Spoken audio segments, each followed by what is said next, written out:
Hello and welcome to the Winter Championship. This is the final day of Winter Championship action, so you know it's going to be a good one because we've got North American doubles. I'm Duke, and joined with me is none other than Flambeau and Sparky.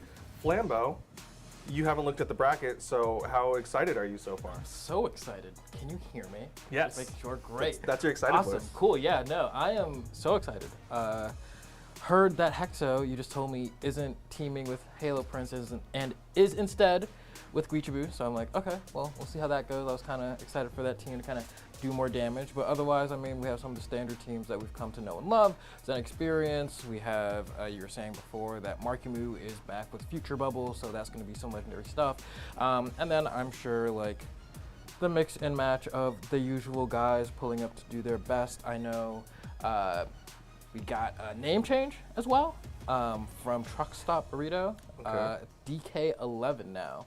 Okay. Just so that doesn't confuse anyone. I kind of did a little damage to the seating a little bit because got blindsided by the name change. But otherwise, I'm good. I'm good. You're good. You're already excited. You're ready for the pre-show. And if you're at home and you're watching right now, we got to let y'all know that you can call in. Took us a little while to get it started yesterday, but now we're starting early. You can call in, talk to Skip, tell us about your predictions in advance, and not have them be biased by our ridiculous opinions. Also, you can just talk to Skip. He's a really fun guy to talk to. I haven't talked to him today. Same. Yeah. Maybe we'll have to do a call in later, Yeah, we might just to have see to. how he's doing. But you were mentioning some of the teams that we have. We also have like Megd Radish Yeah. as well that you can like count on, and then we also have like Fakey and Hybrid. So we have a nice little mix and match here. New heads, old heads, some people coming together like Guichibu and Hexo. They're actually going to be in a top 8 qualifier match on the winner's side against the winner of Balloon Boy and Hideaway versus Volst and Buko Pandan. I gotta think that's going the way of Balloon Boy and Hideaway. So Guichibu and Hexo, they're potentially looking at a top 8 on the winner's side. So they're moving along quite well so far in the bracket.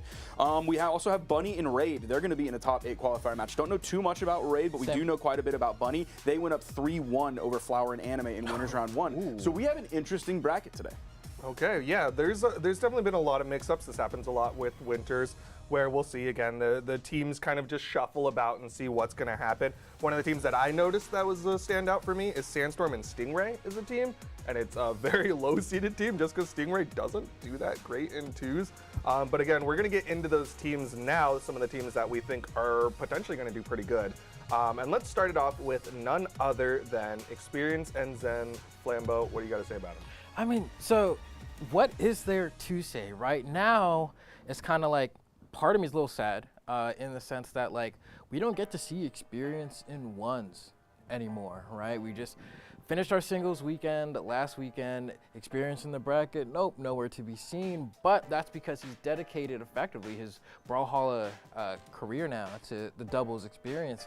And I mean, it's one of the best in the business, right? Kind of shying just a little bit away from what I would call like maximum greatness, right? Like they have pretty good consistency. They make it really far in bracket, have been PR1 in America multiple times over the course of a season even. But then when it comes to things like BCX, it's like they just can't quite get the gold. But I'm looking for big things from them today. We do have some kind of like new teams coming up that I think might be able to give them some trouble, but they should have a pretty solid time. I wouldn't be surprised if they make it to the top 4 even. Yeah, I'm really excited for the fact that they're sticking together. Generally speaking, when you see like really strong teams not do so hot at BCX, they tend to split up and be like, you know what, even though on paper we were a really good team, we just didn't perform when it came down to it. But I'm glad they're sticking around, they're sticking together. We'll see what they're able to do this year, because like you said, they look really strong. They're always one of those teams that gets talked about lately, especially because you've got Zen, who's a world champion. You got Experience, one of the best 2v2ers in the North American region. But again, they're not like owning North American 2v2s the way that like, you know, Akno and Blaze used to do, or even the way that like Godly and Blaze were doing last year. Like Experience and Zen, despite being such a strong team, haven't been like the NA 2v2 team. But I'm gonna let Sparky say some more about them. I'm feeling actually very confident about this team going into Winters. I think they're going to be coming out on top of this bracket. It's a little bit of a spoiler for my prediction later, but it's specifically because, one, of course, they're a great team. We know their legacy. All of that is pretty much boilerplate at this point. The big thing I'm looking at is that Experience was tweeting several times. He had several different try-hard streams. Starting one was on February 28th, and there was one on March 1st as well. He also did a EU watch party, so it seems like he's tapped in that way. But then also Zen as well tweeted on February 16th, strap in for Winters, snowflake emoji, here we come, heart, gold, trophy, Experience DOA, and he photoshopped some cool hair on top of him. So it feels like they're locked in a different way than I'm used to seeing, more than just like the singular tweet from Experience being like, yeah, I'm the best in the world, and then that being it. So I feel like they're tapped in. I feel like they're locked in, ready to go for Winter Championship, and I think they're going to be the team that will defeat all of the shenanigans that happen in the Winter Championship, and they'll be one of like the mainstays that make it through that we can actually count on. Okay. Well, that's obviously not the only team that we have to talk about. Sparky, what's the next one on the list? You got guys in your ears, man. No, they literally haven't told me the list. Well, I don't know. All right, Marky Moo Future Bubble. They physically can't tell me the list. I don't know. Okay, now they're saying Marky Moo Future Bubble. That's why you have the ears. Okay, but if they don't use it. I have the ears. My ears are off. I think I noticed that. I was like, we're just, Yeah, you know, we're great. Okay, well, Marky Moo and Future Bubble, they're kind of the new kids in the North American region, which is really interesting to say because of, again, like people look at North America and they look at Marky Moo as kind of, he's like the current 1v1 North American player out there. Like a lot of people are like, he's really strong.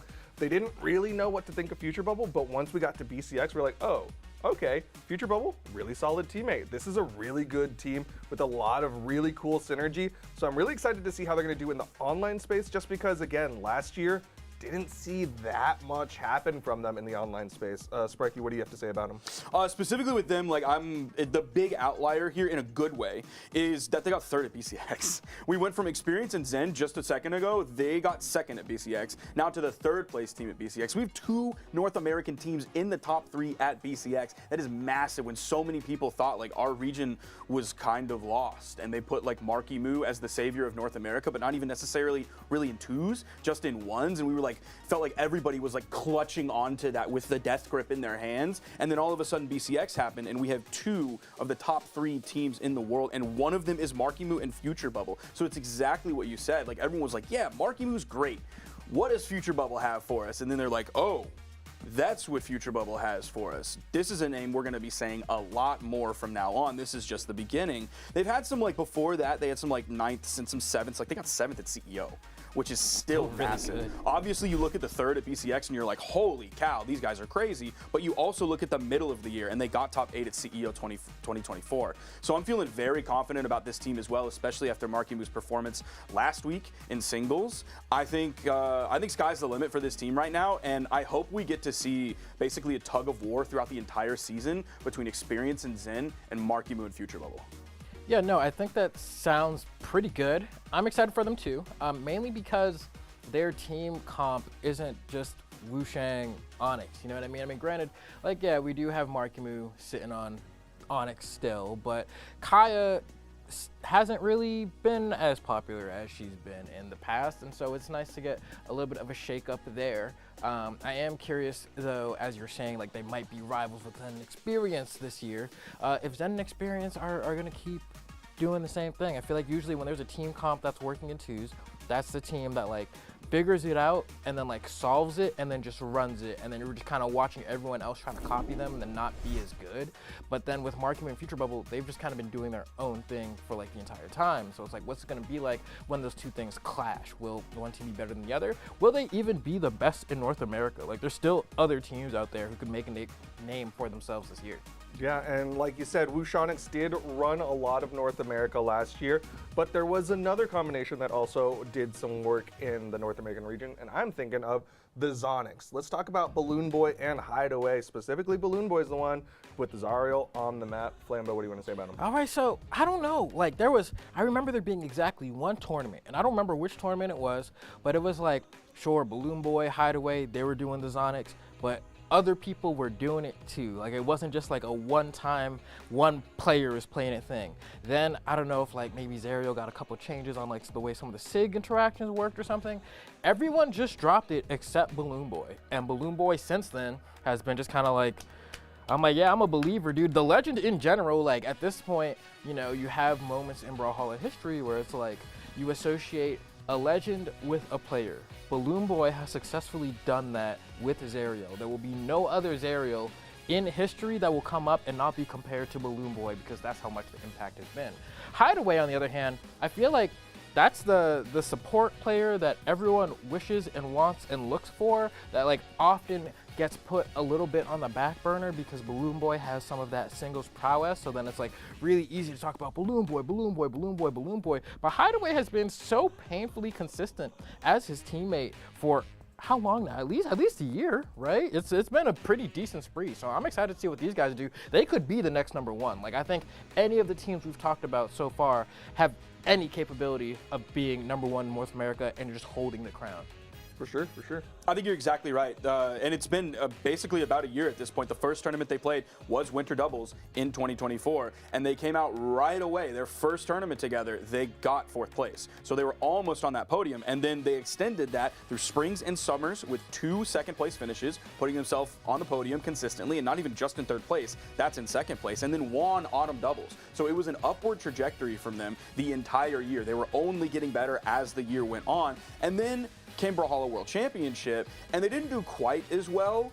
If we're looking at, like, Experience in Zen and Markimu and Future Bubble, like, they got 13th. Still top 16 at BCX is an amazing performance, but they've already shown that they're really strong in the onlines, and of course that's what we're doing here this weekend. This is an online tournament. So they have an online tournament under their belt. They have several online podiums from just a year ago under their belt. I think that performance is also going to continue this year, but I think a lot of the competition really is more up in the air now than it was in sort of like the beginning to 2/3 of the way through the year last year for North America. Yeah, I do think Balloon Boy and Hideaway overall have really solidified themselves in the North American 2 space as one of those teams to watch. I would say they're kind of slept on in comparison to some of the other names that kind of get talked about in the space. Like, I think most people would put them underneath the Experience and Zens of the world, you know? But I still think they're a really strong team that people should be looking out for. And then we have, excuse me, one more team to talk about. And this is a team that Sparky's actually already mentioned earlier today, which is funny because you mentioned them potentially losing.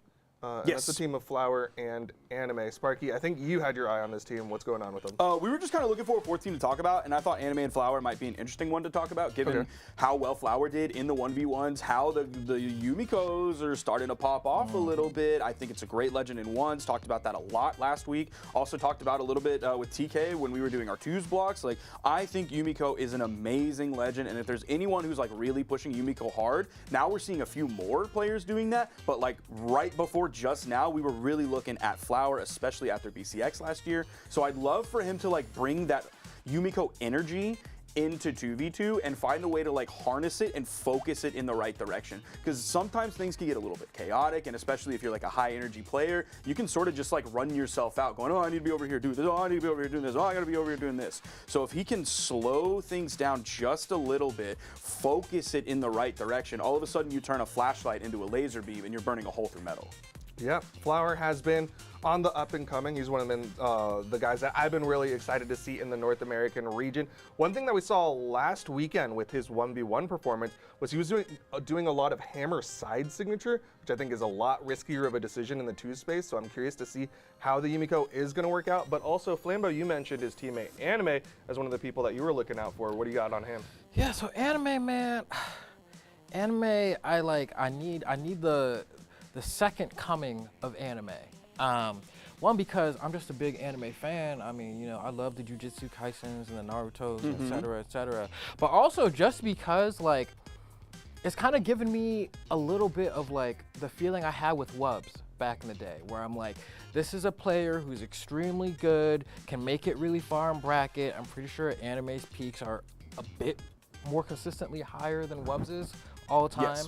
Yes. But, like, it's just like I'm just waiting for like that really, really, really big, deep run, and you can see it, man. It's like one, like I need just one goal. Give me one goal, and man, you got it, right? Because I feel like had like a really upward trajectory, then kind of fell by the wayside a little bit. Not like a non-factor, but like not hitting where I need you to hit. Like I need you to kind of bullseye it this year. I want that arc for you, because I think it's always a little bit heartbreaking, I think, when you have a player that's clearly so talented, clearly so good, clearly has the capability, and just never really gets that moment where they get to like hang on to the gold in a way that like feels really good. I feel like everyone remembers when like Pugsy won that first twos championship, right? Or like Phazon for a very long time would consistently make top 8, but how many goals was he getting in that period? I want Anime to be able to have that narrative for himself, where it's like, I get to sit and have the crown for a little bit and get to bask in the feeling of a champion. So we still have basically a new team with this, though. They've only played together in one official tournament, and it was in October. It was October 6th of last year's Autumn Doubles. They got inside of top 8. They finished 7th, so solid. We still could see a little bit of the growing pains coming from this team. I'm not sure how much they practiced during the off-season to get ready for this tournament. So we'll see if this is a team who needs like a little bit more time to stew, or if they have been putting in the practice and putting in the time like since they got that 7th place finish last year at Autumn Doubles, and if they're going to turn that into something more spectacular for the Winter Championship. Well, those are our 4 teams to look out for, but now it's time to get into the predictions. Flambeau didn't make any predictions, so I'm going to put the spotlight on him. Okay, Gas, easy to go. All right, first thing I think, Markimu Future Bubble, easy dub, first place. Not even, no competition.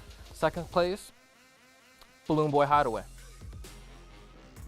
Third place, Zen Experience. That's the call. That's the call. I know, it's a little rough. I would have put, if Halo Prince and Hexo had team today, I would have put them in my top 3. Okay. I would have put them in my top 3. I'm upset. You would knock Zen Experience out for... No, I feel like, I mean, you know, it depends on the way brackets work out, but like, I feel like if one of those teams has to fall, I'm going to make that team probably be Balloon Boy and Hideaway. I feel like that team could be like a little bit tricky. Yeah, no. That's bro, crazy. I'm telling you. That's crazy. They were cooking, bro. Ugh. That's crazy. Okay. I respect the bold prediction. Well, now you got to give out your predictions. Which are not very bold. I feel like it's just pretty easy. Everyone's going to be like, yes, that is a prediction. That is one of them. And you probably did a pretty good job. Sandstorm. We also forgot You Megdi putting them Radish, top by the 3? way. Megdi Radish did not get mentioned at all. I mean, yeah, that's whatever. I'm sorry. I love those guys, but they're not in my, no. But They're a good Stingray team. and Sandstorm, that's a team. You're playing the odds Do we on need to that come bet, back brother. to you? Do we That's need to a let team you- that's too gas need to if let they you did do it. stew? You know how Okay. many Yeah, views yeah. on YouTube that would generate That's a big alone? if. That's a big if. There's a Nah, lot of I'm putting them variables going on. first. My chips are down. I was talking to Jaximus about that like right before, and he was like, Meg D Radish versus Sandstorm and Stingray, the only way to win that bet is to not bet your channel points. Do not do it. I was like, yep, there are way too many variables there. I do not feel confident on anything. My third place, Balloon Boy and Hideaway. My second place, Marky Moo and Future Bubble. That's because Zen and Experience are coming out on top. They're going to be putting the gold medal. They're going to be hoisting the trophy. They're ready for that victory. They're going to start off this year strong. They're coming out in first place. Well, there's only 6 combinations that we can make of those 3 teams, and we've managed to pick 3 of them because I put Balloon Boy and Hideaway in 3rd place. I put Zen Experience in 2nd place, and then 1st place, Marky Moo and Future Bubble. I got belief in the new up-and-coming North Americans, Marky Moo and Future Bubble. But that is our predictions. You can now call in and let us know your predictions, or you could have been doing it earlier, and maybe we'll show it during the break. Who knows? Maybe Skiff will just ask you about your favorite Monster Hunter monster. I don't actually know what he does with his time. Either way, call in.studio/winner championship to have a nice little chat and show up potentially in the breaks. Other than that, I don't know. Is there anything else, production? Do we got to say anything? No? No? Okay. Well, he fell asleep. Anyways, have a nice day. I mean, no, what am I saying? Have a nice day. Have a nice day. Insane Goodbye. work, dude. What is going on, dude? He threw me off. We're going to go to a break. When we come back, we'll bring you the top 32 of North American Winter Championship doubles. Be right back.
we gotta knock off. Cause you mixing with me is like keys in a sock drawer.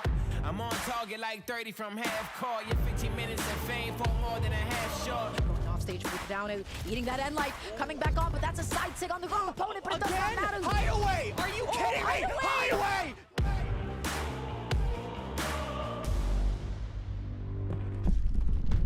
That's what I got till I break the mold. Weight on my shoulders, don't ever fold. We can't break even, no, I bet it all on me.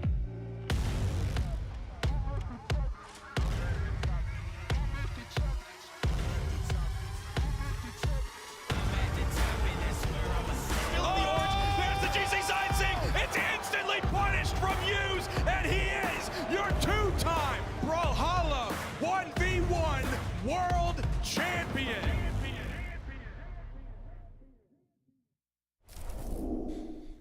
Welcome back. We are here on the Winter Championships doubles in the. Look at this Atlanta view, bro. It looks that nice. Not so much maybe right now, but I swear our B-roll footage looks super great all the time. Let's go. This is probably what it looks close to right now. But we're having a great time here in Atlanta one more time in the Brawlhalla studio. I'm TK Breezy, joined with Sparky and, of course, Baby Yoda, because he said he wanted to watch some Brawlhalla as well. Also, if you heard that song, shout outs to me. That was me rapping on it. So yeah, if you're wondering, yeah, that was me. Okay. So yeah, if you I'm not liked gonna say what I was gonna say about it then.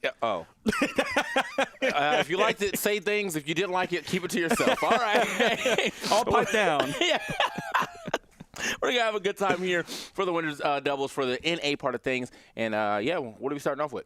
We got a lot for you here. We're going to be starting in winners round one of things. We're going to start off the day with Meg D and Radish versus Sandstorm and Stingray. Talked about that one a little bit on the pre-show. We'll get to see it right in front of our eyes. Then we have Fakey and Hybrid versus Clem and Chef Dawn. I'm excited to see Clem and Chef Dawn. That's likely a Blasters team, definitely coming from the side of Clem. We saw Clem and Noto do great stuff at BCX. Was really excited to see them. I want to see what this team has for us. I've already seen Clem tweeting today about how Chef Dawn is carrying him, so I'm excited to see that. Then we're going to have Balloon Boy and Hideaway versus Volst and Buko Pon. Oh, wait, I'm sorry, that's on side stream. My mistake. That's actually happening right now. If you're a Balloon Boy and Hideaway fan, open up in a new tab. Then we're going to have Zen and Experience versus Bunny and Raid. Bunny and Raid, of course, were the team that went 3-1 over Flower and Anime. And Zen and Experience went up 3-1 over Money Holla and Sweaty Meat up there. So we are in an interesting bracket today, TK. Yeah, and I think you guys are talking about how Zen and Experience lately, like they haven't been, for a while, we were looking at them as like the team, right? That they were the team for NA. And just for a little bit, as of late, they have not been the team. But then you were saying they were tweeting like they're coming back to being the team. I'm feeling that confidence from them. I feel like you can tweet one time about you being confident in yourself, and it's like, who knows what this means? Is this false confidence? Is this confidence that you believe in but you're wrong on? Or is this true confidence? But when you do it a couple times and your teammate does it as well, I feel more confident in that. I feel like it is true confidence, and they're going to be showing us some spectacular gameplay today. All right. Well, I'm excited for it. As we get into our first match, though, we got my GOAT, Sandstorm, up there. But we also got my other GOAT because, well, we're on the same team. Shouts Paragon. Stingray pulling up to play some game as well. It says he's part of Paragon, I swear. Like, I know what it says on the screen, but I signed it myself. I was the one who signed the check, said you're in. So here we go. Yeah, but he's been making some money here on the side of things as well. And then, of course, if you've ever known anything about him, he's been like the Lance extraordinaire, the Orion extraordinaire. He's going to be bringing that to the table. Sandstorm on the Imugi, though. And honestly, I'm never really surprised what Sandstorm's bringing to the table, because I imagine he's probably spent some time practicing, or he saw the light from maybe Money Holla. Maybe. You know, that's the GOAT of Imugi right now. But it looks like Sandstorm is trying to take that title. So let's go ahead and get into it. Radish and Meg D on the other side. We all love Radish and the Orb/Boots gameplay, and then Meg D, Mr. Defense right there. But it's a little harder to do that in doubles, I believe. Yeah, definitely we're seeing normal team comp coming from Meg D and Radish on the other side. I am curious what Sandstorm has with this Imugi. Like, he's been playing some, I'll call them off, quote-unquote, picks here recently. Just surprising picks given his history. Like, at Platfight, he was playing King Zuva, which I was definitely not ready for. And now he's playing Imugi here, which is not just, like, a different legend for him, but a really just strange legend in general, since a lot of people don't typically pick up the Greatsword in twos unless they're a Greatsword player like Money Holla. He's taken some punishment very early on. The same thing can be said for Stingray. It's a great start for the blue team as they take off the top. The neutral signature from Radish. Can they finish up on Stingray here? He stayed low so that if the ball went right over the corner and didn't actually bounce off, that orb would not make a connection with him. Oh, okay. Actually bridging onto another person right there. Definitely try to turn it into something. Not going to lose that stock just yet. I like the potential use of the down stick. Barely touching that wall, but he knows the limits of his own recovery. However, it doesn't matter. Radish going to find a way to lock that up real quick, that side air. And now, yeah, the red team down full stocks. Not really seeming to threaten too much. I haven't seen too many faraway hits. There we go. It's going to get at least one. Now it's going to be Radish trying to make his way back. Nice. Does not make it back. Nice coverage. He had to burn that dodge way earlier, so that side light into the side air did actually make a connection, and he wasn't able to dodge through it. One thing that I'm curious about Sandstorm, we already saw it kind of happen one time, was he started his string on Radish and then just like kept going through it as Radish dodged out, and then Megdi was right behind him. Oh, he wasn't able to do anything off of that D light. He got interrupted. Oh. I have to say, man, this... Nice. Oh, nice. Okay, that was clean. Instead of going for the full combination right there, you just chase dodge into a Sig and caught Megdi backdashing out of there. Going to be out of that stock as well. So we're keeping it even at the very least. It's really just now what happens here between Radish and Sandstorm. Sandstorm and Radish both going to be able to make it back here. Seems like there's a little more like 2 1v1s going on than actual team play, you know what I mean? And I think that's just what happens. I mean, I feel like these are two newer teams. I don't think I've ever seen you know, Sandstorm and Stingray play together. So this is definitely a newer team for my eyes. And sometimes it takes a little time to get used to each other, but you are both phenomenal ones players. So you know, sometimes you can just make that work for you as well. Yeah, they might just be looking to completely separate. If they think that they have the better matchup advantage, like Sandstorm versus Radish could go in Sandstorm's favor, Sandstorm versus Megdi goes in Sandstorm's favor, same thing for Stingray, then yeah, just like separate the blue team. Don't give them that option. Take away their team synergy as a whole, and that's just not something that they can rely on. Oh, okay. Gonna get sent way out there. Nice coverage. Nice, you know, defense right there from Radish. Takes a hit from it, but does not matter. Now it's just Radish down by himself. If anybody's going to try to take this 2v1, I think Radish should be able to do it. Maybe with the orb instead, but he does have the boots. Not anymore, though. Oh, one of the most difficult things for Radish here is not only not getting caught by that GC Inlight from Sandstorm, but like, what is he going to be looking for? He's definitely going to be looking for the orb. What does he do with the orb so well that dominates players? It's the side light into the side air to punish the landing. You're not able to do that as safely when you're going up against 2 players, because one is always going to be there to knock you out of that side light before you even get the jump into the side air. So that's a very tough position for him, specifically on that legend, because he can't rely on like, oh, I'm going to find the falling hammer side air and then I'll be able to turn around. I'm on the ground. I'll rip a neutral light to get the person right behind me. So that's really going to limit him in those situations, especially when you have really fast startup, really long range like Sandstorm does. And then you can also punish landings of your own if you're Stingray with the D-Sig like he does so well on Orion. Yeah, but I feel like it's, I mean, even, I guess he's just in a hard spot then as a 1v2 character, because I feel like a lot of the times you get hit with the boots too, some of the animation would be so long that like you're just gonna get hit anyway. Definitely. So yeah, it's like it's a best or it's a rock and hard place really on what weapon you have in your hand. You're kind of limited at what moves you can use when you're in the fray. But as far as like, you know, maybe being able to like, you know, clean a stock super quickly, it probably would be the boots to kind of steal a stock away with the right down air into extensions and stuff like that. But hopefully he doesn't have to get into another 2v1 situation, as, you know, maybe they can just clean it up a little faster than that. But we're going right back to Demon Island. Sandstorm, Stingray taking that first one. Sandstorm, I didn't look at how much damage he did, but I felt like he took a bit of damage at the very beginning of the game, and I guess he kind of cleaned it up near the end. Is that 475?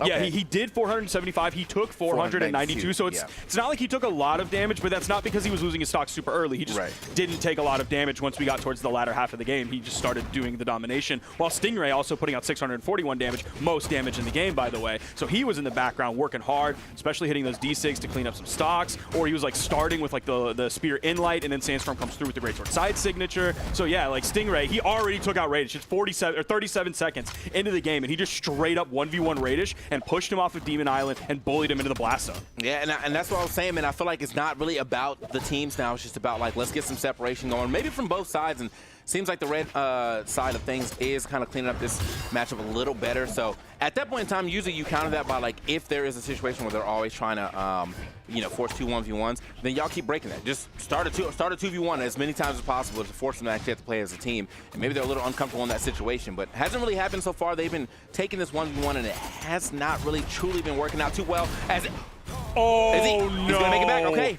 That was clean, though. And that's so tough for the blue team because when they were just in a similar situation on the left side, both of them were trying to recover back to that soft wall, but they did such a good job of splitting up and going different directions so that it wasn't like a single easy signature or a single easy edge guard that could take out both of them and threaten both of their stocks. So I really love the way that they recovered back to the stage on the left side. Sandstorm's going to fall there, finally losing his first stock. Is Stingray? Yes, he is. Not able to get high enough to touch that wall and reset his jumps, but it's 4 stocks to 3, and that's because Radish, you see him playing all the way over on that left wall. Ooh. Okay, yeah, it was like a chaotic, like neutral or chaotic central clash right there happening. But however, if I gets to get out, not with too much damage being taken. Meg-D, though, is starting to hurt a little bit. And Radish, you know, being on that last stock, you see him trying to play a little safer here. But Sandstorm is really just giving it to Radish right now. Every time he tries to get up off the ledge, Sandstorm gets another hit. There's a side sig. I'm going to be really looking at Radish's damage after this because there's no way it's very high whatsoever. They have just completely bullied him out of this game. Yeah, now it's going to be all up to Meg-D. Did you see? I mean, Radish, Meg-D even tried to go down there and save Radish, but could not get there safely, and then also make sure that he can get back to the stage himself now. Just on the spear, Poe goes off just to get hit with the recovery. Yeah, this is going to be a hard 2v1 to happen right now. When you have 1 stock, they have 4, and they're pretty healthy, only in the orange right now in their second stocks. It's a rough outing. They're going to keep him weapon starved, definitely. You see Sandstorm going back over onto the Greatsword after swapping to another axe right before that to deny the weapon spawn. Grabs another weapon spawn. Meg-D has just been able to do nothing. All he could do is get away for a moment of respite before he got hit again. TK. 90 damage from Radish? I thought no way it was going to be that low. I thought we were going to get like 200 damage. I can't look. It really was 2 digits. All right, everybody be cool. Everybody be cool. This one, oh my gosh. Oh man. This might be it's not a career-defining L, but it's definitely a tournament defining. Like, people will remember this. Yeah, that's gonna sit with you for a minute. Yeah. We gotta do to balance this out, you have to do 700 damage next game right now. I don't know how you're gonna do 700 damage with the weapons that you have in hand, but hey, everything's possible, okay? Everything is possible. But yeah, 90 damage, I mean, you absolutely got bullied by the GOAT right there. Like, that's all we were talking about is how Sandstorm kept finding ways to like 1v1 Radish. Like, I think that had to be what he said in comms. Wait, I'm slapping Radish up, bro. Yeah. Let me handle Radish, and then and that got them the W. I mean, 4 stock win right there.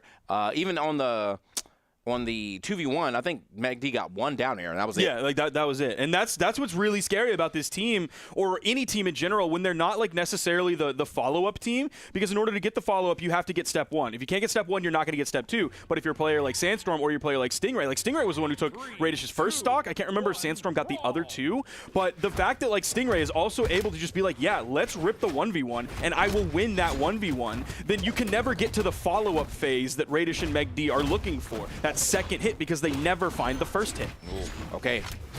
All right, we had a swap of. All right, we're trying to get back into the mix of thing. I'm looking directly at Sandstorm hunting down Radish. I'm looking directly at him. This is just tough, and he's having to play like defensively. He was all the way on the right side of the stage, now moving all the way to the left side of the stage. He hardly thrown out an attack. He did find a hit there, but he gets punished with a side light. A little bit of team damage coming out. Ooh. That's going to be potentially worth it here. Can they finish up on Meg-D? He goes for the GC side light into the ground pound. And the read on that too, to know that, oh yeah, he's definitely gonna jump right here, right now. Yep. Instead of like dodge in, dodge down, nothing like that. It's like, oh yeah, let me get this jump ground pound. It works. They end up bullying Meg-D out of that stock as well too. So a very hot start again for the red team.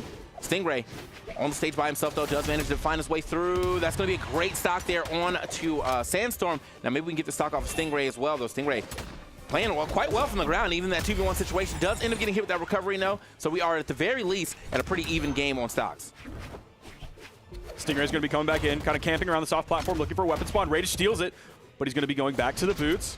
Let's see if Stinger can find a weapon here. He's just running to the right side of the stage, running to the center. Ooh. Now he grabs the lance. Okay, hold on. They're starting to come alive right here. Sandstorm's starting to take some beatings right now. I see Radish actually being able to put some hits on a double pick up. Oh, but hold on, we got the lance in hand though. Great recovery right outside of hit stun, so it makes a connection with Radish. Oh, the jump side air. Didn't have enough range. Okay, can he get the KO off of this? No, the side air comes back. Stingray has plenty of room to go, and Meg-D and Radish rotated over to put some work on a Sandstorm, but he gets back.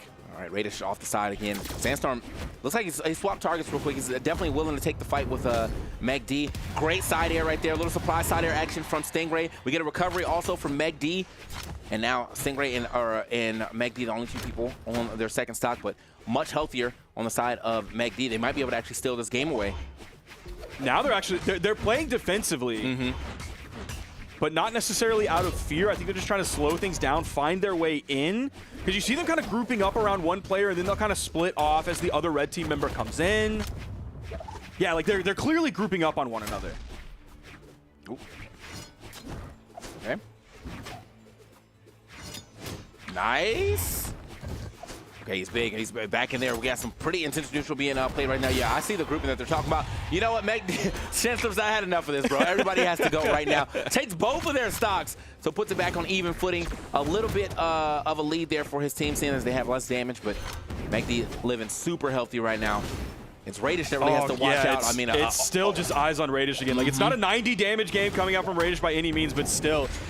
Oh, there's a side sig. That's going to do it. Meg D in the 1v2, but we could get the KO on Sandstorm here. Sandstorm's able to land. Meg D's now on the soft platform. He's the one potentially being juggled. Yeah, and I like the idea that he went for, though. You know, he wants to get all the way up there. If he can really put or like cover all that space with the recovery, might have been able to get an early kill and turn this to a nice little 2v1. Couldn't find it, though. And now he has to find it just raw. Maybe getting a side sig here potentially could do it. I saw him throw a couple of those out. A neutral sig as well.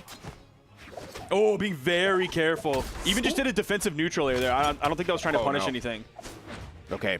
But just, whoa, I don't know about scary. that one. And the weapon toss was perfect right there from Stingray. The 3-0 has been completed. However, we'll at least give it, well, you know, it wasn't 90. Yeah, it's but he's still 289. Radish, again, all due respect to an amazing player, one of the best orb players in the entire world, the best Red Raptor player in the entire world. Not showing up, at least so far, based on this set alone. So he is going to be the weak link here. Because, I mean, look, like Meg D grabbed 2 KOs. Like, yeah, Radish grabbed 1, but Meg D put out 604 damage. That's a lot of damage. Yeah, he put the most damage out in the game. So he was doing a great job. It just seems like Radish is not quite up to speed yet. He's not playing in, like, proper form that we're used to seeing from Radish. That's kind of the biggest outlier. That's one of the things that, like, we were talking about on the pre-show is, like, with both of these teams, there are so many variables, it's really hard to predict. Yeah, and I think, I mean, just straight up, bro, like, just the way that match went down, I think it was just hard for Radish to even, like, establish footing. Yeah. Well, 1, super high force Amugi. 2, Sandstorm to go. You know, he's chasing you down for, like a good 90% of the game. You're having a hard time just getting back on the stage. You're eating 2 or 3 different great sword hits every time you try to get back. The damage is adding up, and then, you know, as you get right past orange, now you're afraid of even losing your stock. And then Stingray, on his own right, was actually holding it all the way down. He actually did more damage, I think, almost every game, if not every game. He's doing a great job. Yeah, so he was like, I was noticing how Sandstorm was bullying Radish, but that does not take away from the fact that Stingray held his own against Meg D for most of the game. And also, their teamwork started to come alive a little bit near the end, too. So got to give it up to Stingray and Sandstorm, expecting to see more great things from him during this tournament. But with that being said, I mean, just solid first game. Yep, they're going to be moving on to a top 8 winner side qualifier match. The winner that they will face is going to be the winner of our next game. It's going to be Fakey and Hybrid versus Clem and Chef Don. I know next to nothing about Chef Don. I don't even know that much about Hybrid, though we have seen Hybrid popping up on stream more and more here recently. So we're getting a lot more information in maybe like the past 4 or 5 months about Hybrid as he's pushing deeper and deeper into bracket. What's his PR going into this one? Let's see. So, okay, so he's PR 25. Okay. So the fact that he's made it this far, he's in a pretty good spot. He's on the winner's side, round 1 of top 32. So I mean, yeah, right there you can see humble earnings, but it's like the beginning of something new, right? 8 top 32s, 2 top 8. So he has 2 sets before he's able to add another single point onto that, giving himself 3 top 8s, or he might have to go down through the elimination side of things. This is going to be certainly an interesting set. Okay. And then on the other side, Clem used to, that's a name I definitely remember. Who did he used to team with? He's teamed with Noto. I don't know who else he's really teamed with, because we typically don't see him going very deep in bracket either. We're going to see a similar PR coming out from Clem as well. Let me just double check that for you. We have Fakey, of course, right here. We've seen Fakey a lot. Used to play alongside Java. They were a fantastic team. Fakey coming in here at PR 3. So definitely a victory. Yeah, Clem is PR 72. Okay. So this would be a huge upset. Okay. If Clem and Chef Don were able to come out on top here. In terms of Legends Select, like you see the Legends right there. You see the Barraza. But actually here, much more recently, Clem has been on that Mega Man. He's been on the VV. He's like probably one of the main VV options out there, probably one of the best, given that, like, if Balloon Boy is playing a Blasters Legends, he'll really kind of go over to that Diana, but typically he doesn't play Diana even that much anymore. So yeah, Clem is like one of the few pillars of the Blasters community that we still have left. It's actually very, like, he's playing Mega Man, but without the arm. He's actually got the toolie in the hand, and it's kind of throwing me off, bro. That's I'm gonna say it. That's the best setup. It is very funny, bro. It's Mega Busterless Mega Man. Yeah, for real. All right, so we're gonna get that going. Very, I'd say, kind of unorthodox team. Not mostly because one, people aren't really playing blasters like that in the current meta, and two, Brawlhalla is just a hard character to sometimes pilot in twos because of her low defense. But at the very same, she does have very good 6, so it is possible to really like turn this thing into something great. You just have to always have momentum on your side, because once you get team combos, you're like into one team combo, and you can pretty much lose your stock on a straight hit right after that. So here it is, though. See what we can get going. Yeah, I just said hybrid, Fakey. Fakey's been kind of holding it down for a long time as far as Brawlhalla North America. But I do want to see what he can do now with the new teammate. And unfortunately, not going to be able to do much with that. Just get stomped. That's 2 stocks already taken from Chef Don and Clem. That's a tough opening for the blue team, because Chef Don was stuck down there. Clem made the move over so that he could at least potentially attempt to get the save. Oh my gosh, if we get Chef Don taken off the top, that would be so huge. I was seeing the potential there for it, and I was very worried. But Clem wasn't able to rescue his teammate and then lost his stock after that. It's a really tough opening. Oh, okay. Oh, I can't believe we didn't see anything from Chef Don after the ground pound went down below him. Surprised we didn't see him like fast fall down air or ground pound or anything like that. Yeah, he kind of let that opportunity go away. Like you had an easy punish with the fact that man was really low, so you know his recovery options were definitely limited. But on top of that, he probably could have got down there in time to punish just the lag alone. Still not enough to take that stock from Fakey, though. Fakey living to see another day. We got the chase down here from Chef Don. Oh, okay, almost got a second. He might still be able to get a second. Oh, Clem going too crazy. Clem, you're going way too deep for that. No, that was Clem. way too deep. That was way too dangerous. Okay, well, we still got the cleanup, but yeah, Clem should have still been on that second stock, and yeah, that's going to put their team, again, 2 stocks behind the red team right now. Clem really wanted to make the big play right there. Yeah, definitely a bit of a misplay from him. After the weapon toss went down and he saw that didn't hit, he should have probably backed away from that and then let Chef Don come in and kind of do his work, because he was in a better starting position, and Clem is done? Bro, Clem, he had, I think this is the series of unfortunate events of stocks right there, bro. Like, things were just happening to Clem, and now it's up to just Chef Don, low defense legend. You're already hurting here. Nice recovery, though, to get back to the stage, but yeah, we're living on borrowed time for sure. I mean, like, how do you do this as just Brawlhalla? You're already in the deep orange, almost red, trying to get this recovery out the way. Nice. Oh, that was a great pass. Okay. Wow. That was so quick. Man, yeah, Clem not having the greatest game right there. 185 damage done, 419 taken. 507 to 296. I mean, not the greatest game either, but like obviously they kind of got a beat down, so you expect these numbers here. But yeah, just overall, Clem a little risky. Yep. A risky man. Yep. Like, not only like was he risky there, but also like he just got destroyed the rest of the time too. So it wasn't even like that one misplay was the single linchpin that made everything fall apart. It's like dodging back into the stage like that. Fakey was right there for you when you could have dodged up, maybe thrown your weapon and then down aired into the wall. Those are just really hard interactions to deal with, all of the micromanaging of decision making in the spot. And then you have Hybrid and Fakey who are just there. They're on their level 100 legends, as you can see with the golden names. They're just completely controlling everything so far. This is just game 1. We could see some adaptation come out from Clem and Chef Don, but it's going to have to happen very quickly. We're here on the Demon Island. all right. Yeah, I got to see what they can bring to the table. I think Clem, his real adaptation, like the base level 1 analysis is, hey, bro, you got to stay up on the stage. This is not the way to do it again. Oh, my God. Oh, my gosh. Hell, bro. The KO off the top. Not again. Dude, are they going to? Oh, my. They're cycling on y'all, bro. And this is the type of slip up you don't want to see, where like they can keep getting repeated combos because they're staggering y'all coming back to the stage. Clem did a smart thing of going off to the side to make sure he didn't get too long comboed. But yeah, this is not the hottest start right here for the blue team. Hold on, blue team trying to fire back a little bit. Okay. Clem is like already almost done. We're not even like 45 seconds into the game. Not at all. Oh no, Clem. He's trying to get back down to the ground. Managed to find it. The neutral air is going to put him back into the skies. Chef Don. Even the Axe Nair sent him so far. Like any single good hit, and Clem is done here. Ooh. There's the Axe Inlight, yeah. He tried to get the follow-up off of Chef Don, but Hybrid was right there, ready to catch it, like his hurt box as it started falling down in that side air, and the Inlight even from like the wrong side of the stage. Dude! Clem! No! massacred my boy!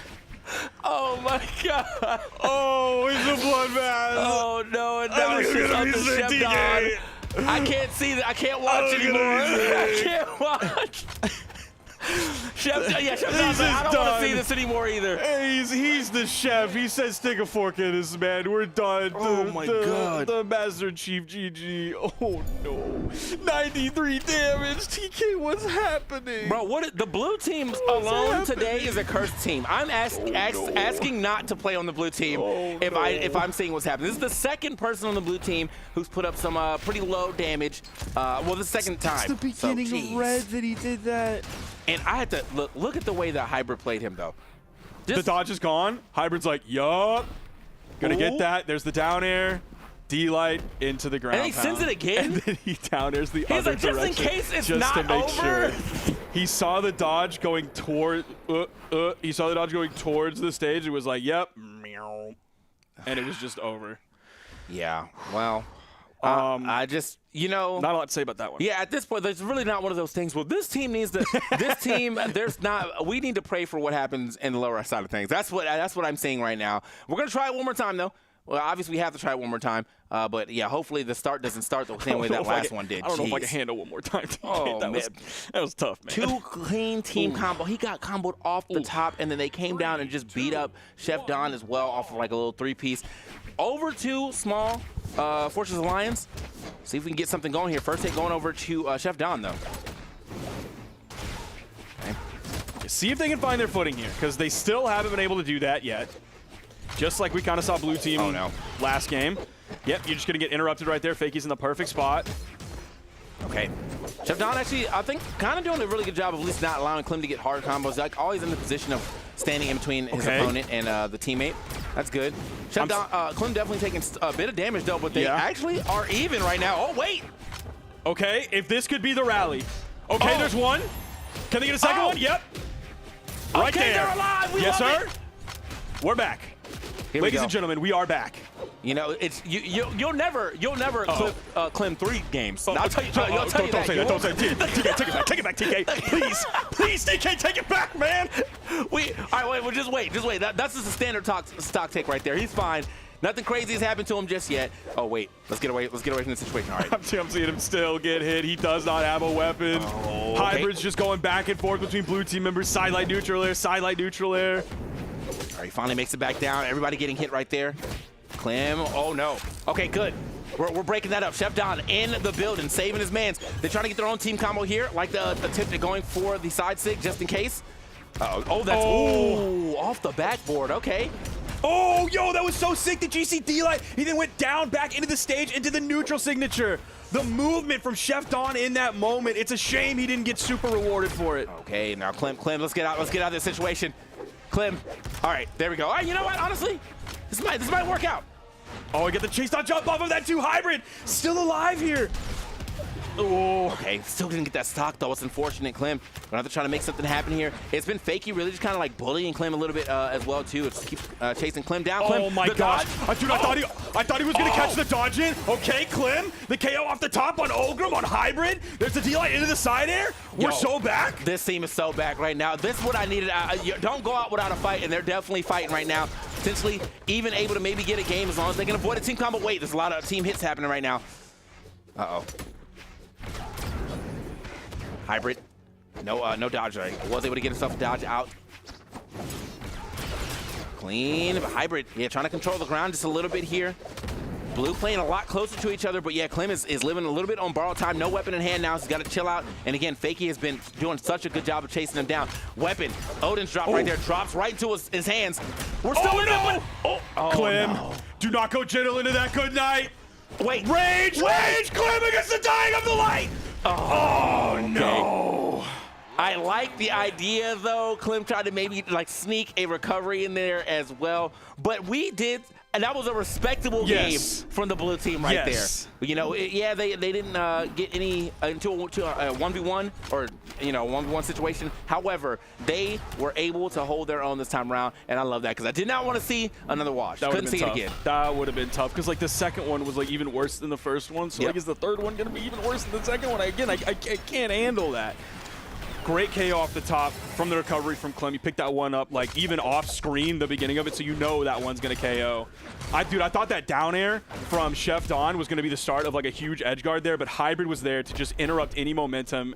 Almost got that. Great dodge up from Clem. Very smart decision. He saw what was coming. He ripped that ground pound a little bit too early. I think if he would have just held it, he might have been able to hit Fakey, but that also would have given Hybrid a lot of time if he would have had the reaction time to then come in with either a weapon toss or a ground pound straight down, and then all of a sudden the result would still ultimately be the same. Yeah. So well played by Clem at the end. They had a rocky start. They had a rocky first 2 games as well, but exactly like you said, a respectable performance. Yeah, we bring those one back for sure, man. That second game, you know, it's a thing of the past now. That third game is all we're going to remember, the rally that you had to make to potentially also get that to a game 4. But yeah, I mean, Fakey and Hybrid, we expect them to do pretty well. Fakey, for sure, was going absolutely insane there, but you got to give it up to the team combos. They were on point in those first and second games of how quickly they were able to just clean a stock up, like from start to finish. That second game, that actually was like a 0 to stock right there. Yeah, that was like a pure ego play too. Like that wasn't even just a 0 to knockout in terms of like getting him from white to yellow to orange to red. Like no, it was just straight up like a yellow KO. Yep.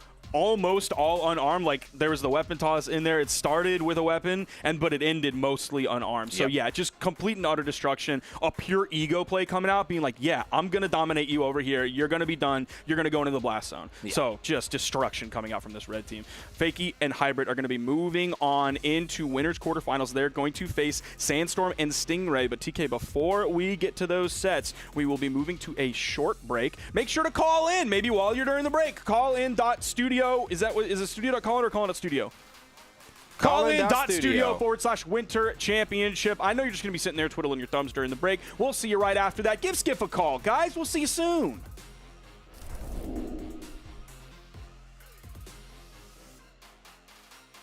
I want to know who your favorite legend is. My favorite legend? Nyx. Nyx? All right. Yeah. Who do you think is going to win doubles today from North America? Marky Moon Future. What do you think about Chakram? I think it's in a great spot, honestly. I think it's not as, I think it's in a really good spot. It's not as heftily played and ranked as other weapons were on release, but I think it's in a good spot. I think it's balanced, very well balanced.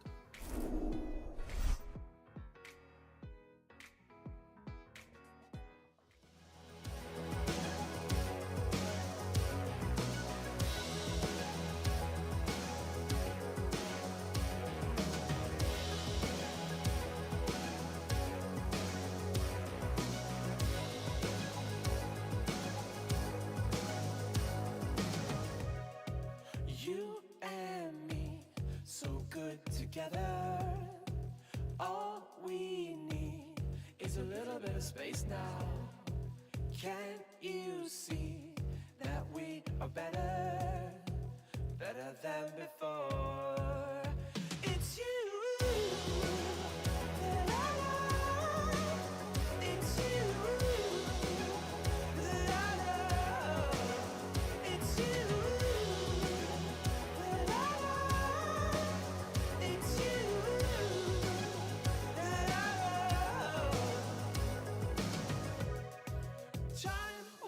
Try to separate us. All we need is a little bit of focus. Make sure we respect each other. I swear to God, it's you that I love. It's you that I love. It's you. It's you.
Welcome back. We are back in the building with some more of that Winter Championship, and now I'm joined by my man Mordex. He said, I want to watch some Brawlhalla as well, and maybe even be picked as a character because we are in North America, and guess what? They love some Mordex over here. So, unfortunately, our normal Mordex main, Mordex guy, so far, he's decided to play a little Amugi, but we do still have Marky Moo in the building, so we might see some Mordex in the near future. I'm TK Breezy, once again, joined with Sparky. Sparky, how you doing? I'm having a great time so far. Like, you and I both had a lot of fun, seemingly at Clement Chefdon's expense. Last game, a little bit of Schadenfreude there almost. But next we have Zen and Experience versus Bunny and Raid. Now, we talked about Zen and Experience quite a bit during the pre-show and how I think I have a lot of confidence in them this year to be essentially the top team. I think they're going to have some competition with Marky Moo and Future Bubble out of all of the teams in North America right now. But Bunny and Raid, they did an upset that I did not expect against Flower and Anime. I was hoping Flower was going to be like reinvigorated and his fast Yumiko was going to crush people today, but no, Bunny and Raid were too much for Flower and Anime earlier, and now they find themselves here in the winners quarterfinals. This is a top 8 side of things qualifier. Ooh, okay, we're already getting into the top 8 action. Love to see that, at least for the qualifying side of things. We got top 8, 3 of them. We got top 32, 9 of them. We know that Bunny, as I've been saying lately, Bunny has been one of the players that has been showing up a lot in this last year. You know, this last year has been a really big, boom for her. But now we're in 2025, so I expect to see, Bunny on top for a lot of these, championships, royales, all of that, as she's able to make them. But let's see what we can bring to the table as we get into our first thing. Bunny, and then Zen and Experience going to be hopping in on the other side of things. Aang, Onyx, that's their standard team. They've been doing that for pretty much the entire time they've been teaming together. But they said they're feeling confident. I want to see it. I do too.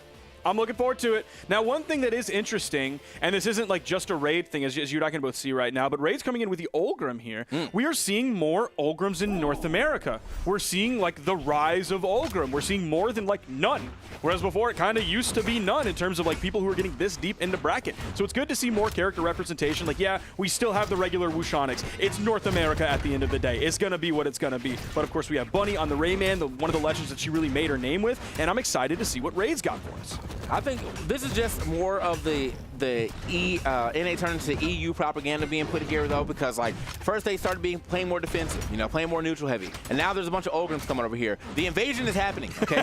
The invasion of the metagame is happening right here. But we'll see what they bring to the table. This is a good start right here for Bunny, and that could have been a clean. Man, I don't think about would have been a KO, would have been a nice extra bit of damage if we got that recovery as well. Bunny though, what a turnaround! Finding that turnaround in light. They're gravity cancel. Now going to try to put the hands on to Zen, who's already on the second stock. If I was experienced in that moment, he obviously made the right choice. He's a much better player than I am. But I was like, okay, yeah, Zen's down there. Zen just got hit by Bunny and sent down there. Like, I'm worried if I'm Bunny right now. Like, that's probably what Zen wants. He's nasty with the gauntlets on the edge. Oh, the recovery there. Gonna take out Bunny off the top and get the full team wipe. Now down on the right side. That's what I was talking about. Yeah, that was some pretty risky plays right there. Risky play from Raid, trying to go off that slide charge, neutral heavy. But yeah, Zen was in position to get that clean punish, the ground pound, steerable ground pound too with the gauntlet. So unfortunate right there for Raid, but they still got a little bit of a lead here. Just seeing some really solid like axe fundamentals coming out from Raid, really understanding the spacing, really understanding like the reach and the timing of the weapon. Fantastic work so far. Oh, okay, man. Get boxed up real quick. We're moving, okay, gets thrown down. Double. Side air there, and Bunny, okay, trying to finish it quickly right there with that gravity cancel and the Sig, but nobody home for it. Nice weapon toss. Okay, there you go. Experience finally getting some good hits here. Tries to get that down. Oh, no. Dude, like, look at Raid. Raid's insane. The coverage was absolutely, I knew exactly where you're chase dodging. Clean with it. Raid is definitely insane. Raid is an amazing axe player. I was seeing incredible axe gameplay. My eyes were glued to Raid basically the entire time. And like his spacing is so good, his timing, his startups are so good. Like when he whiffs, he's in a good spot. He's like maximum range far away from his opponent. He's able to confirm these edge guards. Look at the patience here, just the simple wait on the jump up. Wasn't like, I need to get back, I need to reset my jumps, I'm scared. Like no, a complete understanding of all of everything that was going on there. Unbelievable first game from Raid. Absolutely. I mean, I didn't even get a chance to see the damage numbers. I'm sure they'll pop up in a second, but I imagine that he Bunny definitely did quite a bit. 654. 654. 654. Let me read out some of the other damage numbers in this game. Bunny, again, on the winning team, Raid's teammate did 391. Still solid. 250 from Zen and 268 from Experience. Yeah, this is not the way that you want to start off your first game, especially after, you know, they're feeling the confidence, but I think the gameplay is saying otherwise right now, because I think Raid is maybe feeling almost so much confidence, it might almost be cockiness right now, bro. Bro is going absolutely insane out here. Now, this could be a turnaround. Okay, let's see. We got the Axe versus Axe, Experience versus Raid. I want to see this play out. Yeah. It's like he abandoned the Wushonics, though. He's like, I'm going to get off that and just go ahead and play some Rayman, another character he's definitely known for, so this might work out in his favor. Zen doing a good job, and okay. Nice. Yo, Bunny has been playing Experience every time. He went a okay. little. Oh, the grab out from Lance too, and Bunny's there just to KS that one. It's like, nope, mine. That's huge. Yo, the slide charge reverse side sig off the triangle. You're getting spiked down as well. Oh, Experience, don't get soloed here. Don't get soloed here by the same. Oh my gosh, the same character. You're not him when it comes to playing against Bunny off the stage right now, bro. You gotta stay on the stage. Bunny is absolutely handling it. Every time Experience goes off stage, it has just been a stock loss. Huge damage added up so quickly. Almost got the backside of that recovery. Zen is able to clean up Raid. See if they can find Bunny's stock here. Playing really low on that wall. Does get caught by an inlight, but it's on the stage, so not a worry in terms of KO. Plenty of time to get back. Weapon spawn is in. Bunny is still sitting on all of her stocks right now. This is absolutely insane. Okay, it's got to be Zen. Yeah, got to be Zen to go ahead and get that stock off. This is scary for Raid. He's on final stock. Oh, no. The weapon toss down. He gets back, but there's the grab pound from Zen. Okay. Wall has been touched. Jumps have been reset. Barely, yeah, it was like he's starting to get some of that wall slip, but yeah, was able to get back to the ground in time. Now they're kind of just beating up on Bunny, which they should be doing. If Raid has to stand back here and play like kind of passive, then yeah, use that time to go ahead and put some damage on to Bunny. And this is the swap we needed to see. Yeah, I think as long as Experience is not next to Bunny, this might be a problem, or might be a good fight for them. Wait, nice save, but great ground pound. Another save from Zen. Experience still living in this one after the recovery from Zen and then after the neutral air from Zen. Okay. Oh, so quick with it. That's not Zen's last stock though, but this is always gonna be a problem right here. All right, he managed to finally get that first hit, but Raid with the another great Sair, and Bunny's turning it around. The bounce pass almost bonks Zen on the head. No! Was that a down air come? Oh my God! Bunny will not allow Experience to play the game! Oh my gosh, dude. Yo, it's hot as heck in this room right now, but that's not the reason I'm sweating. These games are making me sweat, man. Oh my gosh, there's the ground pound from Bunny. She is just lights out on the stage. The Sair to go under, but look at the attempt at the save, sending Experience up. The second attempt at the save, but Bunny's right there with another down air. Zen saved Experience like 4 or 5 times that one single game, and the red team would just not let it happen. Yeah, man, it don't matter. It don't matter if the whole Avengers was there. They was not saving Experience for what Bunny wanted to do. Like, that was just absolutely insane gameplay. I think the biggest thing that they need to do as a team is separate Experience and Bunny, because like right now Experience has just not been able to handle Bunny at all. Trying it again though, starting to get some damage here. All right, Zen gonna find a couple hits here. Bunny here on the other side now. Still though, I mean, I'm talking about Bunny, but you got to give it up to Raid too. I didn't really see too much of the Raid damage there because I was too busy watching Bunny Experience scrap. But I imagine Raid still holding it down quite well. A very phenomenal axe play. Oh, nice. Fantastic skateboard move coming out from Experience. Raid stuck onto the stage.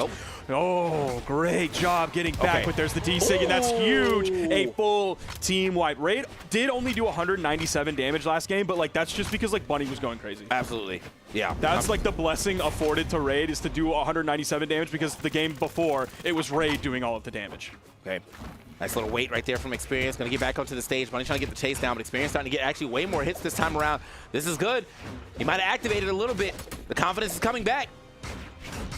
Also, notably though, staying on the stage, and that's what I was talking about earlier. Let's stay on the stage. Let's not do anything crazy, because it seems like Bunny has been able to turn these situations around quite a bit. But this time around, they're kind of going back and forth with it now. It's Experience and Raid over here scrapping on the left side. But Experience has done such a great job of not taking a lot of damage. Like a minute and a half in the game before Experience hit like 100 damage. Maybe 150. I mean 150. Okay. Oh. Trying to get that. This is playing to it right here. Trying to do some damage on to Raid. Raid just barely living that.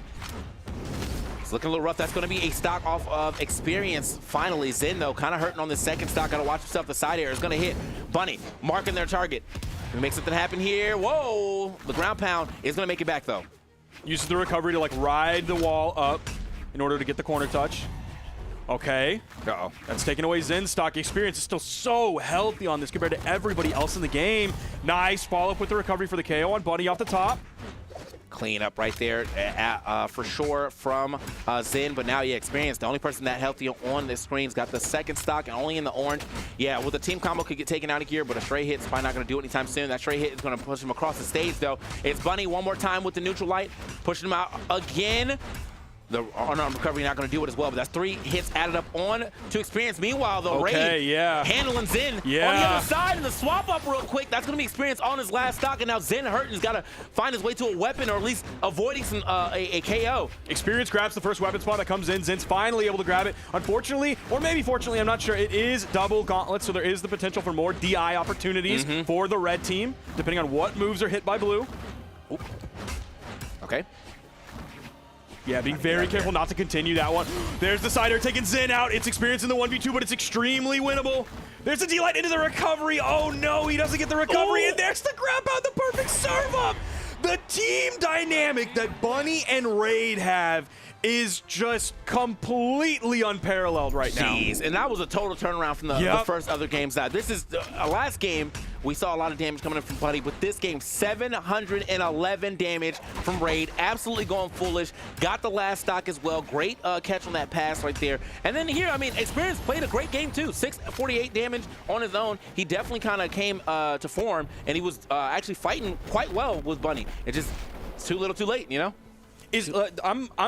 I'm wondering if like Raid is like a name change from somebody, because I'm truly blown away at how much of an impact that Raid is making in this lobby against incredible 2v2 players of Experience and Zen. Like Zen, world champion in 2v2. Absolutely. Experience, one of the best 2v2 players in the entire world. Like he's incredible at this game, and they made it look pretty easy, way easier than I ever thought it was going to be. And it's exactly like you said. Bunny had the amazing Bunny game, and then Raid also had 2 amazing Raid games where he was the one doing the most damage. He was the one finding the KOs. So just a lights out performance. I knew nothing about Raid before this, but like I think Raid has made one of the biggest splashes in a single game that I've ever really seen anybody make. Yeah, absolutely, bro. I mean, 2 different games, I think, of plus 600 damage was absolutely insane. This one going over plus 700. Really just kind of making a statement here. And even took a lot of damage, too. 603 is a lot of damage to take just in general within the match, but also still get the W and be able to put out this much. 4 stocks taken as well. I mean, they had a phenomenal last game. But, yeah, I mean, I just want to give a shout out to Experience and Zen. Experience specifically, because I feel like after getting handled for 2 games straight, he still was willing to take that fight to Bunny, and then actually was winning the fight a lot more often than not in that last game. There was a start of the final game that was a double KO too, so it felt like they were going to be able to take that and run it to the next game, but unfortunately, Raid just said, no, I'll come back and I'll make plays. So, oh yeah. And he's PR 53, by the way. Oh, all right. Compared to PR number 1 and PR number 2. Even Bunny, that's a huge upset in terms of Bunny's PR as well. Bunny coming in PR number 12. So just an unbelievable performance. I've already said that like 4 times. I can't find any other words. It's just absolutely stellar. All right, so moving on, though, we're going to have Sandstorm and Stingray coming back to play against Fakey and Hybrid. Sandstorm was on the Yamugi. I wonder if he's still on the Yamugi right now or if he's going to be swapping around throughout the day. But, yeah, we got Sandstorm, Stingray, Fakey, and Hybrid.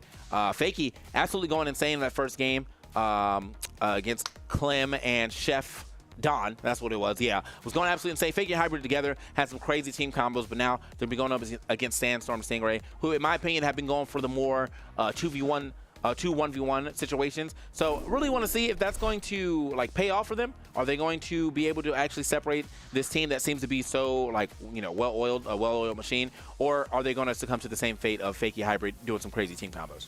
Yeah, it's going to be interesting, and we're going to watch it, see if they can split them up and keep that team synergy from really coalescing and coming together. And it is going to be Sandstorm leading with the Yamugi. It is going to be Stingray leading with the Shovel Knight here. We're going to get some more Nash this weekend. This time it's coming from North America, and this time it is coming from Stingray. 3, So Stingray he's more so known as like a spear player than the lance player is what I'm seeing. Yeah, he was doing a lot of good work early on, like especially with Lance neutral signature when we first saw him break out in like, what was it? Was it Winter Championship maybe 2019? I can't remember exactly what year it was. And it was off of that we kind of like built the idea. And then after that, it was like, okay, he became kind of more of a spear player, and especially heavily while Fakey and Sting are just going at it at the top. Specifically the spear down signature. Like that was such a critical move to his playstyle. Yeah. I remember him also trying the 7 as well. There's the passes that I'm always expecting to see. He's trying the 7 as well. So yeah, definitely seems like he wants to favor the spear. And Nash definitely has some very good spear sigs. Specifically that neutral sig is going to be able to pick up a lot of things. Side sig is also good for that as well. Just picks up a raw side sig from the middle of the stage. Okay. Oh, okay. Well, that actually somehow almost worked out. Almost took that stock off of Stingray. Is gonna, oh, that's a team KO though. That's Hybrid getting that ground pound on to Fakey. Unfortunate target for that. Stingray still living on his first stock, but so is Hybrid. Oh, nice Fakey. Yeah. That was a great DC, or down heavy there. He started off with a D-Light into the recovery. Great follow-up there as well. Good timing on that side signature. It really just got fed into by Fakey with a great setup. All right, this is the problem. I mean, again, you can definitely be 2 top players playing 2 1v1s, but I think when you run up against a team that really wants to play some doubles, you can definitely see the difference here, especially when you're not getting the amount of split up that you need right now. Stingray off of the stage, and whilst off of the stage, big combo happening here onto Sandstorm. Sandstorm back on the stage now in the middle. He's got to find his way through. Oh, they are continuously just finding 2 pieces here. Yeah, the fact that they just got that like long extended 2v1 combo, like that's something we really haven't seen Sandstorm and Stingray get at all. They were able to just find it in the moment because they have that more kind of 2v2 team synergy built up rather than just like, I'm going to follow up a single move off of you, or we're going to split the red team up and just go for the 1v1s. Oh, okay. Fakey. Sending them sky high here. Another one down light into the neutral light.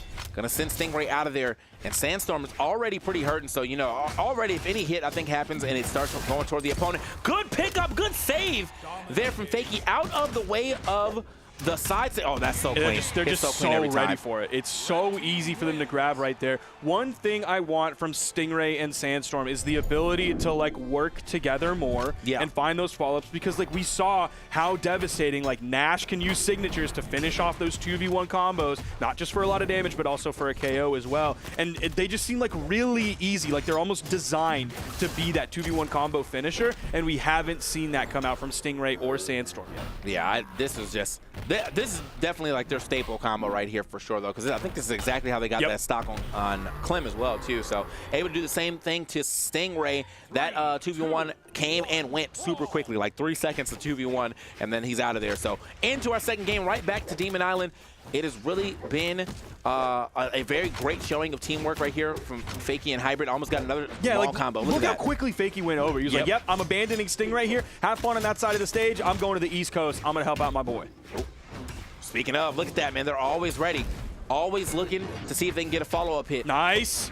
Oh, when Sandstorm got sent out there, I thought he was going to come out of stun time in time to find a KO. Man, Sandstorm just wasn't able to do anything there.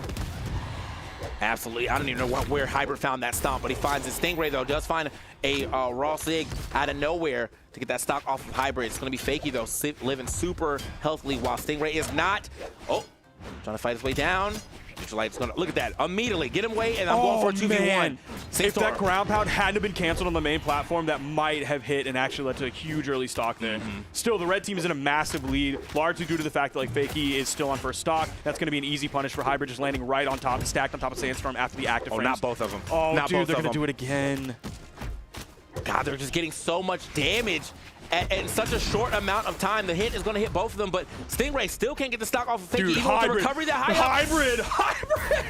Oh, he's now missed 2 of those, but he's still ultimately come out on top in the end. You see the little stutter step across the stage. Like, Hybrid's feeling so confident after this. I think he was expecting a D-light there, not just the side light coming out from his teammate, because he was charging up that recovery. He was hoping that the opponent would get served right up into him. They do take off that second stock. Goes happening. Okay, Fakey still able to bring the heat over there to Stingray. Sandstorm not really able to get himself a punish at all, but I would not try to put myself in the middle of these 2 opponents right now. They have been doing a very good job of just getting long combos if there's like a 3-second gap. Okay. Hold on now. The blue team's starting to activate, though, a little bit. Weapon toss. Nice avoidance right there from Fakey to get a hit and avoid that weapon toss. Yeah, we're definitely seeing Sandstorm figure out where his greatsword is supposed to fit in playing against these players. The end light is going to take away Stingray's second stock. What can Sandstorm do here to avoid damage? No. Okay, good save. It wasn't terrible. He just got hit with like an axe end light, so Right. not a lot of damage. Probably around 15 or 16 given the high defense of a Mugi. Ooh. Okay. he Sandstorm almost picked looking up like he both. was trying to get a save, but needed a GC, I think, D-Light right there. Instead. Great arcing weapon toss. It's enough! They were able to convert that into a KO. That was huge.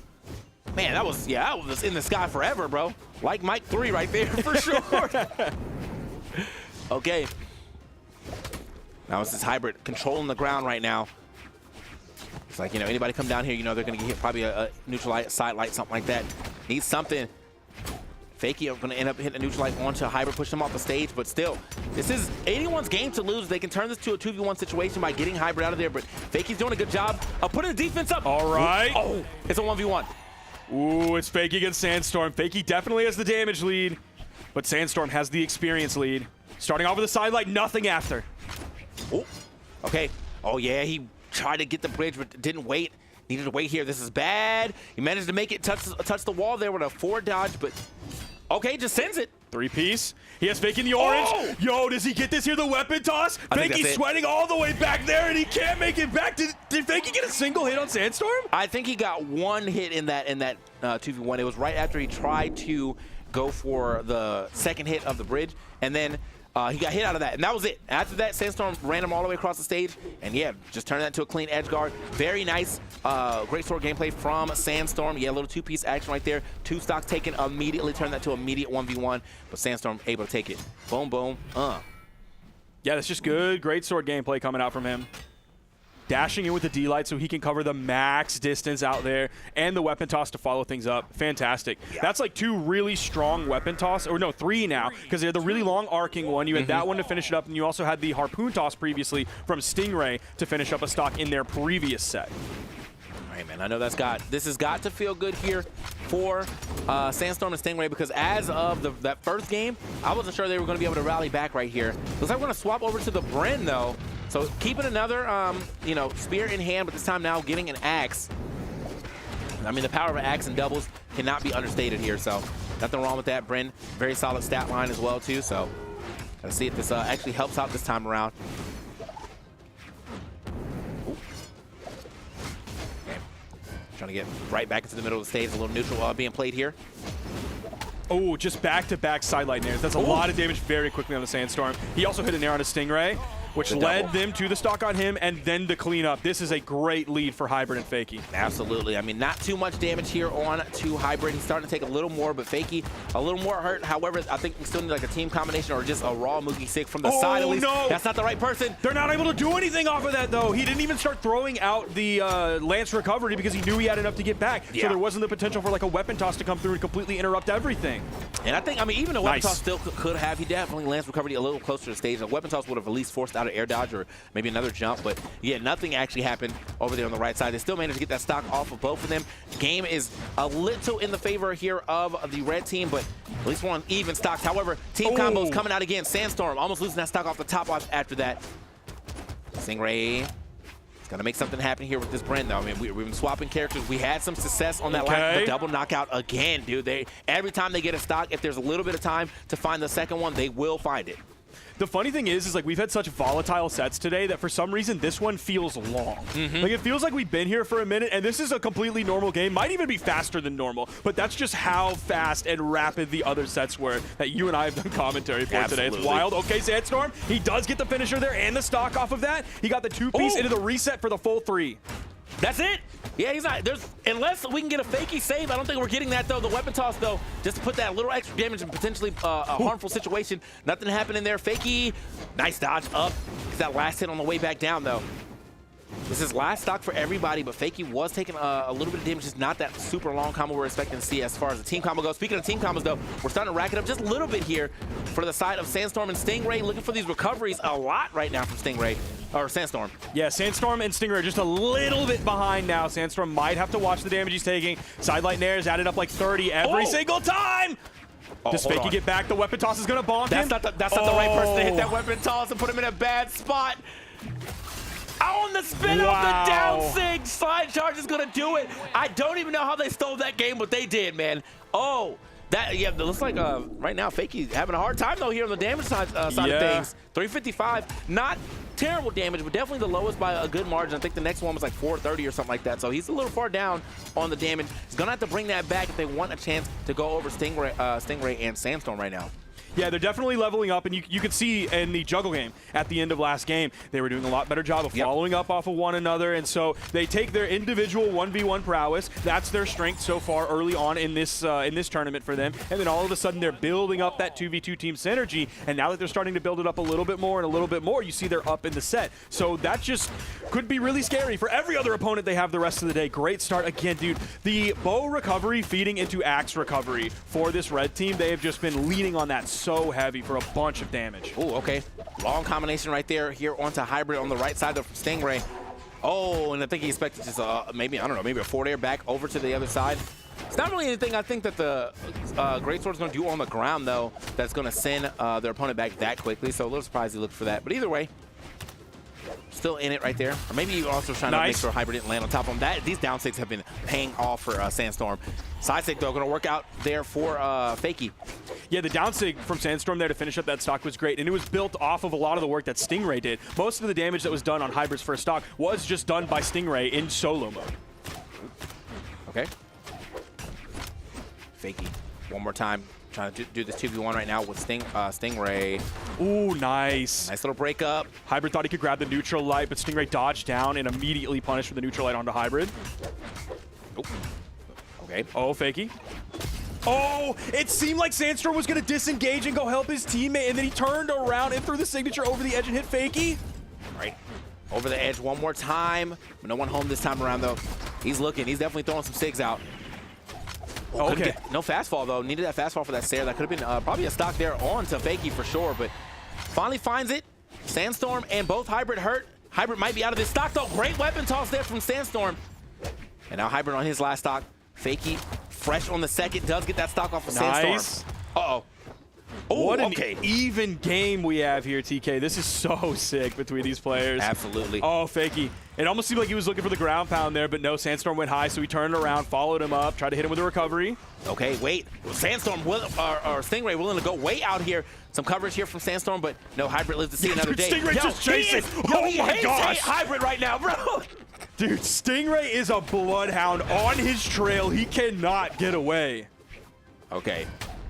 Does end up eating that side air, but they're still going to be living to see another day. That the turnaround neutral sig right there is going to hit for Fakey. That's not his last stock. That's going to be the last stock for Sandstorm, Dude, though, if he can't make it back to the stage. D-light side air, it did like nothing to him. What? He's still in red. I get it, he's the turtle, but he was still in red. Oh. Yo, y'all can't. Yo, they were looking too hard at Sandstorm. The double knockout. It might still turn into a 2v1, though, depending on how Sandstorm plays the rest of this. No weapon in hand right now for Fakey. Odin's Blessing right there gives him a bow. What can he do with it, though? Neutral air. Oh, tried to read the other direction move with the turnaround neutral light. Fakey over stuck on the wall. Sandstorm big chilling behind. Okay, good save. Before the damage comes out. Ooh, they're going to swap places. Ooh, oh, Sandstorm staying high. Very smart choice. I don't know if a bow recovery would knock him out if he got hit there, but a sig would, which is why he tried to stay above it. Hey, Fakey actually doing a really good job of playing this 2v1, though. He's not putting himself in the middle of his opponents. He's been holding down whatever side of the stage that he's on. Sandstorm now going to take front. Just goes for the save. You're correct. Oh, the interruption from God. Stingray. You can see how scared the blue team is playing. They're putting so much respect on Fakey. He does get the KO on Sandstorm. Takes him out of the game. All right, now it's all up to Stingray. All right, now axe in hand. Good weapon toss down. Managed to pick it back up. This is Bren's axe, though, so has some pretty good sigs behind it. I think it's going to be 2 more neutral airs unless he picks him up high, or a D-light recovery. He's going to do it, and Fakey won the 1v2. Okay, Fakey said I can bring it, and I really got to give it up to the patience and the damage. Yep. 877 damage. Every time, I'm like, man, this guy's got to bring it back. They always come back even harder the next game. 235 in the last game, 877 this one. We're making up for lost time. Yeah, that was a huge comeback there from Fakey. And so I'm wondering if the game plan from Sandstorm and Stingray is to kind of do the same thing again and just completely take Hybrid out of the game, have Stingray just chase him down and solo him. Because, I mean, at least so far, based on what we've seen, that matchup, that 1v1 favors Stingray. That's basically what most of last game was Stingray doing a lot of damage onto Hybrid, and then sometimes getting the KO, or like Sandstorm came in and got a KO with a D-Sig on there. So bullying Hybrid out of the game almost was the recipe for victory. They needed to take that set 3-1, but Fakey was not going to let that happen. He was like, you coming, my boy? Like, I'm going to get you. Absolutely. So here we are into the 4th game now. Definitely, oh wait, the 5th game? 5th game, sorry, yeah, 5th game right here. Definitely expect to see that taken in the 4th game to, 3-1 situation, but now we are being able to fight our way from the 2v1 to save the team. That's usually a momentum shifter. I know it's got to feel good to be able to keep yourself into the set off a 2v1 situation, but how does this play out right back onto Demon Island? Everybody getting hit. Fakey way down there, but uh-oh. He got the full 3-piece there. The Lance player's dream, the sidelight neutral there into the recovery. All right, 2 axes in hand right now. We holding it down here for the blue team. Nice pass. Sends them packing. The down air also hits. There's no way Sandstorm is making this back. Oh, wait. He does. What a save right there from Stingray. And Stingray's keeping the pressure going. You're seeing the down airs, but he eats a down signature and a perfect neutral signature. Great timing from Hybrid. Full team wipe, and they're still both holding on to their first stocks. Fakey threw the weapon toss up. I'm not sure if he wanted to grab the weapon spawn, but he was still able to re-grab his weapon, so he's not stripped. I'm actually really surprised. I mean, like, the Stingray was able to go out there and get that save, but that the red team didn't go out there and aggress at all. Like, it took him so long to even get out there and so many resources. I just felt like, yeah, they definitely could have weapon tossed anything, just go out there with a down air, try to make something happen. Regardless, though, they were still able to get those stocks and still put some extra damage here. Fakey fighting his way back down, even in the deep red. The side air is not going to be enough, but they have a little time to look at Hybrid by himself. God, Fakey is living for so long. Finally, no, the save! Oh my God. That was so clutch. Yeah, I don't like Fakey. I don't know if there are any color changes left on his health bar, and he's still living. The D-Light into the neutral light, still living, almost taking away Sandstorm's second stock. He does take away Stingray's second stock. Yep, there's the D-Light into the in-light. Bro is in the black right now, man. Like, I don't know how he's doing this. He's about to cycle colors, man. This is crazy. Like, how have they not been able to find this final hit? And I think, I mean, it's starting to take a toll on them, too. I'm sure they're getting a little desperate. You know, you're like, why is this guy still on this screen at such a high up percentage? The neutral air, not enough. It is going to take out. It's crazy, bro. Almost did it. Okay, there we go. Finally, the Axe D-Light taking off the top at that 45-degree angle. A lot of damage has been added up on Hybrid. Maybe they can bully him out here. Nice interruption again from Fakey, saving his teammate. Hybrid did it for Fakey, now Fakey's doing it for Hybrid. That was like the first side save we've seen from Sandstorm in quite some time. A little surprised, because usually you can just kind of throw that out in a scramble. And this is not looking good for the blue team at all. Stingray hurt. Nice. What a pickup there from Hybrid. A 2v1 situation with 4 stocks. Fakey held onto that first stock for so long. Phenomenal game right there, or currently for Fakey. There is a weapon spawn on the field. They're just going to let it sit there, kind of play as a trap for Sandstorm so they know where he's going. Okay. Gets the stock off of a Hybrid, but I mean, I think even in the 1v1, Fakey's been able to bring that heat. Now, Sandstorm kind of stuck in between them. Finally finds his way out to the outer edge. Okay. Slides past him. Wait a minute. Dude, Fakey's playing so clean. Fakey absolutely ran that last game, dude. I mean, the damage isn't going to tell you that, but 460, I promise you, 400 of that damage was 1 stock, bro. 400 of that damage was absolutely 1 stock, dude. He was living forever, and he only took 2 stocks, but the fact that he was able to do so much damage, set up so many things, and on top of that, live so long, definitely put a lot of pressure onto the blue team. He's in the orange. So he's probably about like 120, 130. Man. Subtract that from 460. That's 330 damage on his first stock. Are you kidding me? Absolutely insane. Kaya has high defense. We get it. But still, are you kidding me? Bro, he almost lost that stock to a neutral air, man. An axe neutral air. From basically the ground. It wasn't even up there, man. It was just off the ground.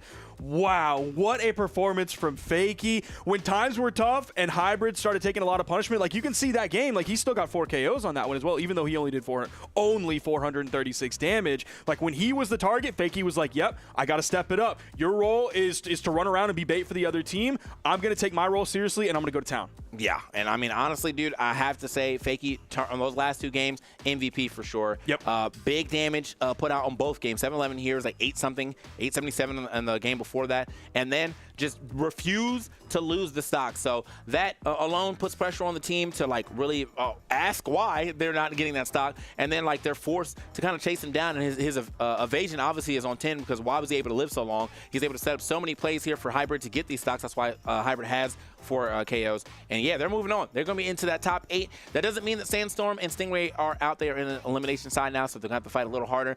We'll give them a shout out though for making it, because that first game was absolute destruction from Fakey and Hybrid, and then they were able to like, you know, steal themselves down and take the next 2. But unfortunately, Fakey Hybrid reactivated game 4 and 5 to go ahead and take it.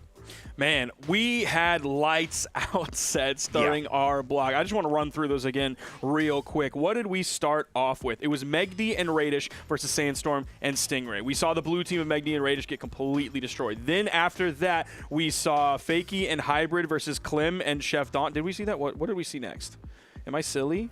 No, yeah, I believe that's what we saw next. Oh, yeah, there it is. Megdi, Radish, Sandstorm, and Stingray. We saw Fakey and Hybrid versus Clem and Chef Don. That was another game where the blue team got completely demolished. Then we had Bunny and Raid go 3-0 over Zen and Experience. Big surprise there. Big upset. And then Fakey and Hybrid. Okay, wait, that's saying Raid is PR12. Is this correct? Production? Okay. It might be bugged. Okay, it might be bugged. Stat tool says like 53. So to be then honest, though, Sandstorm, if it says, from what I saw, if he was PR12, I believe it. Yeah, I believe it, bro. Maybe even better than that.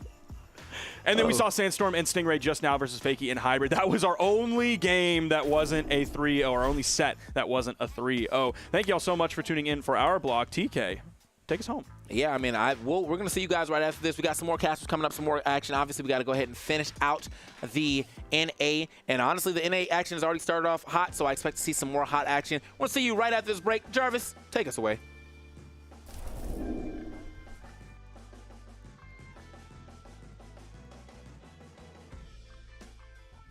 Did you know that we probably only know the exact birth year of one legend in Brawlhalla, and that is Cassidy? Because in this poster, this Nebraska Territory poster dated 1853, it says that she is age 25, which means that Cassidy would have been born in either 1828 or 1829, depending on if 1853 was the year she was turning 26. So with that, we can kind of look at other things in her lore, like when she was 15 and 5 years later, things like that, and kind of have a more fixed timeline for her than for pretty much any other legend, because time is very loose, especially when you are in Brawlhalla itself. So I just thought that was kind of cool. Plus, Cassidy, being 25 in the 1850s, she lived in a very interesting time in the United States history. You know, Wild West, Civil War, emancipation, all those kinds of things were going on in the mid-1800s. So there you go.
Hello and welcome to the Winter Championship Doubles. It's North America, and we are about to get into the top 8 of things. We've already found 2 teams to be in the top 8 of things, but we're going to find 2 more. I'm Duke, and joined with me is none other than PJ. Yeah, it's been great to be here, Duke. I know you didn't ask how I'm doing, but I'm doing great. Yeah, Man, I figured thanks. I keep doing that as my toss, and I was like, you know what? We'll see what happens if I just don't say anything. Yeah, I know. And then I instinctively went, oh, I'm doing great, even though you didn't ask me. But I wanted to do a quick shout out to Skulky and Baron for doing the reveals. Me and Sparky were watching it in our hotel room. Really great reveals, and really excited to see what the Battle Pass has in store. But I'm also excited to see what this bracket has in store for us as we're getting into the rest of the top 8 qualifying matches in the winner's side. We got Balloon Boy, Hideaway versus Guichibu and Hexo. 2 teams that I'm really excited to see. I know you guys talked about Balloon Boy, Hideaway on the pre-show, but also Guichibu and Hexo, a team that kind of formed at the latter half of 2024, getting 4th place at Moose Wars, Snowfall, shout out to Moose Wars, versus Balloon Boy and Hideaway, a very tenured team, getting 13th at BCX, 1st at Autumn Doubles Championship last year. So this is a team that's coming in with a lot of experience and 2 really great players as well, PR 6 and 5 respectively in NA, versus Guichibu and Hexo. How do you feel about it? It's interesting, and the only reason why I say that, again, North America, the chaotic entity that it is, has been filled with a lot of upsets today. There's been multiple times where I'm like, oh, this should be kind of a very clear W for X team, and then we find Experience and Zen in the elimination side of things. Then we find Meg D. Raiders in the elimination side of things. Then we find Sandstorm and Stingray on the elimination side of things. So every single time I've said, oh, this should be a clear-cut thing, I've been wrong. So now I'm like, maybe this isn't so obvious. Maybe Guichibu and Hexo very deservedly belong here. But they do have some odd picks, I will say, because they're currently locked in on the Nyx and Nye. Yeah, and I know TK kind of pointed out here, we haven't seen a blue team win yet. True. So I'm excited to see if we can see, I believe it's Balloon Boy and Hideaway, the higher seeds in the blue team, see if they're going to be able to take it over Hexo and Guichibu as we get into game number 1. We've got Nyx Queen Nye versus Wushonix or Ongix? Ongix? Wushongix? Yeah, that's a good one. Getting into game number 1 here on Small Fortress of Lions. We have game, this is a top 8 qualifying match, so we'll see who makes it into top 8 and gets that earnings up on the next graphic we do for them. Nice little start for the red team as they did lock up Hideaway with some neutral lights, but left side Hideaway. Whoa. Gonna have to rotate over there. Balloon Boy yet to touch back, but instead it's gonna be Hexo who sweats his way down to the bottom. Guichibu not able to make that a trade out. Yeah, going for the GC N-Sig. It's a signature that has a lot of space around it, so you're able to kind of scoop your teammate up. But they're unfortunately a little bit too low. Hexo getting KO'd extremely early on a legend like Nyx, definitely something to be desired there for sure on that first stock. But nonetheless, the blue team continuing to put the pressure onto Hexo, realizing this is kind of the weakness in the armor right now. Guichibu fighting back with the guitars, but just doesn't have the range to contend with the spear and the cannon right now. Finally gets a D-Light into recovery to break the mold, but it's looking all blue team so far. Nice little down air there from Guichibu. It managed to help him get back down to the stage. Right now, I know you were saying that it seems like the blue team's kind of just bullying Hexo, which is definitely true as they might get another stock here. Yup. But really, I feel like this is a fault of the red team's game plan, which is like they want Hexo to start off the combo and then let Guichibu come in with Queen Nye and just hit really hard. Yeah. And so far, that just hasn't been working. Okay, nice N-Sig there from Hexo, calling out the jump from Hideaway, disarms Hideaway as well. Hideaway picks up some gauntlets though, and we know what the double gauntlets can do on Wushonix. Guichibu getting sent to the skies there with that recovery. High defense on Queen Nye though. Definitely a good pick. And Hexo with some team damage on that side stick. Balloon Boy looking to get something started with these gauntlets. Downlight into side air should be enough to KO Guichibu. It is. And we punish Hexo for going for the side air. Another side air comes out, though. The 2v1 coming in, and Hexo owning the 2v1 so far. Guichibu lands with the side air, gets the KO onto Balloon Boy, and it's not all that terrible. Guichibu taking another stock there, but once again, to remind you, it's 4 stocks to 2. They still have quite a bit of work to do to make this comeback a reality. Yeah, they did manage to stop the 6 stock from happening, but once again, they're locked up on the left side. Hideaway going to try to keep them over there, but instead, Hexo turns it around. The down air makes it a KO, and suddenly they're 1 stock away from tying things up. I feel like you're more likely to get hit by combos like that in 2v2s. You just kind of don't think that somebody will have enough time to do that, but there's no way anyone was going to be able to save you out of that string. On the next Guichibu now, realizing there's a chance and trying to take the point here, realizing I have higher defense than my teammate. GC side sig to make a read on a dodge away, doesn't find it. Balloon Boy trying to keep Guichibu in the corner. The side air comes in on some team damage, and all of a sudden the red team with a chance here. Hideaway has to be so careful on this landing, gets hit with the side air. On the other side, Hexo, GC and Sig, that will find the KO. Going for the ground pound, Guichibu with the team KO. Both of them on the same line, on the same beat, ground pound each other, and now Guichibu with a chance to kind of bring it back now in a 2v1 in a really bad spot versus one of the best teams in NA. Man, Guichibu had such a good opportunity, but unfortunately just ground pounded right on top of Hexo while Balloon Boy was respawning. And that's going to be a W for the blue team, so they get themselves on the board. The blue team curse may be about to be broken. Yeah, and I mean, I was kind of believing in the red team buff when Hexo got that 0 to KO, and fortunately we're going to see how Hexo lost their stock on the first stock very early, but it looked like it was possible for them to make the comeback. Everything was looking all red team, and then you unfortunately hit your own teammate, you lose the stock for it. That was smart from Hexo to drift downwards and fast fall to get underneath the down air. You just didn't have any resources to go for that. And yeah, it's just all too easy for Hideaway and Balloon Boy to tap that one in. All things considered, it could have been a lot worse. We could have easily seen a 6 stock take place, but we instead see them bring it to the last stock, so it's definitely not over for the red team, but this might be the end of the curse. Yeah, I do want to give a lot of credit to Hexo in that last game, just because Hexo did go down really early. His first 2 stocks just disappeared, but managed to bring that one pretty close to even. And once again, going for the off stage, it's going to be Guichibu with a ground pound on top of Balloon Boy, and Balloon Boy's first stock did not exist. Hexo keeping Hideaway stuck in a side string is super important there too, so Guichibu able to hold the small wall of Demon Island, which is causing a lot of problems for Hideaway as well. You can't make it back either. Nice side stick to interrupt Balloon Boy. Wasn't able to get a chase dodge or recover back to save their teammate. The red team taking advantage of Demon Island having small walls and making it so difficult for the blue team to recover. Yeah, it looks like the red team's game plan has shifted to be more off stage, and you know what? So far it's working as the N-Sig connects. Balloon Boy about to be on his final stock. Right side though. Not able to get the conversion. That cannon not able to find that final hit. Hideaway is just hitting anybody in vision, even if it's Balloon Boy there. Balloon Boy struggling to find a weapon, getting sent downwards. The side air comes in as well. Balloon Boy in a similar spot to Hexo in the last game, already losing 2 stocks. Hideaway unarmed and gets the GC N-Sig, the classic on the Knicks, the downer to close out the stock. And Hideaway makes it back, but Guichibu follows up with a ground pound. Hideaway still in the game in this stock, but Hexo comes back after the respawn, and GC down like ground pound is the answer. Both of the blue team on their last stock. Blue team just getting completely shut down there. Hexo on the respawn came in, took out the stock, and now it is blue team on their final stocks. They need to take down Guichibu, get him off that first stock. Okay, a cider off the whiffed N-Sig again from Guichibu, going for the team damage anyway, realizing gotta make something happen. Nice downlight nair that will find the first stock off of Guichibu. That's the second stock off of Hexo. Double KO going to Hideaway, but you are down 1 extra stock onto Guichibu. It's not quite over yet, but looking good for the red team here. Let's see it though. Side swap. Oh, just an N-Sig. Trying to stop any of that movement that Hideaway's putting out there. Unarmed Guichibu going for the down sig follow-up as well. That's a classic combo, but just too high damage. Recovery will find that KO, and Hideaway faced with an impossible tax goes for the ground pound. Hexo realizing Guichibu punishes with a recovery, and that was a crazy change of pace from game number 1. Both of the blue team members getting KO'd pre-100 damage on their first stock. The crazy Edgar sequence where Hexo respawns and closes out that stock. One of the highlights for sure of this bracket so far, which is crazy to say because all these matches have been crazy. Yeah. There have been some bangers for sure, but amazing plays coming out from the red team. That immediate adjustment. One of the things that stood out for me is just Hexo was doing such a better job of getting these like follow-ups off of these random hits from Guichibu. And it's not like Guichibu is just throwing out attacks and Hexo's making it work, but it was just like Guichibu hit like a neutral light, and Hex was like, oh, I'm in perfect position for a gravity cancel neutral sig on blasters. Let's see what happens. And it just converts into so much more. Going back to a no platform stage, but here instead going to Suzaku Castle.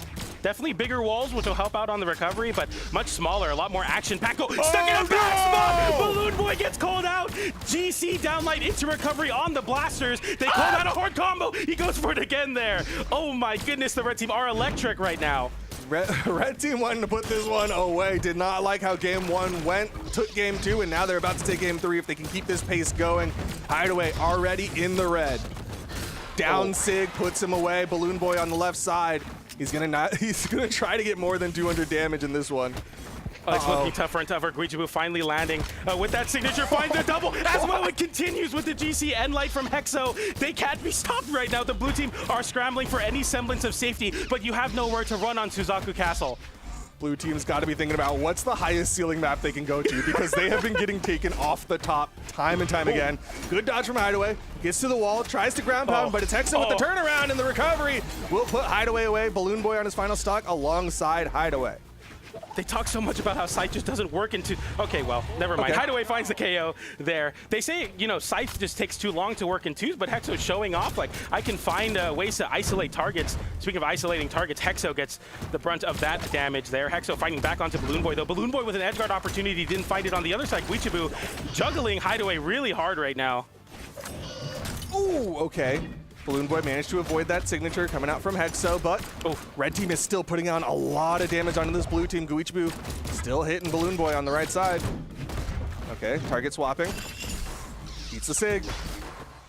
Nice recovery from Guichibu. Unfortunate team damage there. The side sig from Balloon Boy. Sidelight into recovery. We'll find the second stock of Hexo. Guichibu with the recovery there in the 2v1, fighting back, getting some extra damage. Hideaway definitely worse for wear of the two blue team members, but both of them one signature, one substantial hit away from losing their stocks. Oh, and you know they know it. Hideaway with the turnaround down air. Not gonna KO. Tries to neutral air to get Hexo off of him. Down Sig gonna whiff. Left side, Hideaway gets taken out. It's all left to Balloon Boy here in game number 3.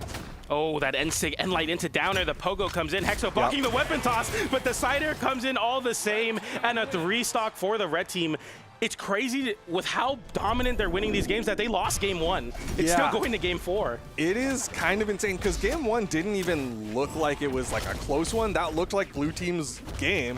And suddenly here comes red team making all of the adjustments, finding hit after hit. They're getting so much extension. They're really just stopping the blue team from getting any momentum. Yeah, exactly. And I mean, I like the blue team's moxie to go to a smaller stage saying, you know what, we're going to get it done. We're going to push the issue. But there, the red team was like, I don't know if you really want that. You're just going to get KO'd extremely early off the top. Now going over to Miami Dome, which I think might help out some platforms to get away with from Guichibu and Hexo might be what's in order. The big concern here, though, for me is Hexo's Scythe off stage. Can be so much more dangerous. Okay, turnaround attempt from Balloon Boy. Hits the nair, hits the ground pound. Hexo with a weapon toss up, gonna give himself some coverage, and Balloon Boy goes back onto the stage. What a pickup from Guichibu's down air. Hexo gets the end light into recovery. The side air follows up. Hideaway stuck off stage. Makes it back, though, because it gets sent high. Balloon Boy looking to continue that juggle and find the KO. Nice N-Sig, and the side air from Guichibu, finding the first stock onto Hideaway. Almost team comboing off the team damage. There is Balloon Boy, but Balloon Boy fighting for his life on this wall, tries to flip it, makes it back, but Hexo continuing to be on the prowl for this KO. Yeah, Balloon Boy just trying to extend these stocks, find these little taps of damage. Meanwhile, Hideaway getting knocked around here. That's a burn dodge, and that's an easy side air. Balloon Boy gonna hold on. It's gonna be Hideaway who gets the KO on the left side. I like the weapon toss onto Guichibu for some extra damage. Keep Guichibu off stage. Hexo lands back, though, off the respawn. Ooh, okay. Just the strong hit on the sidelight. Enough damage was put out onto Balloon Boy, and Balloon Boy gonna be joining his teammate in the second stocks.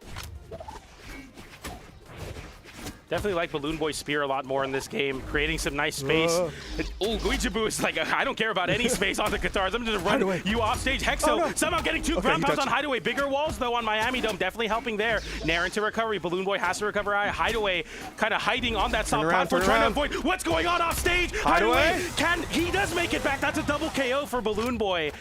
The red team, I mean, you live and die by the sword. You have to go for things like that. Yeah, I mean, a fantastic turnaround from the blue team. They managed to convert that into a double and not lose any stocks for it, so blue team is in an okay position, but once again, I'm looking at Hideaway in the red. One signature could take him down to his final stock. Ooh, that's a big string for Hideaway. Hexo with the sweat beads, but the side air gets Hideaway away. Once again, Guichibu owning on, trying to disrupt Hideaway. Hexo getting popped up and getting continuously juggled by the cannon. Down air there, and a landing side air from Guichibu. That's the second stock this game. Guichibu steals away with a very well-timed side air. Good chase dodge there from Balloon Boy to get out of there, and he's going to get the signature to finish it off. What's the follow-up here? Guichibu DI's straight down, but he still manages to come back up. He's holding on to his 2 stocks. He wants to take out Balloon Boy here, and he will. No. Oh. Okay. Balloon Boy, I thought just he got enough that angle resources. just right. Yeah. You blink and you miss it. I thought Hexo had another life, but in fact, no. Now it's a 2v1 onto Guichibu. Cannon or gauntlets. We'll see Hideaway is just weapon starving right now, allowing Balloon Boy to get some work done on the spear, being up a stock and all. Finally, Guichibu picking up some guitars. Maybe not so simple. You get a KO on Balloon Boy. You get to get an edge guard on Hideaway. It's not so easy now. That's okay. That's the recovery. Can we get the edge guard now? No. Hideaway fighting back with the end light on that soft platform. More space, more safety. Chasing high with the recovery, doesn't find it there. Seems like every time Guichibu misses these opportunities, it feels just harder and harder to make this comeback happen. Now you're seeing Balloon Boy a little bit more healthy, so he's going to play a little more aggressive. He also has that spear, just a really good tool for juggling, and Hideaway just staying right on the ground. Here comes the team combo. Nice. The end sig will finish it off, and that is the blue team tying things up 2-2. So, more shades of game number 1 for the blue team, able to capitalize on Hexo getting KO'd relatively early in the previous stocks, isolating the 2v1 onto Guichibu and winning the game for it. That was a clean conversion. There, if you don't know, you can DI after getting hit by the same move twice. Guichibu choosing to go downwards to force them to come off stage. Maybe an opportunity to flip an edge guard, but no opportunities, and Guichibu just cleanly gets KO'd with the end light into end sig. That signature nerfed, I was like, oh, that's not going to KO, but it just still does. That side spear and sig on Wushang, very, very strong. Yeah, I mean, it is still Miami Dome. The side walls are a little bit closer than on some of these other maps. Yep. But you're seeing 3 maps left on the board. I'm surprised. Oh, actually, no, it's Guichibu and Hexa who are left on the board. I was going to say, I'm surprised Balloon Boy and Hideaway left Suzaku as an option because they did not do well on that map. Yeah, I was going to say, I don't know if you necessarily want that, but they ban away Demon Island, very smart, because obviously both of them have weapons that are really good at ground pounding towards the wall. So we go back to Miami Dome, no Mishima Dojo or Suzaku Castle. As we get into game number 5, the closest set we've gotten so far, it feels like. Yeah, really back and forth. Like you said, a game 5 winner. This goes into the top 8 of things. Balloon Boy yet to pick up a weapon. Top of the map, good dodge to avoid Guichibu, who really likes to go for the verticality on his guitars. Anyway, with some nice extra damage onto Hexo there. It's a lot of damage there onto Hexo. Hexo's still getting hit, more than 100 damage now on Hexo. And Hexo might be fishing for another side string off stage. Hideaway. Try to stay on the ground there. Just shove Guichibu away. Immediate turnaround. Downlight there from Guichibu, trying to disrupt and keep Hexo relatively healthy here. Nice side air setting Balloon Boy downwards. A signature whiffs from Hexo, but gets hit out of it, so he continues to swing with that recovery. Landing side air onto the stage, but a GC downlight into Nair. Not enough to KO either of the red team members, but surely on the sunset of their stock. Somehow Hexo alive, somehow Guichibu alive. They're both now fighting back. Hexo sends Hideaway off stage, though. Tough spot to recover. Hideaway does go high. Oh, nice. The gravity cancel side light right on top of Hexo. Gives Balloon Boy the first stock here in game number 5. Guichibu on the right side. Dodges through the recovery, but can't dodge through that one. Dodge was still down, so that is 2 stocks in the way of the blue team. At the same time, Hexo was looking to get a KO onto Hideaway, but the recovery just too high of a ceiling to find it there, even at this damage onto Hideaway. More tanky Legend of Corks too on Onyx. Okay, went for the side swap there. Instead, Hideaway and Balloon Boy currently split. They both make it back towards center stage. Wow, that side air reached high enough there. Guichibu able to get the stocks a little closer. It's definitely going to help out here, but I mean, Hideaway even being on his first stock and almost losing it instead of being like, I'm going to try to hold on to it harder, still trying to push the issue with these side lights. The down air flips and sends off stage. Hideaway looking to land, but still does. Guichibu, nice punish though, but still Hexo getting hit with the D-light into Nair. So much damage. Nice ground pound into down air. Balloon Boy has to recover here. GC down sig. It doesn't hit. Hexo still off stage. Balloon Boy makes it back again. He's still here. He decides to scrap, and it works out for him. He goes for that turnaround neutral air, which helps him taste dodge up, and Hideaway was there just in case. And it's going to be Balloon Boy holding on to the stock. Guichibu just a little off the mark for the follow-up, and instead it's going to be Hexa who falls down to his final stock. here in game number 5. Okay, recovery from Guichibu to separate both of the blue team members. Hexo struggling to find a weapon. Nice wait there. I like the patience saying, I don't need the weapon quite yet. I know you're going to look for it there. Double recovery on Guichibu. They both survive, though. Hexo getting the downer on Balloon Boy. Is that enough to find the KO? The weapon toss surely should be. Hideaway in the 2v1 now. Unarmed is Hexo, though. This is incredibly even. Stocks and damage basically tied across the board. Good avoidance there from Balloon Boy. Tries to turn it around. Hideaway currently unarmed right in the middle of both red team members. Oh man, Guichibu pushing forward, having both stocks there. The side air will find Hideaway now. The red team, slight stock advantage, but don't expect it to hold on much longer. Guichibu quite high damage on themselves there. Oh, Hideaway getting sent off stage by that nair was so scary. That's the end sig. Not enough to KO Hexo, though. Hexo, of course, on their last stock. Nice side stick from Hideaway. That will make it even stocks now. That signature was, or sorry, that ground pound was so close to taking out Hexo there, but Hexo, knowing the positioning, the neutral air, Hexo cannot take too much more. Meanwhile, Hideaway trying to go on to Guichibu while he's unarmed. Okay, Guichibu still fighting, able to separate Hideaway, get some extra damage there. Hexo definitely looking for that GC N-Sig for sure on the wall there. Not wanting to take too much damage, but the Guichibu classic! Hideaway, can you make it back? Yes, he can. Gets the side of Guichibu as well. No ground pound from Hexo. Gets the recovery punish. Now the 2v1 Guichibu with a miracle. Has to have a miracle to make this happen. And finds the KO. It's a 1v1. Miracles can happen here in game number 5. The winner of this 1v1 gets their team into the top 8. Guichibu with his patented Katars. Balloon Boy reads the movement, gets the recovery, still needs more. Queen Nai has too much defense. Reads it again, but it's not enough to KO. Another weapon toss down. Guichibu realizing Balloon Boy was going to look to hold the weapon. With that recovery, side stick gets punished by a side air. No weapon toss. Balloon Boy wants to hold it. Guichibu with the wall touch.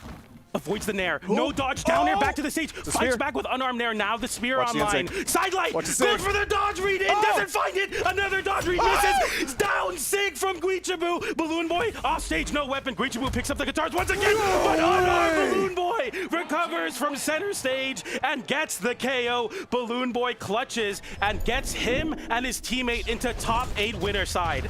Fantastic plays on both sides. Both of them were scrapping. The margins were so narrow. Balloon Boy manages to get past, get down, and get that unarmed recovery. Had enough damage built up onto Guichibu, and that is going to put Balloon Boy and Hideaway into the top 8 winners side. It came down to a 50-50. Yeah. Either if they were slightly more right, that down sig would have just done it for Guichibu.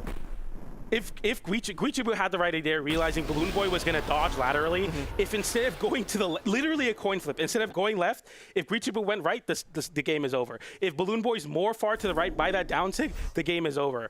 An incredibly close game. Balloon Boy is super clutch. I don't know how he won in that spot. Yeah, I mean, his gauntlets definitely came through. You saw him hitting multiple reads onto Guichibu, which was really adding up the damage. The only kind of pitfall of that was, again, you're on Miami Dome, a relatively high ceiling map, which is why he had to build up so much extra damage, but he managed to do it. He managed to find just enough to get that KO. But man, I expect to see Guichibu and Hexo in the elimination side of top 8. I don't think they were going to stop short of top 8. I definitely have to agree. That was a very fun team to watch as well. Seeing Hexo able to go off stage with the Scythe, as well as finish up juggles with GCD Light on blasters, getting KOs off the top. It looked really, really good. It's just, unfortunately, wasn't able to get it done there. And finally, the curse of the blue team ends with Balloon Boy and Hideaway making it into top 8 through the winner side. Yep, curse can't continue now, but we also can't continue now. We're going to take a short little break. When we come back, we'll be bringing you the top 8 portion of the North American Winter Championship doubles. Take the time now to call in. No, wait, what? That was 1? You're crazy. That was an insane set. That was only 1? We got more sets happening too. That was so crazy. Yeah, you can still call in. You can still call in. I'm sorry. Dude, I'm off today. Who at home was like, you know what, Duke? Yeah. Duke's right. Actually, we are going to break. No, I got sold too. I'm like, he's so confident. I'm going to give him the break. No, anyway. That's how I get through life. I say stupid things confidently, and it works out sometimes. But we will be getting into our next match, Marky Moo Future Bubble versus Rise and Soul. So this would be the final top 8 qualifying match. I glossed over this one. I thought Marky Moo Future Bubble were already in. My bad. Marky Moo, Future Bubble, of course, the new team on the block, getting third place. I like to call them the Power of Friendship team. Okay, yeah. Marky Moo and Future Bubble. Like when we interviewed Marky Moo at BCX, Marky Moo was like, it just means so much to me to be able to succeed with a friend like this. And this is the most friendly of formats, of course, the 2v2. I know Friendship February just ended, but Marky Moo March, maybe? Marky Possibly? Moo March. It might be the month of Marky Moo. We'll find out as they're going to get into the set against Rise and Soul. And honestly, I don't know a lot about Rise and Soul. I can make a really dumb joke about League of Legends, but that's about as far as my brain goes with this team.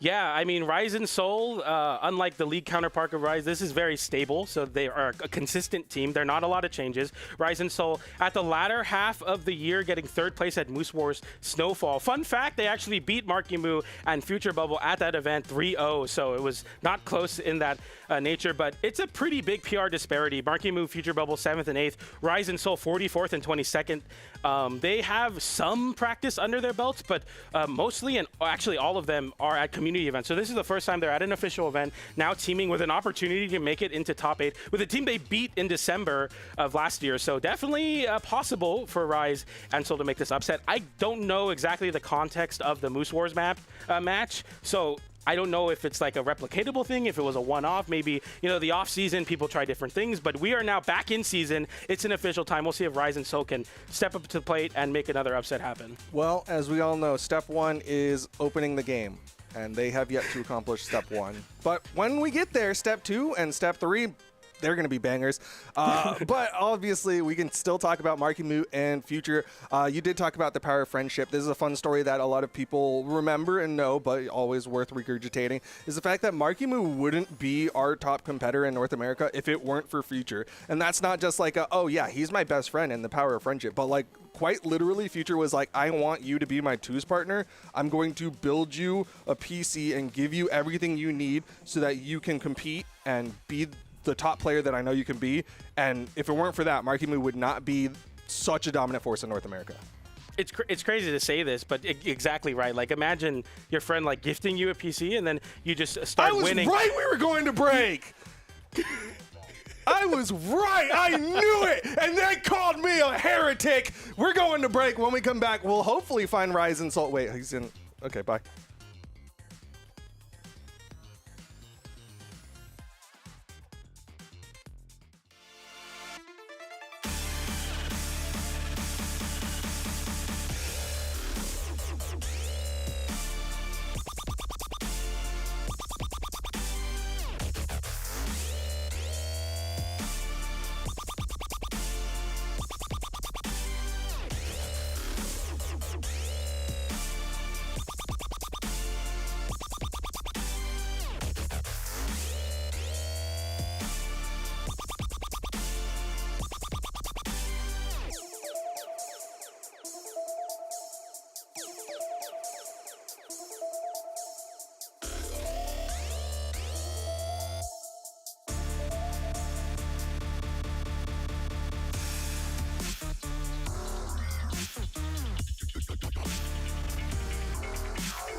Welcome back, everybody, to Winter Championship Doubles. We are here in North America. So, well, it's Sunday, so it's North America time.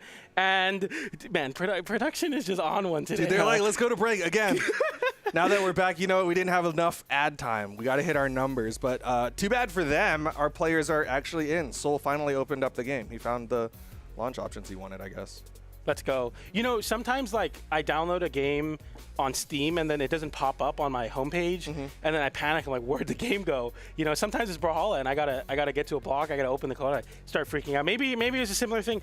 When you're in these situations, you know, small things kind of change your mentality, and it's definitely scary now when you're playing versus a team that you previously beat in the past, but seems to be on an unstoppable trajectory in Markimu and Future Bubble. Once again, Markimu, Future Bubble playing Rise and Soul. This is a top 8 qualifying match, so the winner of this will confirm some prize money as well as getting into the top 8 winner side, which just makes your life a lot better. I'm excited to see this match, though. Can Rise and Soul replicate their success in the previous set versus Markimu and Future Bubble? We will see. Relatively similar team comp on both sides. Surprising to see a Kaya on both sides, just because like Kaya is in a weird spot in twos. You'll see a couple of people do it, but usually they're like the Kaya mains of their communities. But then you've got the Ulgrim, which again has been having a resurgence as of late. And then of course the classic Onyx, top of the map, not gonna get the KO. Rise not quite able to find that final blow. I feel like Kaya fits into team comps really well that aren't necessarily getting like the longest streams, something like a Wushonix, for example, where you're able to kind of weave in and out and disrupt people with spear and bow, really great disjoint, so you can say, okay, don't hit my teammate anymore, or I can follow up very quickly and then get back into disruption. Sure. Nice side air there from Soul to close out that stock, and already a stock lead for the red team. Yeah, really good edge guarding coming out from Soul, just staying right alongside Future, and Markimu was not able to disrupt that from happening. Future already getting into the yellow on this second stock, but nice recovery there, will take down Soul. It's cool to see Markimu on Onyx as well, so we get to see some Markimu cannon, which already looks really, really solid, following up on that side light, or side air with the recovery, I'm sorry. Rise, nice reversal onto Markimu with that nair. Not enough to KO though on Small Fortress of Lions. Soul jumping away, saying, I've seen this trick before on the ranked ladder. Okay, that falling nair actually gonna get Markimu out of that neutral light coming out from Soul. Downlight side air has enough damage on it. Soul's gonna go real high in the sky.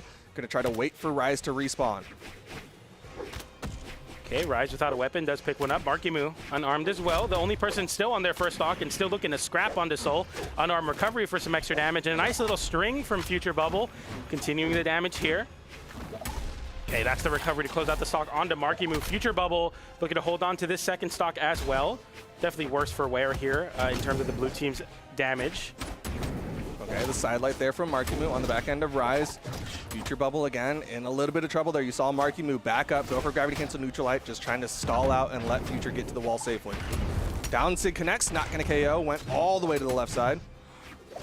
Oh, nice dodge away. Gets the side air there onto Rise. That will find a disarm, but Rise immediately picking up a bow and picking up where they left off, getting some nice damage onto Markimu. Nice end light from Soul as well, and Rise covering a jump from Future Bubble with a recovery, winning out that Kaya mirror there, but Markimu, the get off me Sig of all get off me Sigs, finding the KO as well. I just went right onto the stage and pressed that down heavy button. Not able to follow up off of the hit from Future that sent Rise flying. Neutral signature gonna knock Future up, but Future on that final stock cannot afford to take so much more damage. Nice recovery there. Future Bubble holding on. Markimu gets sent off stage by Soul, but dipping down really low, so Soul didn't get tempted to go off stage. Nice double down light into side air to close out the stock onto Markimu. Soul. Combo. Team combo into the GC NSIG, clean stuff, but Rise. Dude, that's aura, all right? He got the KO, was like, oh, it's a 2v1, I don't need this stock, it's dirty. Let me get a clean one here for the final moments here in game number 1, trying to take down such a high-seeded team. Downlight, trying to go for the team combo, but they're both on the same side, so they're not able to get the black hole they want. Okay, there we go. Nice nair into recovery. That already disarms and a lot of damage already. Just taking some lance nairs and some bow sidelights is enough where you're in a bad spot. Nice pickup of Markimu, but Rise and Soul will take the game. Rise really hit a walk-off KO. Yeah. Like, just like, I'm good with that. I'm happy. We'll go to the next stock anyway, and sometimes situations like that actually come back to haunt you, but that time the red team pretty solid. I like this pickup a lot from Rise there, waiting out as long as possible to still get the GC side light. We'll see this here. Nice little team combo, downlight, side air, GC NSIG, and then Rise, yeah. Just walks off. And I like the I like the attempt from Marky Moo. He's like, okay, I got to go for something here, but it's just too low damage on Ogrim to send meaningfully down enough. And we get into the next game. Rise and Soul already replicating some success from a previous set, but now a new set here. Another opportunity to 3-0. Maybe the blue team need to make some changes. Yeah, we'll see what adjustments the blue team can do because they're on the same map, all same picks, so it's really going to come down to gameplay. Hopefully they can keep Future alive. He was the one who was having a lot of trouble against this red team. Okay. A lot of scrapping so far. It's hard to say really who comes out on top of it. The red team seem to be really confident at holding this center stage, though. They will do just that as Soul is just hitting everybody with the lance right now. So much damage on the Ogrim. Nice little team combo from the blue team, but it gets disrupted once again by Kaya. Great disruption legend here. Oh, he tried to wait it out, but you can hold the down sig for so long. And Future Bubble going to jump right on into that down sig. Meanwhile, Marky Moo gets launched to the left side by the red team. Tries to get the read there, but the dodge from Soul gets him past Marky Moo's cannon. Future Bubble holding on here. Marky Moo still on their first stock as well, though, so he's going to look to try to give some space for his teammate off the wall there. Nice recovery from Marky Moo. Side air comes in, but the KO onto Marky Moo. Nice pogo. Rise should be able to make it back. Yes, he does. Future Bubble in a terrible spot here, but the red team haven't really proven that they're willing to go off stage too much. They're willing to let them get back on, but just because you're back on doesn't mean you're not going to take more damage for it. So right back at it with the lance. Yeah, red team just taking advantage of their strong neutral game, that falling side air from Future Bubble, trying to get the stock count a little bit closer, but once again, Future Bubble in the red already on his second stock. Falling side air, not going to take out Soul. Picks up the spear once again. Nice side air from Future Bubble, sending Soul back to the right side of the stage, giving some time for isolation, but doesn't really mean all that much. Nice nair there. Marky Moo getting sent high, recovers to off stage to get some more space to recover. Future Bubble getting disarmed once again, and now the red team continuing to do so much damage here and just playing so stable. Neutralite still not able to take Soul off of this first stock. Nice down sig. Future gonna just try to put out the long-reaching hitboxes. Marky Moo gets taken out. Nice side air. Finally takes out Soul, but that is not a trade you want, as it is gonna be Marky Moo and Future Bubble on their final stocks. A rare miscue for Marky Moo, not reading the drift with that ground pound. Could have been a way to get back in this game in a big way, but there Marky Moo drops it now. The red team back to their game into center stage, getting the 1-2 hits, getting back to center. Nice conversion there, side air into recovery. Not enough to KO on Kaya, though. Red team's so tanky. Oh, that's your teammate. Hits him with the side signature on the back. Okay. Tries to fall down there, but Soul with those neutral airs just controlling the airspace. The recovery will take Rise to the final stock. Blue team with a little bit of hope here. They're going for the team combo. Rise tries to interrupt, but they still get good damage onto Soul. Not enough to KO, which is what they need, as it's going to be Rise who gets the KO, and Marky Moo tries to play the 1v2. Weapon toss up, recovery, and recovery for Marky Moo trying to retaliate, but it's just not enough. GC sidelight off of the ground pound, hitting both Soul and Marky Moo, and Soul capitalizes GC sidelight. And the red team in Rise and Soul, once again, 2-0 lead over Marky Moo and Future Bubble. They are just controlling it here on the Fortress of Lions. A lot of it, like you kind of pointed out, was just their strong ground game, strong presence in the center of the map. And it forces the blue team to do things that I don't think they're really expecting and wanting to do. It feels like they want to go for their team combos, and they just haven't been able to set up. Yeah, you need some sort of space in order to kind of get things going, especially with a team comp like this. Onyx is really good at creating space, and then Kaya kind of either keeping them off stage or holding the stage control, but versus a legend like Ogrim on the lance makes it so that every time you go for a play like that, you're getting retaliated. It's a lot of nairs, a lot of juggles, a lot of sidelights to scoop landings. It's so difficult to get in this game as the blue team. I think a lot of the onus is on Marky Moo here to get things going on this cannon and the gauntlets, get things going off stage. We'll see if they can make the changes here or if it's another 3-0 for Rise and Soul. Yeah, I think Marky Moo is already getting pieced up there. I was saying, he needs to make the openers, but at the same time, I think Future Bubble has to try to box out Rise, because Rise has done a really good job of interrupting Marky Moo and not letting him get any momentum. Totally agree with that. Nice side air from Soul, getting everybody in the lobby. And the charged up chainsaw will find that KO. Marky Moo again! It's another one and a double KO from Soul. That's tough, man. Yeah, I don't know. Both blue team members getting eager against those signatures that you can hold and charge. Both of them ending up jumping into them. Double side light into the recovery, takes out Rise. Here's a team combo opportunity, goes off stage, goes into the sig, but he misses the down sig. Still converts. Needs another hit, and that nair will do it. Blue team, best showing so far. Yeah, and kind of staggering the respawn as well, so you get a really long time to get the 2v1 onto Rise. Nice damage there. You didn't get reversal for it either, so it's definitely just free damage. Future Bubble fighting back to center stage here. Both of them kind of taking harbor on the left side of the stage and then bursting back in. So ground pounding to get back to the stage, but Markimu will make it so easy. That's 4 recoveries he's taken just to try to get back to get some resources. Recovery from Rise, but Markimu just coming down. Throwing side air after side air. There's the Nair at the top of the map. Future Bubble not able to get that KO just yet, but they're getting some good damage here. Ensig as he gets bounced, and a great interrupt there from Soul, so Markimu can't get the recovery. So it seemed like he had an opportunity to get a reversal there, but instead just letting his teammate land back. Markimu gets the side air nonetheless, and Markimu, I think, has gotten every single KO here so far. I mean, even with Markimu being so dominant, he's still, we're still even stocks here. Even the damage relatively similar as well. Soul, nice little string there, sidelight into Nair once again, getting the juggles going. Future Bubble stuck on the wall here. They both, the red team members, go to keep Markimu off stage. Yeah, Markimu got launched so far there. The Ensig could have taken out Soul there, but Markimu ended up interrupting it. Top of the map, Future Bubble with the weapon toss. Keeps him inside of this game. Markimu chase dodging up, really wanting this juggle to work out. Future Bubble follows up as well, and that's going to be a KO onto Soul. Now red team fully on their last stock here. Markimu, sunset of their second stock though. Downlight into side air, onto Rise. Rise in a really tough position, but Soul makes some space and like to punish. And both of the red team members make it back. Future Bubble has to get back and cannot. And now it's a 2v1 once again. Rise. I mean, obviously the highest damage in the lobby, but still not going to be so easy to hit Rise here. Very elusive. Soul picking up a lance once again. I think the tough thing here for Markimu is he's likely going to be looking for like that one-off hit, just a raw recovery underneath Rise. And you can see he's trying to dash for it, but meanwhile, Soul just throwing out these neutral airs. Knows that Markimu wants to play a little floaty here, so you can just throw out these big hitboxes. The side air is not going to do it, but it's an opportunity for 1v1. Goes off stage, but Rise with the neutral air. Going to reset things, and Markimu's taking too much damage at this rate. Oh, the side air. I thought it was lined up there, but Soul not pulling the trigger, just wanting Markimu to get back to stage and make sure his teammate made it back to stage as well. Realizing the strength of this 2v1 sidelight on the Rise, Markimu cannot capitalize there. The Nair catches Markimu's dodge. Markimu definitely got it back there, though. Now getting disarmed, picking up a cannon, though, going for the down air. Every time Markimu picks up a weapon, wanting to overshoot to try to catch Rise in the corner, but just Rise has been too elusive on the wall. I mean, Rise knows if he falls, that's going to be so much worse for the red team, so he is playing extra elusive, staying back. Markimu going to try to go for this 1v1 against Soul. Here's the side air. 2 weapon tosses. They're both unarmed, so Markimu should be able to come up safely, but there's a downlight. Markimu's taking too much damage now.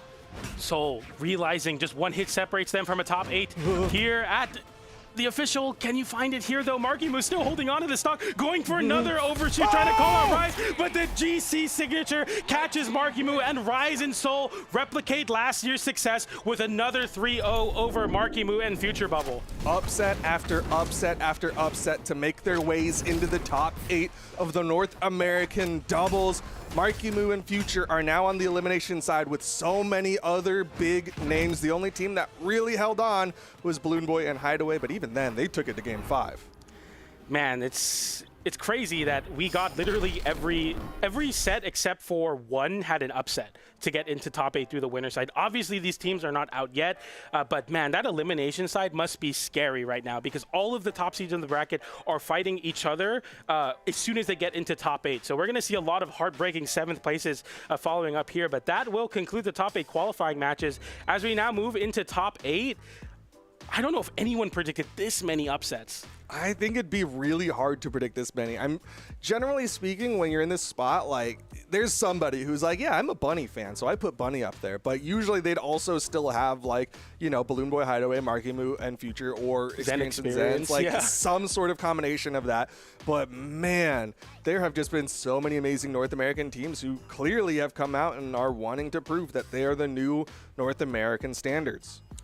Yeah, so to update you as we move into top 8 now, on the winner side, we have Bunny and Raid versus Fakey and Hybrid, which we will be getting right now. And on the other side of winners, Balloon Boy Hideaway versus Rise and Soul. So quite interesting result here. I think Balloon Boy Hideaway really the only team that we had even on our radar to make it this far into the winner side of the bracket. So now we get into the new teams on the block in Bunny, Raid versus Fakey and Hybrid. Yeah, Fakey and Hybrid were a really fun one to see. And like you said, we are going to get into that top 8 winner side match here in just a little bit. But Fakey and Hybrid, it's so funny because like Fakey's like amazing at twos, and yet like because he's not with like Java, who we were kind of usually expecting, it's like, oh, we kind of all forgot that Fakey's just still really good at twos, and then we saw him play and we're like, oh yeah, that's why he's kind of just destroying here in twos.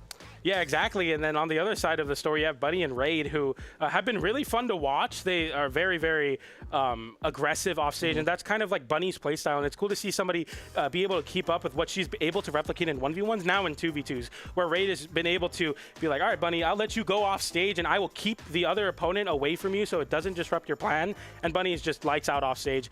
They previously played once before. Obviously, they played in this tournament, but at Moose Wars, Snowfall once again getting 5th place, so already matching that performance once again. Fakey and Hybrid also playing one tournament before this one. It was also Moose Wars Snowfall, so it seems like everyone kind of hinted to what their teams were going to be this year, last year at that community event, so shout out to Moose Wars offseason. Fakey, Hybrid, Bunny, Raid, who do you have winning this one? Okay, here's the thing. My gut says Fakey Hybrid, and my gut's been wrong all day. But I still want to say Fakey Hybrid because I just like they're a little bit more established in my mind. That's not to say that Bunny and Raid are bad, because Raid played an amazing game with his axe. He was doing such a good job, like you said, just being kind of like this stability for the team, just holding it down, and Bunny managing to just kind of go off stage and just perform insanity and come back safely. And Raid was still putting out really big damage numbers. So I don't want to discount this team, but also Fakey's really good. Hybrid's really good. I lean towards them a little bit more. Just a little. I think this is hard. I would not put channel points on either of them. I'll tell you that much. Yeah, absolutely. I keep mine close to the chest. I'm on the same boat as you here. It's really difficult to say which one will win. Obviously, Fakey is PR number 3 in twos, so I kind of want to lean to Fakey, but I mean, it'd be kind of criminal for me not to root for Bunny and Raid. Their team is incredibly fun to watch, and I think it'll be really exciting to see if they can continue forward into Winners Finals. We get into game number 1 here, the first match of top 8 here at Winter Doubles Championship North America. Bunny, Raid, Fakey, Hybrid. We're on Western Air Temple to start us off, and no Aang in sight. Let's go. No Aang. He went home for the weekend apparently, but right now the winner of this team will go on guaranteed top 3 placement. We'll see who it's going to be, as like you said, we're on the Western Air Temple. We've got 2 Ulgrims on the screen. Did we just swap metas with Europe? Because there were more Wushonics in Europe. I think we just swapped with them, but nonetheless, blue team already starting off pretty solidly. Bunny kind of allowing Raid to do a lot of damage and be the starter for things, and just kind of hovering around these top platforms, waiting for an opportunity to get something explosive going, but getting caught out by Fakey with that recovery. Nice side light into ground pound attempt. Raid follows up off of Bunny though, and already Raid showing, like, I know Bunny gets a lot of the talk, but I'm definitely here as well.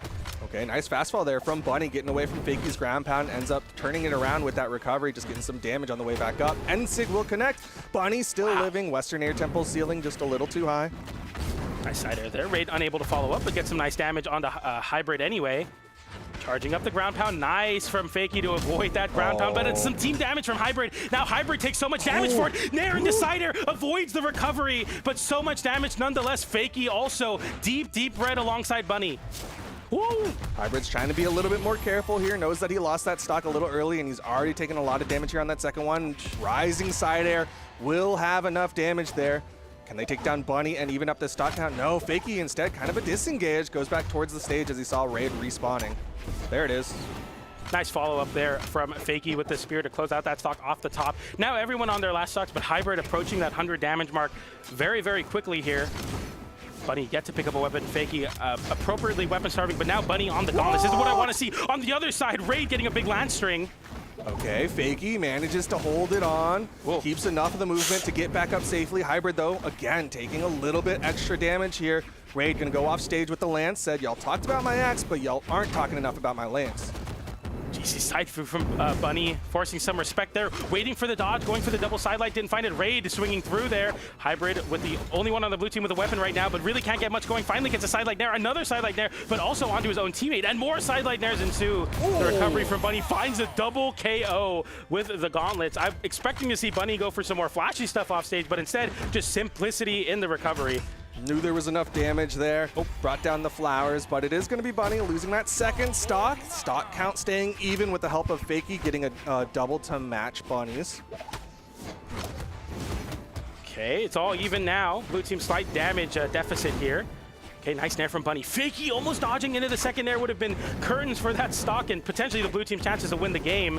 Ground pound hits the grounded version, sends Fakey off stage once again, avoids the ground pound but doesn't avoid the nair. No weapon, picks up a weapon. GC sidelight sends Fakey into the ceiling, and a side stick from Raid sends Fakey off stage once again. Fakey already looking to lose the stock. Nice dodge there though, very crucial. Red team sees the riding. They're going to hunt down Fakey. Fakey the most damage. Hybrid trying to just play interference there, but now Bunny puts Hybrid away from Fakey. They manage to regroup. Once again, Hybrid in that front position. There is still not enough damage on this red team, but it might not matter as Hybrid going for the offstage. Ground pound gives them one. Blue team gonna make it a trade, and there's Bunny with the clutch, getting another double. That was a crazy showing at the end there. I think Hybrid hit the first ground pound and went too crazy with another one. I think literally anything else might have been a lot safer, and their trading out the KO just wasn't right, especially because Bunny having the axe in hand essentially just needs to hit one more move to find the KOs. This was a very clean double KO on that recovery, but yeah, so you get the ground pound there. Hybrid unable to make it back as the charge gets canceled by the weapon toss, but then Bunny just charges it again and then right off end sync to close out the game. So classic axe to close out a very clutch situation, but still Bunny Raid up a game. Bunny Raid able to close that one out, but Fakey and Hybrid did manage to bring that one back to close. I was thinking about, like, in those final stocks that Fakey and Hybrid have just been a little bit slower, right? Like, they've been losing their stocks just before the red team, and obviously once you hit those limits, the red team will end up with the W. Hopefully the blue team can keep this one a little bit closer. Already, I like what Fakey's doing here, holding the center stage, making it kind of a no-fly zone in terms of landing in front or trying to land above Fakey. A lot of end lights and side lights. Raid getting the party started for the red team with a big axe play and another side stick from Hybrid. I like the side air onto Hybrid to disarm and kind of keep him off stage. The nair gets 2 targets. Hybrid picks up a weapon. Bunny getting KO'd very early, though. Sidelight into side recovery, not enough to KO. I thought for sure Hybrid was going to go for the wake-up recovery there off of Fakey's nair, but instead, Raid comes down, hits the sidelight, side air, stock count evened up. Fakey looking for more damage onto Bunny. Maybe they're thinking that Bunny's been the clutch factor, but Raid with the gravity cancel down sig, Hybrid's in trouble. I like Bunny respecting, giving Raid some time to cook off stage, but then saying, okay, now it's my turn to try to follow up. Trusting your teammate, very important there. That's going to find a KO, though, on that recovery. And a pogo sent Bunny very low, able to make it back, though. Hasn't touched the wall, the stage yet, though, just the wall. Finally finds the soft platform there. Okay, Bunny comes down. Looks like the blue team going to go towards Bunny as Bunny goes off stage. Instead, Fakey with that follow-up nair. Off stage, Raid hits the side air. Hybrid's in trouble again. Bunny gonna make that a KO unless the blue team has something to say, and it's Fakey speaking loud and proud. He's gonna keep Hybrid alive. It's crazy Bunny found a ground pound there, and also that Fakey was able to recover.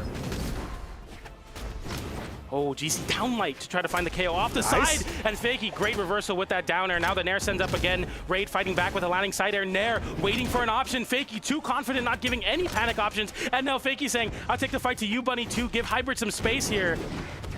Okay, a crazy flip from Hybrid. Very, very ambitious, and still is fine somehow. He's good, he's no good. punishes. Bunny can't find the ground pound either. Hybrid is just, this is tomfoolery off stage, and no punishment from the red team. The cluster is happening in the offstage as Bunny hits another side air. Hybrid hanging out there, spot dodges. Gonna Hybrid, try you to gotta help touch out the the stage, man. It teammate, or doesn't at least even making a matter. trade. Raid gonna fall there. Fakey, okay, it's a safe trade. They managed to keep the stock advantage as Fakey does not go down there. Okay, nice dodge on that recovery. No free damage onto Hybrid.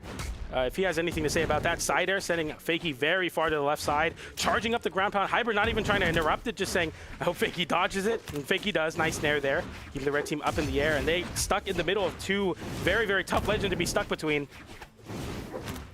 Okay, the falling there from Fakey. They're trying to keep this red team a little bit more split. Hybrid swaps over to the axe. A nice jump dare into the recovery. They're adding up some good damage here onto Raid. D-Light into recovery, unarmed from Bunny. Great pickup. Uh-oh. Boom, boom. 3. Oh, it KOs! What a clutch combo! I didn't say anything because I was like, it's just a combo to get damage onto Ogrim specifically, but now the red team steal away the stock lead. It's a 2v1. They know how to hit that axe recovery so well to get that KO. It's going to leave Fakey in the 1v2. He's got plenty of health, but no weapon, making this a lot harder of a task to do. Bunny realizing the 2, like allowing Raid, the tankier of the 2 to do something. The GC Haymaker doesn't get the weapon toss. Fakey still doesn't make it back. Bunny makes it back. Red team steal a game away. If the GC Haymaker bounced into the weapon toss, clip of the year. But unfortunately it doesn't. But Bunny, it's like, okay, I'll just close it out anyway. Incredible stuff from the red team. insane offstage there from Bunny, just covering both options, weapon toss to go right and the haymaker to go left, but that team combo was definitely the clutch moment for this red team. They were down, but the second they got that team combo, it was pretty much W. Yeah, and just the downer to close it out. And Fakey having the dodge back doesn't quite matter. No jumps, no recoveries. Yeah, I mean, like, I saw them get the hit, and I was like, Ulgrim's not that orange where it's going to KO outright, but the recovery just KO'd. I don't know. Sometimes it just happens like that, especially versus the double axe. The blue team fighting back here, trying to force a game 4. Okay, looks like Hybrid showing off. You know what? We've got axe recovery of our own. They got a good team combo there to start it off onto Raid.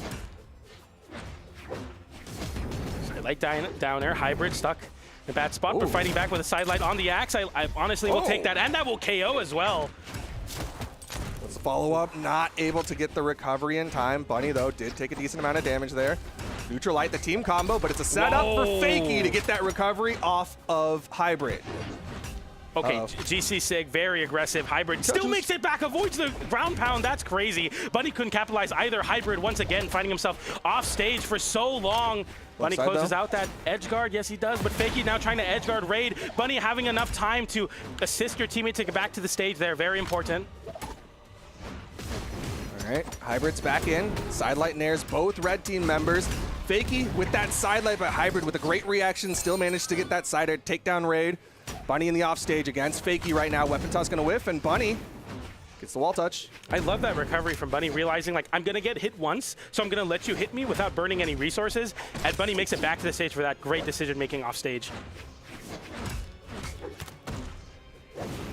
Nice snare, continuing the juggles. That's a big sider. Disarms Bunny and hits Fakey as well, though. Weapon toss, breaks the mold. Oh, ground pound, Fakey.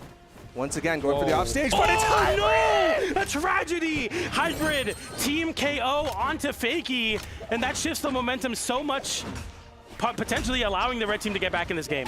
Yeah, just giving those gaps for the red team to come back into this one. The blue team might still have the stock advantage, but you don't want to make this one any closer than it needs to be. Bunny on the red will be joining Raid on the final stock. Raid in the orange. Oh, that's edge guarding. Bunny unarmed, just chose to go off stage and try to close out an edge guard with the unarmed. Bunny waiting to pick up a weapon, finally does there with the gauntlets. Fakey, nice reversal from Raid. Can Fakey make it back here? Bunny getting the sidelight into the weapon toss. Fakey losing the stock. Now a 2v1 potentially. And still Bunny going off stage and getting the double KO. It's a highlight reel for Bunny every time Bunny goes off stage. This is why that ground pound from Hybrid could be so devastating. Is Fakey could have had one more stock, but now everybody's on final stocks. The team combo coming out, unarmed from Hybrid to help out Fakey, but still the damage is way closer than you would want it to be. Oh no, Hybrid getting sent off stage, getting hit by the ground pound as well. Bunny, the double ground pound once again. Hybrid cannot make it back, and a 2v1 ensues. Bunny looking for the edge guard here. Is it another vintage moment for Bunny? It seems to be. Fakey just can't touch the wall. I'm losing it, man. Every time Bunny goes off stage, it happens. It happens just like that. She's so insane in the off stage. So many moments where Bunny just decides you're not going to get to play Brawlhalla and takes out opponents. Sidelight nair here and the weapon toss to guarantee it. And there was the edge guard earlier as well. There's that down air. And then gravity cancel sidelight onto Hybrid. Guess what? Still unarmed, falling side air. Absolute insanity from Bunny. Man, I want an edge guard like that, man. I see what it could be. I want to do that. That looks so see what you do for others. Exactly. Man, the ground pound there, and then you just think, okay, end light side air. There's still a chance I make it back here, surely. But it's like, nah. Realizing you can't go for ground pound there because of the bounce off the wall, so you go for recovery, and then, yeah, it's just over. I mean, a clinic from Bunny showing how to get the edge. We can't really add much to that one. It's just you just watch it and you appreciate the art that Bunny was able to present for us, and that is going to put Bunny and Raid into our winners final. They are guaranteed to get a top 3 finish here. Once again, I got to say that in case people at home were like, what? Bunny and Raid have a guaranteed top 3, a guaranteed podium. Holy cow. I don't know. I mean, they showed off the team at the off season, and I mean, it just carried perfectly into Winters, and continuing a crazy run here is Bunny. And I mean, I'm lost for words. I don't know how anybody beats that team. They both are just so solid, complementing each other as well. I mean, we talk a lot about Bunny because Bunny gets a lot of the highlights naturally, being the Gauntlets player, but Ray just does so much damage all the time. The Lance, the Axe, just dealing so much damage. And Bunny's just so efficient getting KOs that you get less damage. But definitely the last game, 520 damage onto Bunny, so still carrying the game for sure in that one. We got our last match of our block, but still not of the top 8. We got Balloon Boy Hideaway versus Rise and Soul. Yeah, are we taking a break? Oh, we're doing it. Okay. See how I'm right about how the stream's going? They're just like, okay, whatever Duke says is wrong, and I just have to accept that. As we are going into one more set to see who's going to be fighting against Bunny and Raid. Is it going to be Balloon Boy and Hideaway, or is it going to be Rise and Soul? Balloon Boy and Hideaway, the last kind of top-seeded team that's still here, the last kind of stability that North America could have. Meanwhile, Rise and Soul, they just played really well against Marky Moo and Future Bubble. So who's it going to be? Once again, to remind you, Rise and Soul, this is their first time at an official tournament together. They've only played community events leading up into the Winters Championship here today, and it's just crazy to see them perform at this top level of play. Seemingly no nerves, beating very many tenured and very strong teams, beating Marky Moo's team and Space Bubble's team again in a 3-0 fashion. So now Balloon Boy and Hideaway. If I'm Balloon Boy and Hideaway, it's like, you know, the meme of the Reaper going down each door of the upsets. It's like, oh, wait a minute, now it's my turn. So hopefully Balloon Boy and Hideaway can create some semblance of calm in this top 8, but I don't know. It feels just right to root for Rise and Soul here. Dude, I don't... Yes and no, in that, like, I think there's going to be at least a handful of old heads like me that are like, please, don't make me feel senile. Please just be the one thing, like, give me some sanity here. Balloon Boy and Hideaway, can you put this one away? But I guarantee you it's not going to be easy. Rise and Soul have definitely been putting on a show. As we're going to get right on into it, this is another best of 5 to see who is going to go into our winners final. Got some Wushonics again from the red team. Balloon Boy and Hideaway are going to be using that. And then on the other side, it's going to be Kaya Ogram once again. So it seems to me that we're really liking the Kaya Ogram in North America now. We took that from Europe. And we still have the representation here with the Wushonics. Man, I wish they took from South America. Play Roland. At least Roland and Nash? That was fire yesterday. Well, we're getting right on into it. Game number 1, Balloon Boy with that Rising Dare ends up hitting Hideaway. Hideaway ended up starting to find momentum with his cannon at the end of his last set that we saw earlier, so might lean into it a little bit more here to start it off, and it's going to go for that turnaround sidelight. Oh, big damage from the blue team, immediately converting that into a signature as well. Jeez, man, they're playing super well right now. They're just hitting all of the conversions. The recovery not enough to KO, but Hideaway, without a weapon, picks up some gauntlets, looks to make some damage happen, realizing you're on the sunset of that stock. Balloon Boy scrambling to get any hits with the spear, finally does there with that recovery, though. Meanwhile, Rise pretty much untouched here on that starting stock. Balloon Boy not able to get that recovery to follow up off of Hideaway. Falling side air from Rise puts Hideaway into the second stock alongside Balloon Boy. Balloon Boy not in position to follow up. There's the weapon. Okay, Hideaway gonna wait out that respawn timer. Nice side air there. I like the idea from Balloon Boy to go for that NSIG. Definitely the right option, just not anticipating it, sending so far and so fast. Big conversion. I like that from Balloon Boy. Pogo stopped the team combo. That could have been a stock loss for Hideaway. That was so fast from the blue team, though. They were going team combo after team combo. They finally take down the stock of Rise, but it's actually Soul. Okay, he's gonna get taken out there. Red team gonna try to stop the bleeding. Okay, Haymaker from Soul, just trying to get Hideaway to lose that stock quickly. But a big pickup from Rise, gets the downlight into the turnaround downlight side air, and that's a double KO with the recovery as well. And the blue team now up a stock apiece. And man, it's looking bad for the old heads, Duke.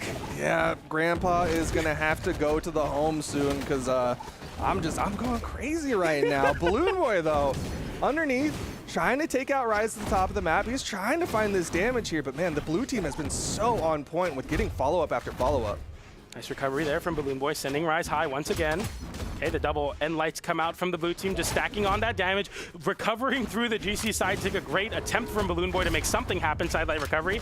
Disarmed, not enough to KO, but off that soft platform, it will find a KO onto Soul. But Rise fighting back, unarmed. Balloon Boy, nice read, and now it's all last stock. Okay, final stocks here, Hideaway. Little worse for wear. Juggling cannons, trying to lay that weapon spawn from the blue team, but there it is, Rise now with the bow. Balloon Boy comes on down. He's the less damaged one. He's going to try to play point, but you see Rise on the split. Cannon, edge guard, but Rise goes up and Hideaway goes down. I like the follow-up from Balloon Boy, sharking that soft platform with the recovery. So having to land there with those down airs. A deep side air finds the KO. Now Balloon Boy in a 2v1.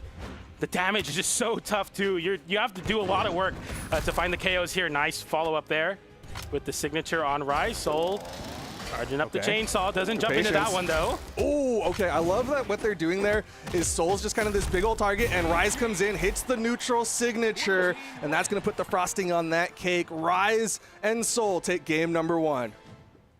It's happening, Duke. It's the event of upsets. This is Winter Championship, and just chaos. Chaos definitely is ensuing on all of us, whether we like it or not. The top seeds are getting eliminated.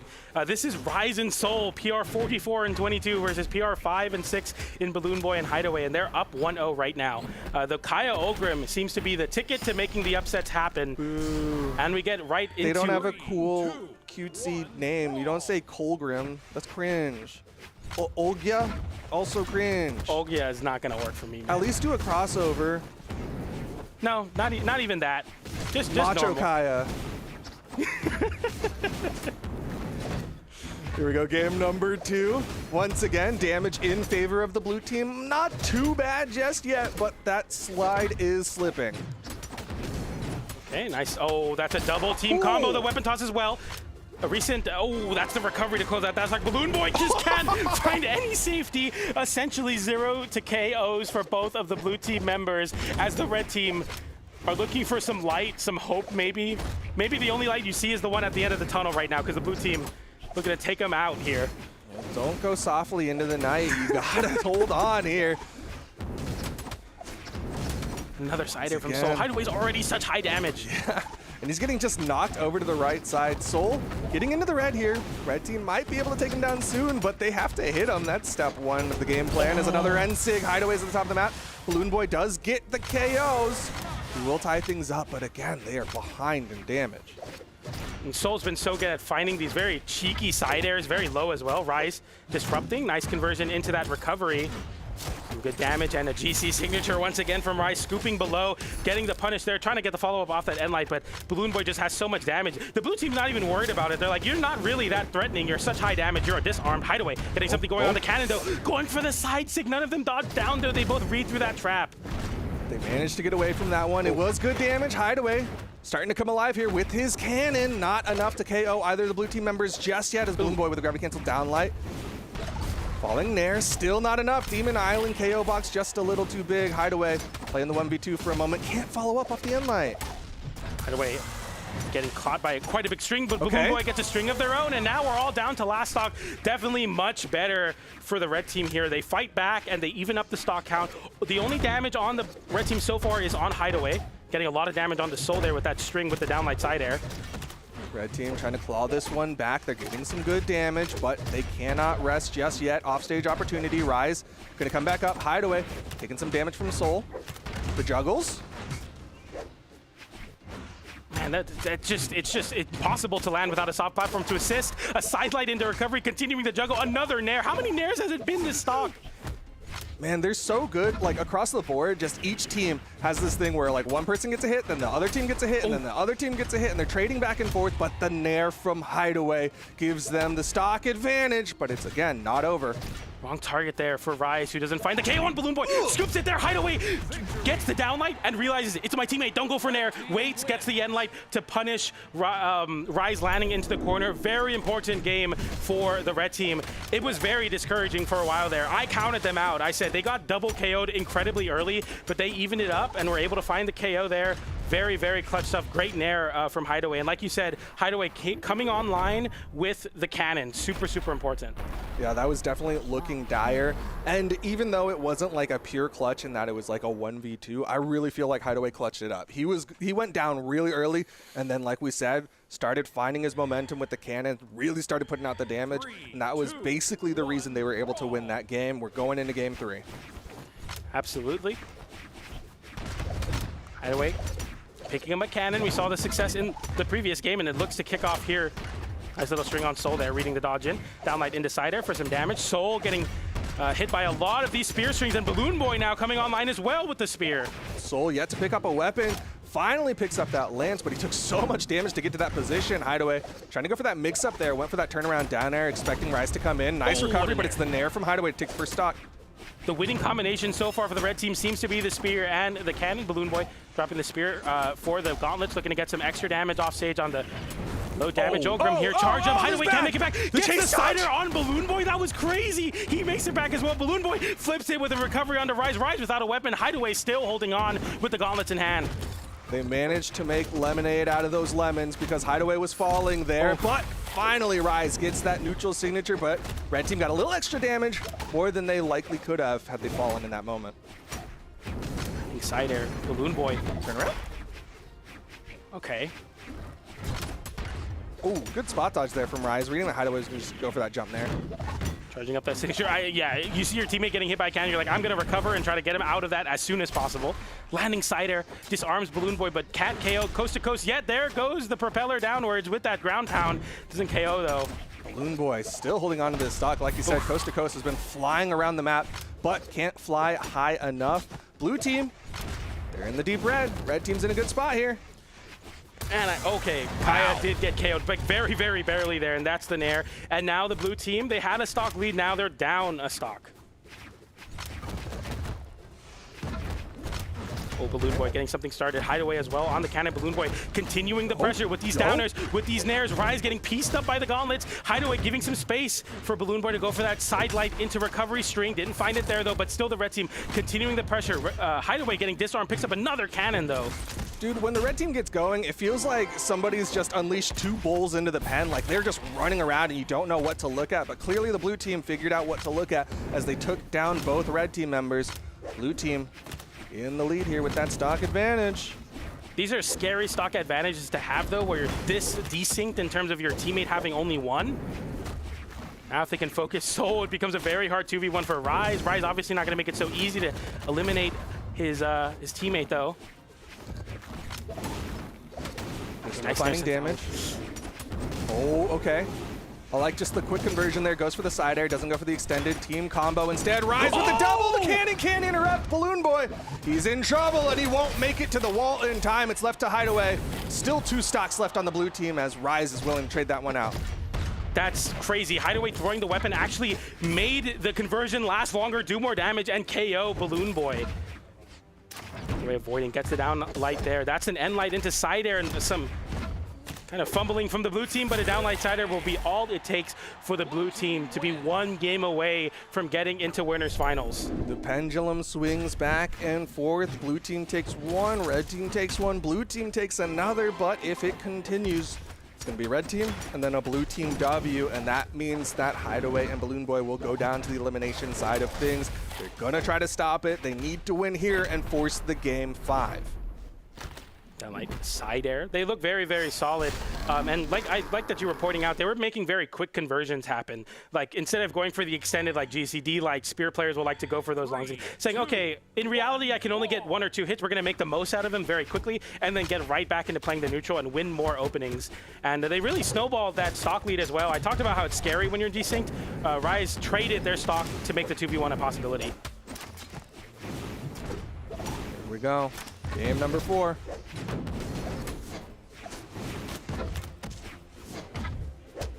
Okay, landing side air there, going for the down light. Hideaway punishing back with that end light. Double side light there, really trying to fish for something big on the cannon. Another side light. Rise hitting their own teammate that time though. The side air will disarm Rise this time though.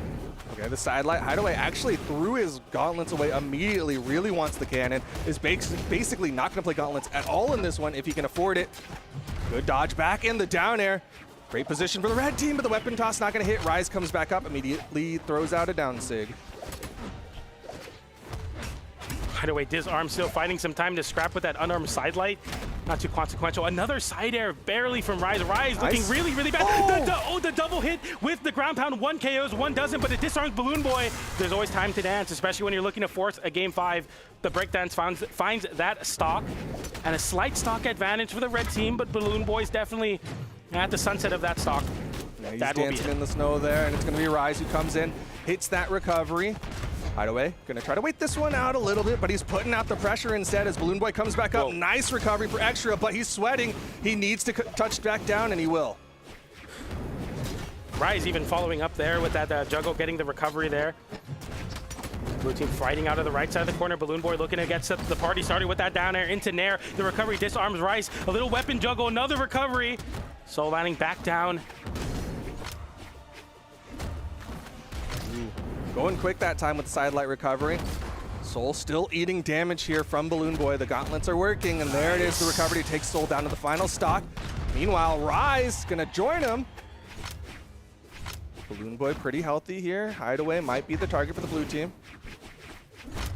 And the red team looking very poised to take this to a game 5, but the blue team. What? What a flip! I don't even know what happened. What happened? I was watching Hideaway try to fight his way back up, but Balloon Boy reversed the situation. It was Rise chasing, and Balloon Boy ends up getting underneath. I saw the recovery connect, and that was enough to put it away. You saw Soul immediately say, okay, I'm not going to play it out. We're going game 5.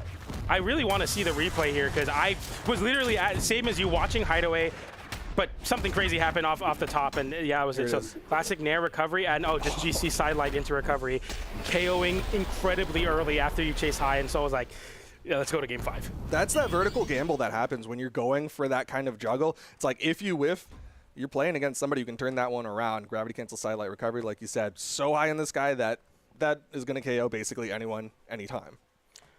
Great awareness from Balloon Boy, though, to flip the situation, not be scared, realizing the gravity of it and saying, you know what, I got to go for the gravity cancel sidelight recovery. We go back to Demon Island. Both teams have taken a game on this stage, and it comes down to this now. Game number 5. Winner of this moves on to winners finals and confirms the podium placement. Nice start for the red team. Big damage from Balloon Boy. Hideaway getting some big damage on the cannon as well. Rise looking to flip the situation, but instead going for a GCN light, a lot safer of an option. Side air sends Rise very low, and Hideaway getting a nice string onto Soul. Both of them stuck on the left side of the stage, and a weapon starve. Soul can't pick up a weapon quite yet. Hideaway's coming alive. Balloon Boy not able to interrupt. Instead, went for the neutral sig, maybe expecting Rise to immediately panic jump. Neutral light connects, but Hideaway not able to get that follow-up. Great interrupt there from Soul. N-Sig will hit 2, but it'll take down the blue team. So on the 2v1 very momentarily, Balloon Boy continues the juggle with an unarmed recovery. Doesn't KO, but Hideaway being forced to run into the corner without a weapon. Hits Soul once again, though. Chase dodging through, turnaround side air. Balloon Boy keeping that lead for the red team. They're hurting. Good coverage there from Hideaway. Hideaway still holding on to the stock. Balloon Boy as well. Hideaway still on their first stock, though, looking to make any hit count because it's just so much extra credit for the red team. Balloon Boy going for the side stick there, doesn't find the connection. Rise will find that recovery, and that will be both of the red team losing their first stock, the double KO going over to Rise. Keeping this one close. Rise, a little bit more damage, but once again, not undoable. Balloon Boy waiting to pick up that weapon spawn. Instead, Neutralite's right on top of it, expecting the blue team to come towards him. Okay, good interrupt, but it doesn't matter as Rise hits the N-Sig.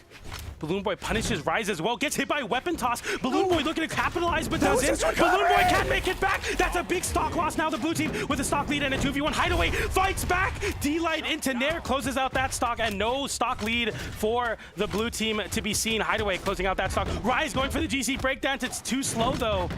Okay, the side air will connect. Red team with a tiny lead here. As Hideaway goes for the offstage.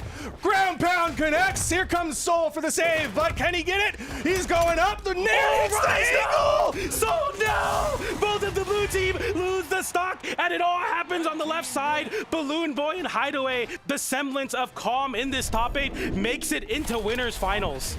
They will do it. They will hold on. Grandpa's not done yet. We don't have to go to the home. We can believe in the information that's out there, because Hideaway and Balloon Boy get the W. They're going into the top 3. Oh my goodness, what a ground pound. And it looked convinced. I was a little bit convinced, right? I was like, okay, this is savable. You know, Hybrid got hit, or Hideaway got hit by the Nair, I'm sorry. And then the Nair is really smart because it's like, oh, I'm going to send my teammate into the stage and get a chase dodge. But Balloon Boy getting the ground pound to hit and bounce off the geometry and close out that stock. Hideaway swings in with that ground pound. No more resources, and the red team close out that. It's crazy how, like, if the blue team gets the save there, it's looking pretty good because Hideaway's about to lose the stock. Balloon Boy would be in a 2v1. There are chances, but there's just one slip up from Soul, and Rise just followed suit. Yeah, really well done from the red team to see that opportunity and completely capitalize and convert that into a W. That will put us into our top side winners finals, but we still have the elimination side of things. We still got to figure out who is going to be challenging, who's going to get that final podium spot, which means we're going to take a short little break, right? Right? Okay, this time I'm right. We're going to take a short little break, and when we come back, we'll be bringing you that elimination side of things for the top 8 of the North American Winter Championship doubles. Stick around.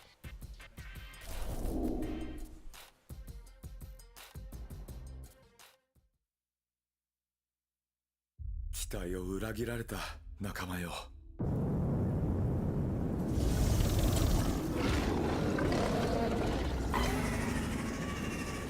誓うよ。死ぬまでこの世界を守ってみせる。失われた魂を見つけてやる。魂を貸してくれ。カルダ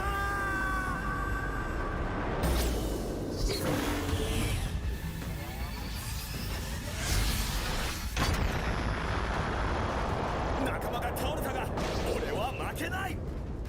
手を貸そうか。かなわない相手なんていない。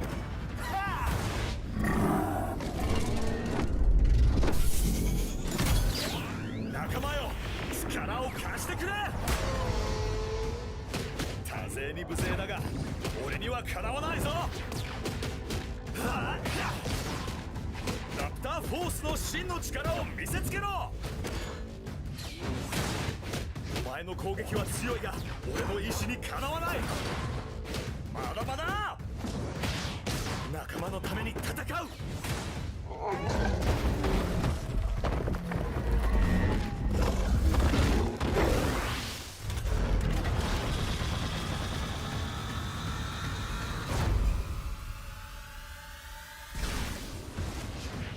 残ってるのは俺だけだ。最後の防衛。ブラルハラへようこそ。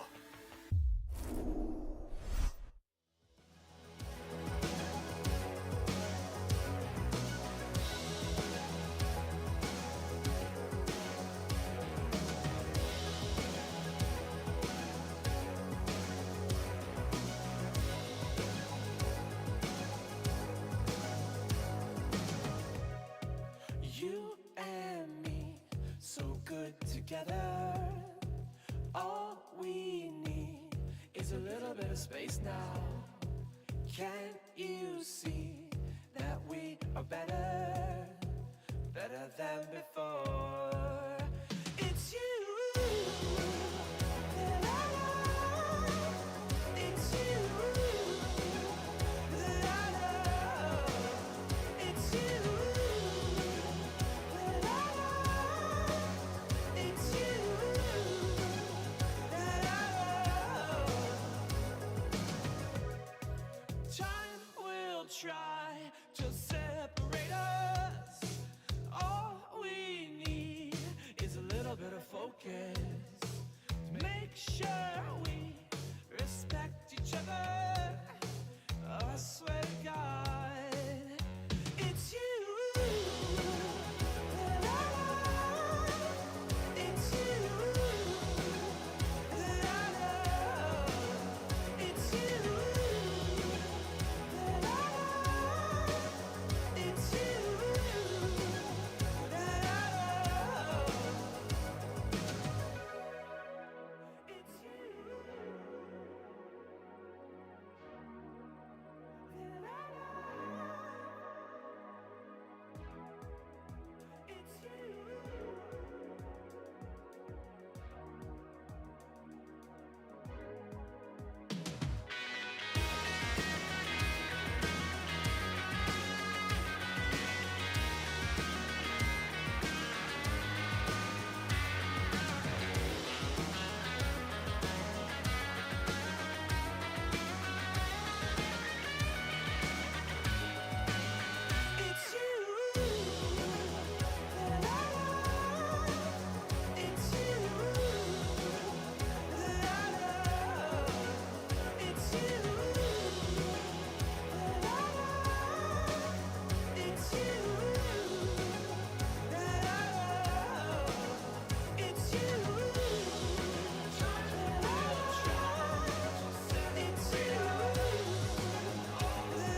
Welcome back. It's Winter Championship Doubles, and guess what? We got even more action because somehow this tournament's got to end. Now, I don't really want it to end because it seems like every match that we've seen so far has been absolutely a banger, and we got even more banger matchups, but of course, got to introduce ourselves. I'm TK Breezy, joined with Sparky again. Sparky, what's up? And what are we about to watch? We have a lights out. I've called everything lights out today, man. It's just been it's been lights on and then turn the lights off. They've been overloading the power grid here without electric. These matches have been. That's why it's been the lights out all day. We're on the bottom side of top 8 here. Sitting on the top side in winners finals, we have Bunny and Red versus Balloon Boy and Hideaway. We saw all of that kind of play out just last block there with the previous two commentators we had here. On the bottom side, elimination round 1, we have Zen and Experience versus Sandstorm and Stingray. A lot of big names there on the elimination side of things. Then on the other set down there, we have Guichibu and Hexo versus Meg D and Radish. Again, a lot of extremely recognizable names on the bottom side of the bracket. We're seeing massive shakeups here in North American 2v2s. Yeah, and we love to see that too, because one thing that I definitely want to see when I'm watching, the first, I guess, event of the season is I want to see people really here like show up and be like, we've been practicing. Yep. The off season has been absolutely insane because we've just been going, back and forth in the lab, in training mode, just doing whatever, learning about each other as teammates, and then bringing that to the table as we've been doing right now. So as you said, we are about to get back into the elimination side of things. And, pop off some of those matches. Got to get some people out of this tournament, but get some people even further this tournament as they want their chance to potentially make it on the podium or into the top 3 and get themselves a medal. So our first set is going to be Zen and Experience versus Sandstorm and Stingray. Now, Sandstorm and Stingray, they've been swapping characters just a little bit today, mostly on the side of Stingray. We saw him play the Nash towards the end of the last set of theirs that you and I both commentated. So Brennan there. Brennan there as well. So yeah, he's been hopping around a little bit, trying to find exactly where he wants to land to go alongside his teammate of Sandstorm, playing which is kind of a surprise, kind of not a surprise coming in with the Amugi. Very few Amugis in 2v2. It's like Moneyhalla, who is just like the Amugi player, like the de facto Amugi player, so of course he's going to keep playing him in 2v2. But it has been fun to see Sandstorm playing it today. Yeah, and I honestly was kind of expecting, you know, maybe when we're back to the wall, we bring out the Mordex or the Teska or something like that. But, like, no, he's really just doubled down on trying to make this Amugi work. And now a lot of these games, too, though, he has lost with Amugi haven't been, like, absolutely I got stomped. It's just sometimes the Greatsword doesn't get a starter. Or, you know, sometimes he's not throwing out as many SIGs and, like, interrupting the entire game. But as of now, he's been able to get this far. And now we're going to see what he can do against Zen Experience, who, again, did tweet and said they were feeling it.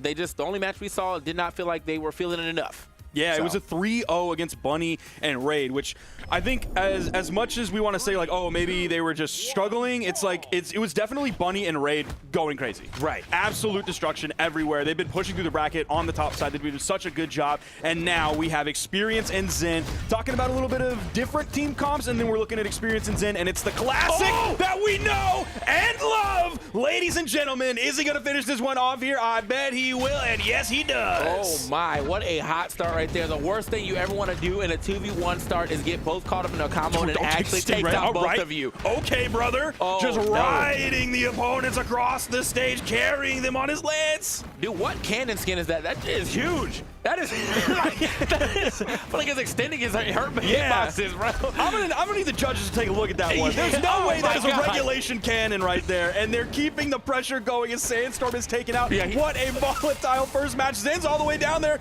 Oh, he's gonna be looking for the ground pound on the Stingray. He gets another stock off of Stingray. And I feel like Sandstorm kind of tried to help there, but like, oh my, no, it's it. That's it. Oh, not to the goat. Oh, the goat is gone. Oh my God. And that's, they can't put us on anymore. Like, they just can't put us on anymore. No, it's man. too crazy. At the start, this game is so fast. Like, how are we even still, I'm surprised we're even still in it. A minute and 15 seconds have passed by, and there's a person off the screen. They're still comboing. Oh my goodness. They wanted to start this one, hitting the ground running. Nice D-Sig, hitting the backside onto Zen. Experience wasn't able to immediately punish it. He's going in deep. He knows he needs big plays. So he's going to continue to go for the big plays every single time, because otherwise he's just not going to have the pace to outpace this blue team. 3 stocks to 1. Stingray very much in the red. The ground pound going to bounce him off. That's going to interrupt his recovery as well, and there's just nothing you can do here. And Experience is just dribbling. There really was not much they could have done there just in general. Like in that last situation, there's like no way you're getting past without like a very well-timed maybe recovery in the middle of a ground pound. But then there's 10 seconds. Look at this. Into the game. There's the side SIG. He didn't even hit. Yep, he didn't even need to. He didn't even hit it. He didn't And then need to. boom. It's crazy. There's the down air, and it's over for Sandstorm. And his very high defense Amugi falling very early. Where's Sandstorm right now? He's in the yellow. Oh, man. And he was taken out just right there. And Just beat down. We don't even get to finish that. That game was so short, and we barely get to finish the replays because they're moving into the next one. They want momentum on their side. They just want to steamroll Sandstorm and Stingray. Yeah, it is a straight up beat down right there in that last game. But hey, man, you know, you got to let that one go. Sometimes you just get bodied. You still have games to work with, but hopefully it doesn't start off like that last one. So far, they're still on the screen. There's 20 seconds passed, so we're already better. Experience. Zen's over there as well. Maybe giving a helping hand. Let's see if Experience can get back. Yes, he's able to use the side air to get over to the wall and touch, and he's still going back and searching with the Nair. Sandstorm's done after that ground pound. The 2 Gauntlet players are just completely controlling everything. And Stingray, I don't know why. He didn't really try to pressure that, aggress that, nothing at all. He was just sitting on the stage now, allowing that 2v1 in an already hairy situation. So, yeah, I think that he's going to have to be a little more proactive about getting off the stage and trying to help Sandstorm get back. And, you know, vice versa if it happens. Nice. Neutral SIG right there. Double. Nice. Okay. Double tapped. We love that. And so now he's going to get back into this game. A little bit of a lead here just because Stingray is still living. For how long, though? We'll see if they can clean this one up here. Sandstorm is looking to turn around, but Zen stayed to the right side. Ooh. Nice KO there from Zen, following up. Yeah, that was a big catch right there. That was a nice little feint, obviously, from Experience. You want to head to dodge in place just in case you needed to hit another side, but Zen was already there with another recovery, so coverage was sent out. Now they're trying to beat down on Sting. Okay. Experience is trying to get in there, dude. He is running at him. They both are, which is like where the little bits of team damage. It's not a lot of team damage, so I'm not going to admonish them for it by any means. But you can see how hungry Zen and Experience are for these KOs, and they're not putting themselves in bad positions to do it. It's not like they're reckless. That's going to be some team damage, but it's not from the blue team. It's on the red team, and it leads to a KO and the full team wipe off of that. And that's a little unfortunate. However, they do have a good amount of damage there onto the blue team, so we do end up getting a recovery at the very least. Experience still living very high on the defense, though, so something that we're going to have to worry about. Okay, not going to get hit by the recovery across the screen. Not enough. They still have some time to look either side. We got Stingray looking for another down sig there closer to the edge. Experience just seems like laser focused on Sandstorm right now. He completely ran past Stingray, thought it was just to grab the weapon, but then he kept chasing down Sandstorm. I think they're trying to force that that 2v1 as many times as possible. Speaking of, this is so scary. No, what a pass! Sandstorm in the right side. I love that. I thought he was going to try to go up at first. He was like, wait a minute, you're going to pass him down. Clean side sig usage to send him packing as well. Guaranteeing that stock house all up to Experience. I feel like I've never seen anybody pass with the Orion Spear neutral signature into something else. Normally, that's the finisher. The timing on that was so cool. Right now, Experience, though, he definitely still can't do this. There's a lot of damage here on the board on the side of... This might be a problem. Oh, wrong save right there, definitely. Yeah, he went up. Oh, you know what? Probably. I think he was expecting more of a side air there, if anything. So it might have been the wrong option for Stingray, really. Yeah, I think they just weren't quite on the same page of whether they wanted to go vertical or horizontal. Okay. Well, he's going vertical on that one as he gets sent out of there. The three-piece from the Great Sword is going to go ahead and take it. Good stuff to Sandstorm and Stingray, but a great pass right there to really turn that into a 2v1 situation. It's really going to they're going to win off the heels of that. We love that. Here we get it again one more time. Boom.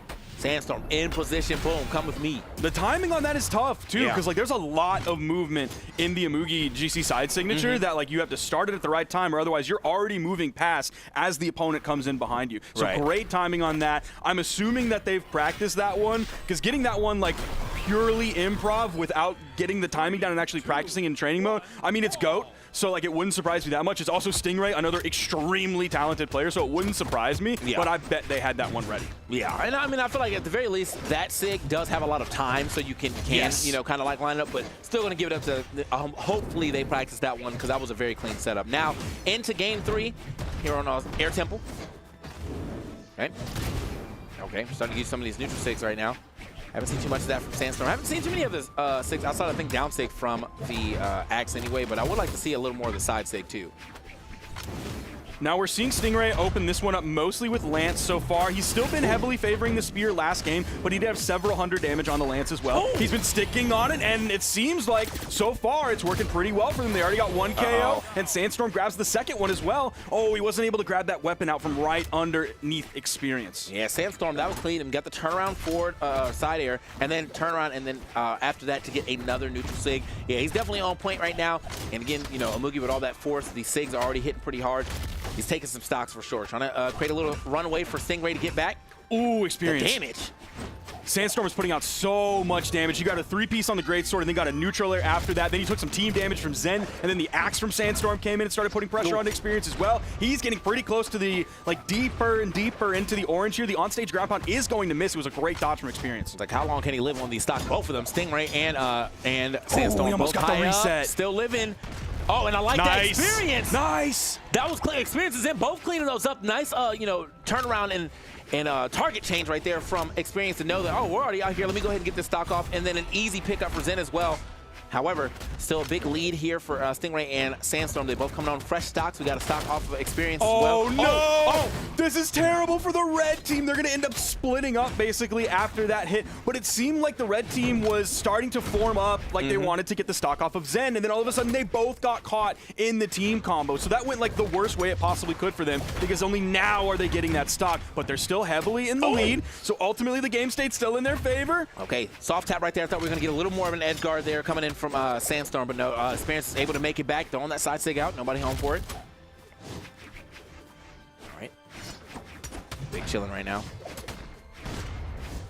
We got a side. Oh, nice interruption from Stingray. That's clean too. Both of them getting out. Oh, wrong person to get hit by the neutral sig.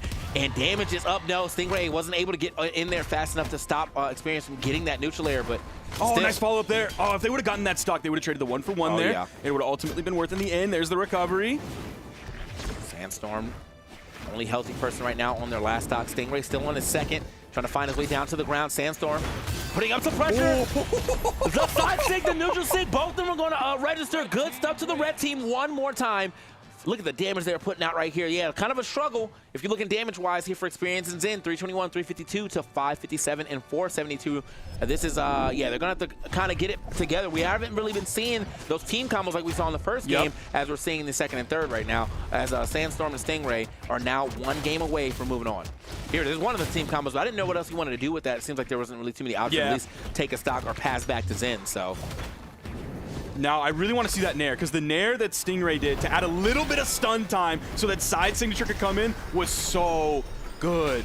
Man, I love watching Stingray play. When Stingray's on, Stingray is on, and it is so much fun to watch him. Oh, yeah. And, I mean, honestly, I'm watching the GOAT. You know, I was always happy to see the GOAT. Experience and Zen, I was going to be happy to see them regardless because I definitely wanted to, like, I know what they can do in doubles. We've seen some of it already, but they really got to bring it back to the table right now if they want to get to this game 5. So it looks like they're waiting for a character pick, as you can see on the screen, or maybe they're kind of like chatting it up real quick. I imagine we're still going to see the same characters. I don't know who else they would really play. I don't expect really anything else whatsoever. I think something that they weren't able to do that game that they were able to successfully do in the previous games was force edge guards. There was like not a lot going on alongside the sidewalls, which is where the blue team was doing such a good job before. They were deleting those stocks when they had 2 sets of gauntlets on there on each character. Like, they were just demolishing the red team. They didn't know what to do on the edge. Absolutely. Now, we're not seeing any of that. We're seeing side signatures KO on the stage. No one's even going over into that push-off column whatsoever. No one's down here fighting. It's just all on stage. And that might be why Sandstorm and why Stingray are coming out on top now. Right, and so we'll have to see if that's what is going to pay off for them. It looks like we got the Rayman out, so that is the one swap. Yeah, I guess I would have expected there. Not the Onyx, but the Rayman's going to come through from Experience, which is you know, what they were using for a long time too. They try to get a little meta with it with the Wushang Onyx, but let's go back to the Rayman, who's also obviously a very solid pick. We have another Rayman in the winner side of things right now, so yeah. And we're going back to the air temple. Blue team wasn't able to force edge guards last time they were on this map. Maybe they can this time. No. Or it might be establishing dominance. So Sandstorm off rip just immediately goes over to get some on-arm damage. Now he's starting to put some hits here onto Zen as well. Ooh. GC D-Light is going to whiff. No major attempt after that off the top. Really controlling that ground quite well. Okay. Gonna go to the other side. Big damage. Nice gauntlet Nair. Can he get another one? Oh, he's going to grab Zen here. There's plenty of room for him to get back. No major pressure coming out from the red team there. And Experience stayed low so that they were split, so no big move like a side stick from Sandstorm to grab both of them. Okay, that worked out again. Sandstorm has been doing that a lot. The first hit of side light into dash or chase dodge into down sig, and it's been working out, you know. It's basically, you're basically going to be doing that anyway. It's first hit into some chase dodge, usually into the bridges and stuff, but like he's like, I don't need all that. Ooh, is Stinger going to be able to get back from this? Little bonk on the head. He actually down aired his teammate. Will he get back off of that? No, he's not. But they are going to trade 1-for-1, and actually the red team is going to come out on top after that trade because of Sandstorm's survivability. All right, yeah, Sandstorm one more time, still living out here. Going to make it happen. Oh, okay. The bounce pass. Oh my got God. the dodge. Oh, he makes it back, though. It looks so good, Sandstorm, so but it just tough. wasn't good enough. He definitely was trying to style on him real quick. Unfortunately, Experience not panicking, didn't burn any of his options, able to just kind of slowly but surely get himself back to the stage. Still, though, sick attempt at a play. Yeah. And we can see another edge guard situation happens, and what happens? The blue team comes out on top after that. Now, overall, the red team is still in the lead. Experience has a lot of damage on his stock. That D-Light, I love the D-Light into that side sig. He got it just off the ground a little bit, so you can grab a partially aerial opponent and someone grounded. Ooh, okay, some extra damage. That might actually mess them up, to be honest. He didn't get the full send-off on that. I think he might have just been able to take the stock regardless, but with Experience being right behind Sandstorm, understandably why Stingray wanted to put some extra pressure out there, but now Experience, only person on this team with 2 stocks left, very hurting. Got to find his way out of there. Sandstorm looking for a couple of recoveries, trying to chase him down. The down air is going to hit. He just needs side air. Yep. He was looking for it. Once he hit that down air, he was like, yeah, that's not going to do it for me. Great side air. A little bit of a follow-up here, just adding a little bit more damage on. That is going to be the second stock going down from Stingray. Blue team regrouping up. Are they going to push off stage? Sandstorm going down. You see the D-Sig.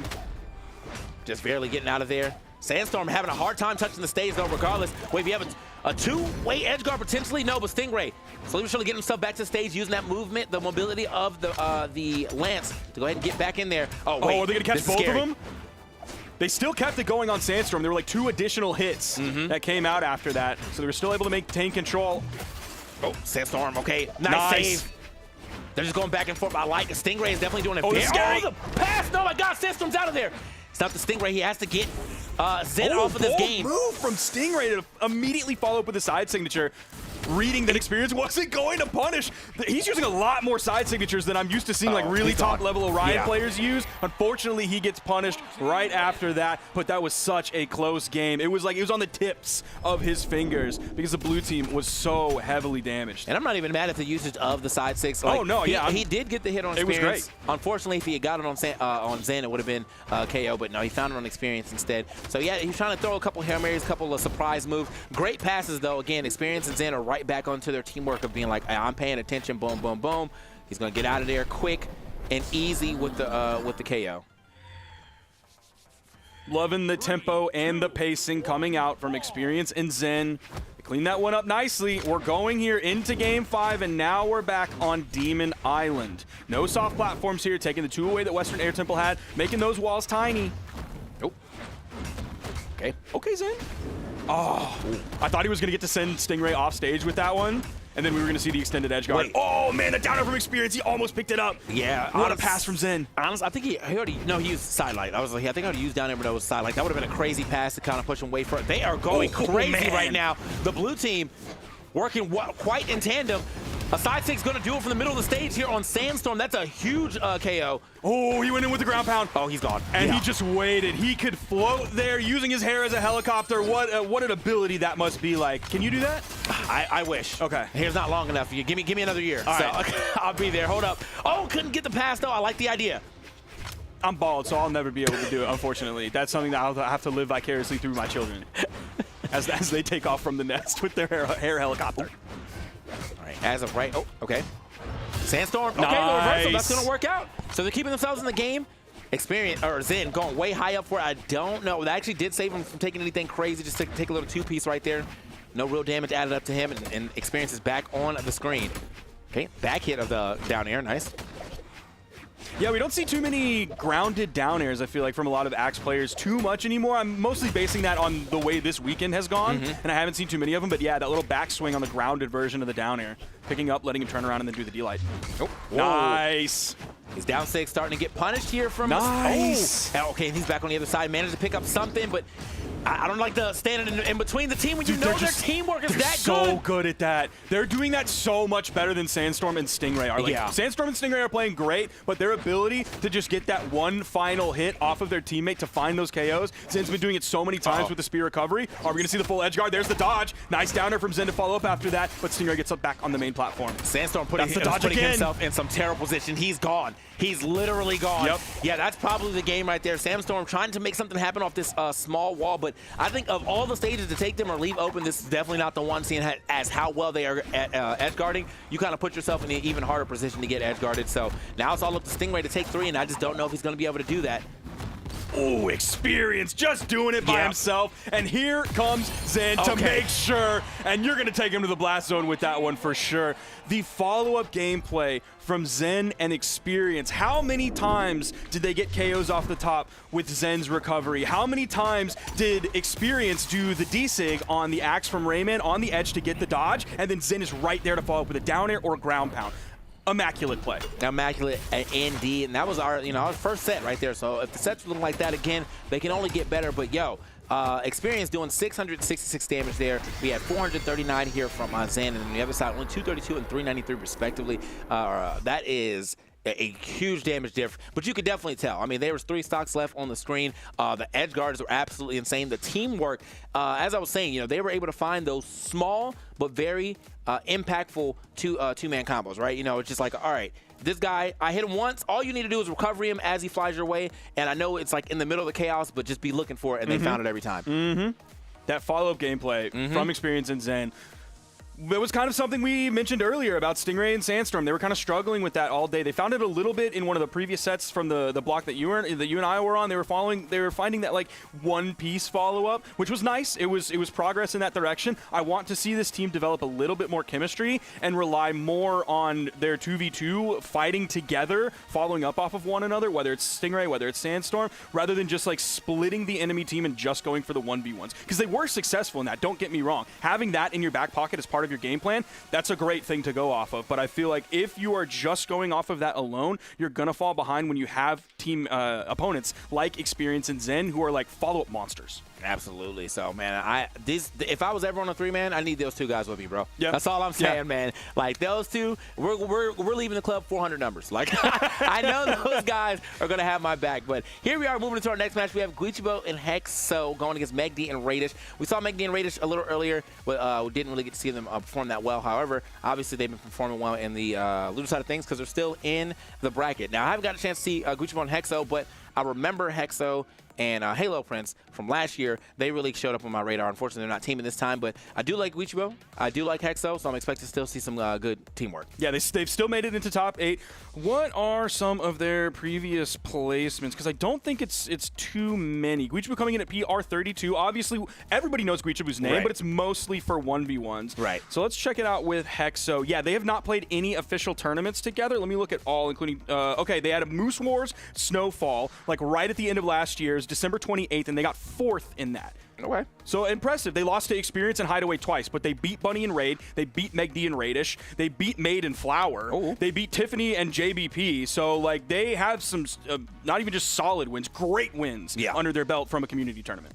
Let's see what we've got. Looks like it's going to be Hexo on the Nyx. Yeah, I think they were Nyx and Loki. So now it's going to be Nyx and Queen Nai coming in from Guichibo. So we are still keeping the Katars, which we kind of know Guichibo for. I mean, I'm used to seeing the Linfei, but maybe not wanting to rock the Linfei here in doubles here. But we'll see what happens as we get to our first game. Radish in the building as well with his Patent Raptor.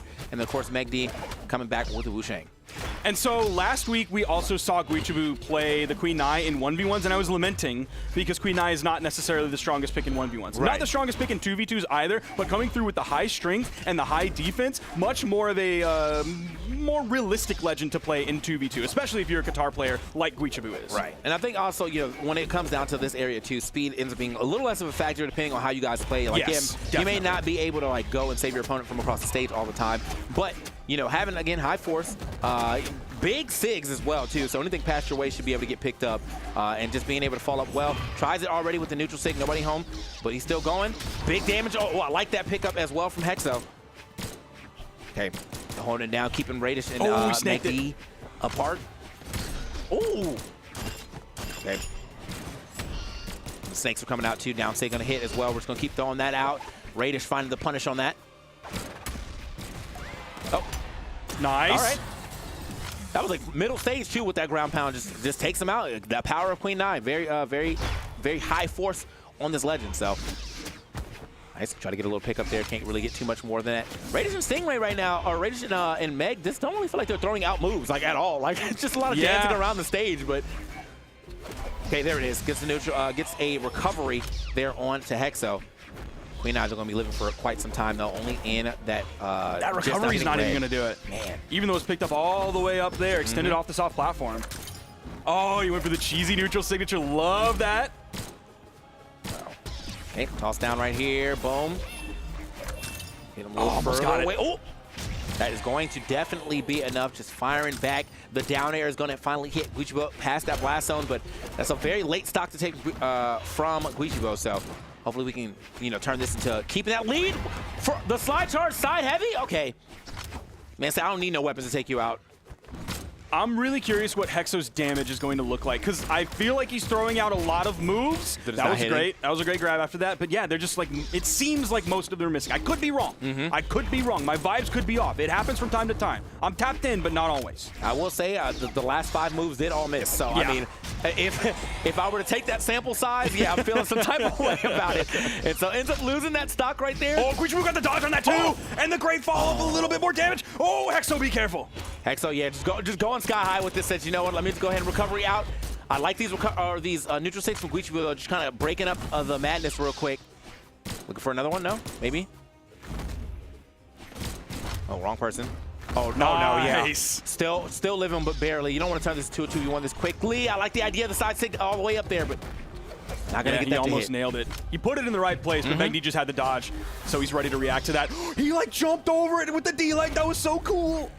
I mean, and still got to punish, too, man. Sometimes I feel like they hold it too long. Oh, yeah, you're gone.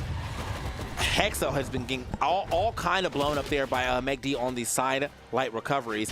And now Guichibu, even though it's coming in with a fresh stock, you know, we do not have a crazy amount of damage here on Megdi, so that stock's going to be preserved. Probably could find a very opportune side sig here on Radish. Don't do that! Don't do that! No, don't! Okay, they got caught up together, but not the neutral sig. Yeah, not the neutral sig. Not the neutral sig. You can do that more when your teammate is alive and he can follow up on any counter punish when the opponent is coming in, but you cannot rip that when there's 2 people on the board. Okay.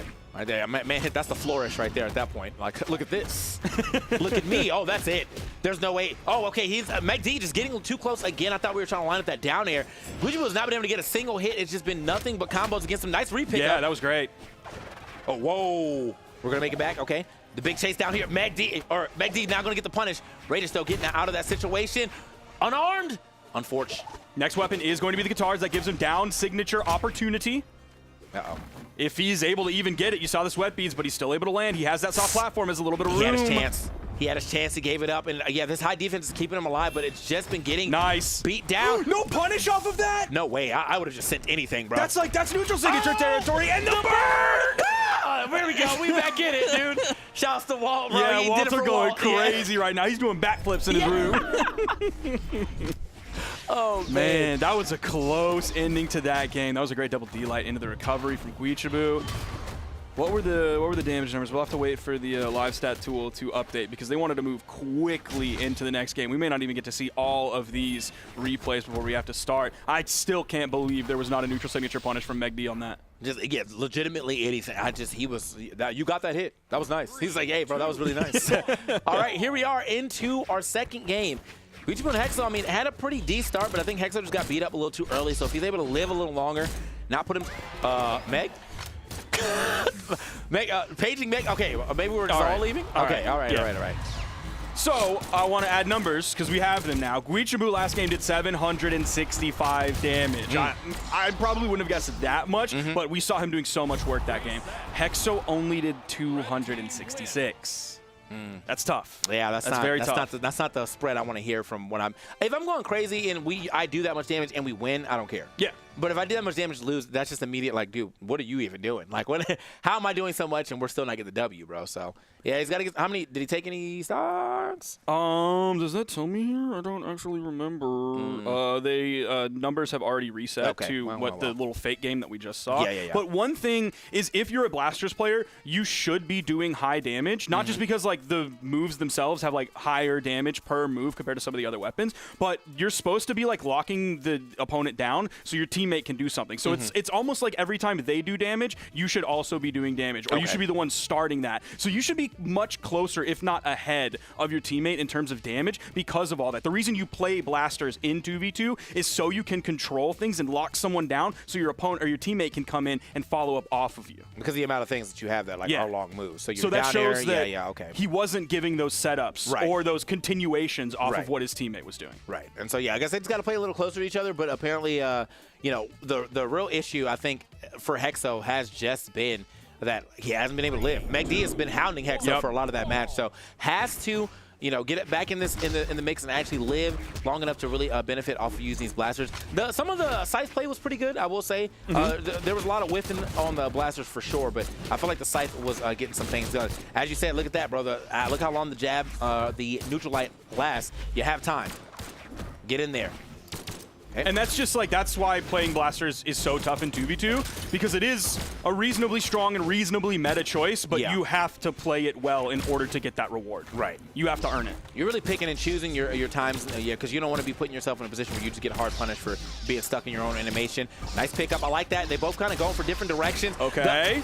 That was clean. Okay. Okay, Hexo. Hexo was able to, put McD into the sky, and now getting the stock as well. McD from that recovery. Good stuff to Hexo.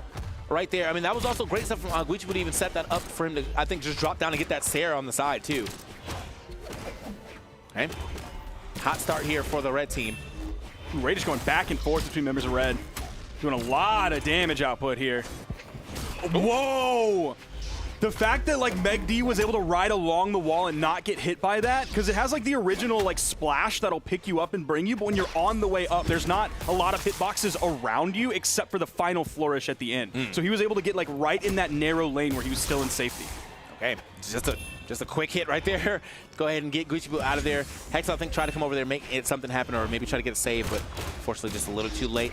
Hexo, though, the blasters are blasting right now for sure. Like, he's definitely getting some hits, putting some more pressure out here. Radish, though, going to get a little three-piece right there, clean. Oh, wrong person. Okay, doesn't turn that into a huge combo, though, so luckily for him. Man, I'm still watching Hexo, and I'm seeing the damage output really slow down. Yeah. Radish is doing a great job of waiting for his moves to come out and then punishing. Yeah. Great interruption there. It didn't lead to the full combo, but Radish is just sidelighting everywhere. I'm thinking maybe it might be time to swap that weapon up and, you know, maybe get the scythe in hand. However, it's going to get picked up super quickly there by a Meg D. That side stick's going to go ahead and take him out. Okay. Again. Oh, no. Okay, making his way back to the stage one more time. Now we got the scythe in hand, too. Let's see if Hexo can do a little something with that. Worth it, for sure. Ends up getting that side sig, getting that stock off of Radish. Guichibo still lives to see another day, but Hexo has got to live long enough to at least force, you know, Meg D onto one stock, or at least get Radish out of here. Make this a little 2v1 situation, or at least an easier 1v1 situation. Good pickup from the blue team onto Guichibo. They're going to be able to add up any damage on a Hexo who's just decided from Meg D, and there's the ground pound as well. Oh, no. Not too much if he can live here. The big bird foot. Oh, no. Just steps on him, and this is not a lot of damage at all here. Oh, and look at that. They're still able to pick up right off the Halo platform. Still able to pick up a combination into that recovery. Guichibo, nothing in hand. Getting absolutely boxed up by Meg D and Radish right now. Keeps finding these unarmed hits, so we need a weapon. Bad. And weapon toss is going to go up. The spawn comes in. He's able to grab it. Odin helped him out with that one. There's the sidelight sider. The weapon toss goes just a little bit low. It may not even matter, though. Again, this character not having the speed, so the 2v1 is even way more rough. Not really too many ways to trick up your landing, and even though you do have this high recovery, it doesn't mean you're invincible. Guichibo. Oh, in the situation, that's going to be okay. it. Yeah, I thought he might survive that one. Yeah. I thought it was going to be close, and he could not take one more of those, but I didn't think that one was going to do it. I thought that defense would hold on just a little bit longer, and unfortunately for the red team, for Hexo and Guichibo, it did not. Yeah, this time around, it's going to be Radish holding it down, 688 damage. The respectable damage between Guichibo and Hexo. They both doing just over 390, so 394, 398. Looks good for them. You know, the team was definitely holding it down. It just happens to be that Radish was going absolutely insane that game. Yep. So, yeah. His orb was like doing what we expect his orb to do, which is punishing landings. You saw that one point where he was just sidelining to the right, sidelining to the left, sidelining to the right, sidelining to the left, just hitting members of the red team back and forth. And now we are getting Hexo swapping on to this skin for Nyx. Ooh. Level 100 Nyx, by the way. Didn't notice until just now. We have a lot of level 100 legends in this game. I believe Radish and Meg D both have level 100. I definitely saw it from Radish. I'd be surprised a little bit if Meg D didn't also have level 100 on this Chun-Li. Is this one of like the older Battle Pass skins? Yes. This was like the synthwave battle pass, if I'm not mistaken. I'll play heavy on that pass. I remember. That's the only reason I'm like, oh wait, I know that skin. Yeah. Let's go. All right. Here we are though. Hex. Now, yeah, gonna swap it up. Still got the blasters in hand. I do like. I wanna believe in the blasters. I'm not gonna lie to you. Like, I love blasters. You know me. But as of right now, it just has been a lot of whiffing. You know. Yeah.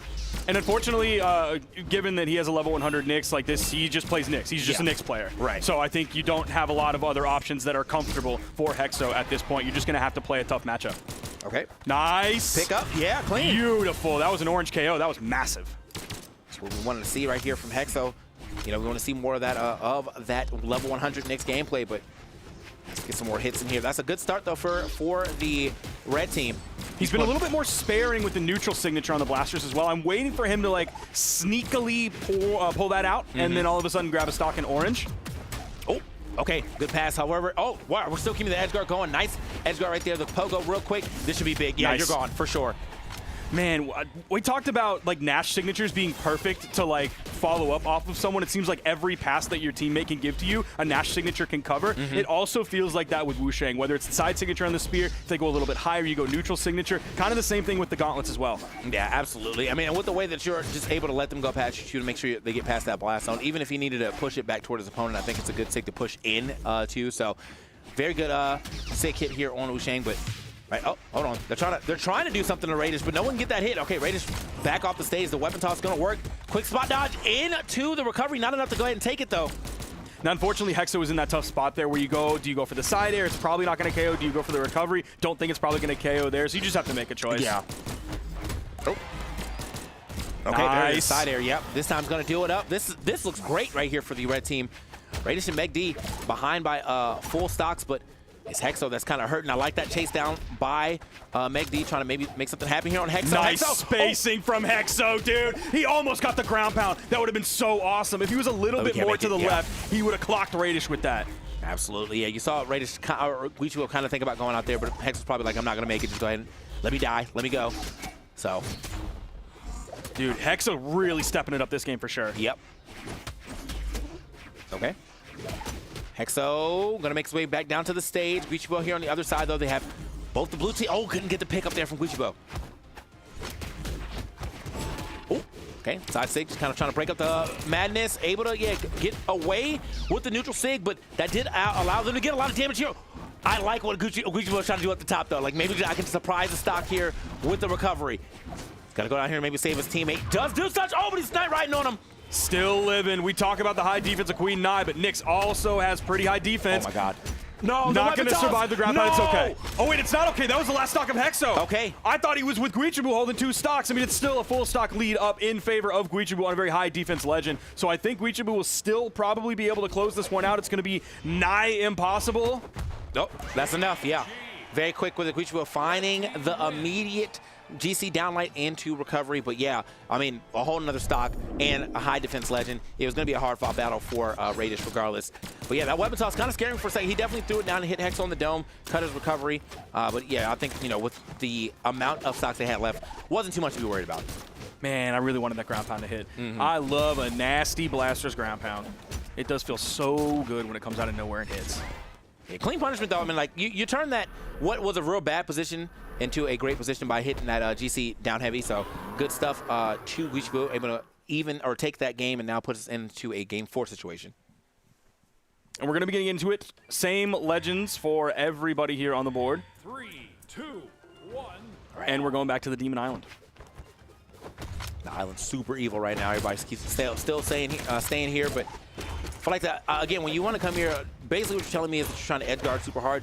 Haven't seen a crazy amount of edge guards just yet, especially from the red team, but the blue team, however, has been getting better and better with their teamwork. I've definitely been seeing a lot more passes coming on between them, and I love that. Uh-oh. Yeah, Hexo's definitely finding the damage output here. He's finding the Blaster's flow state.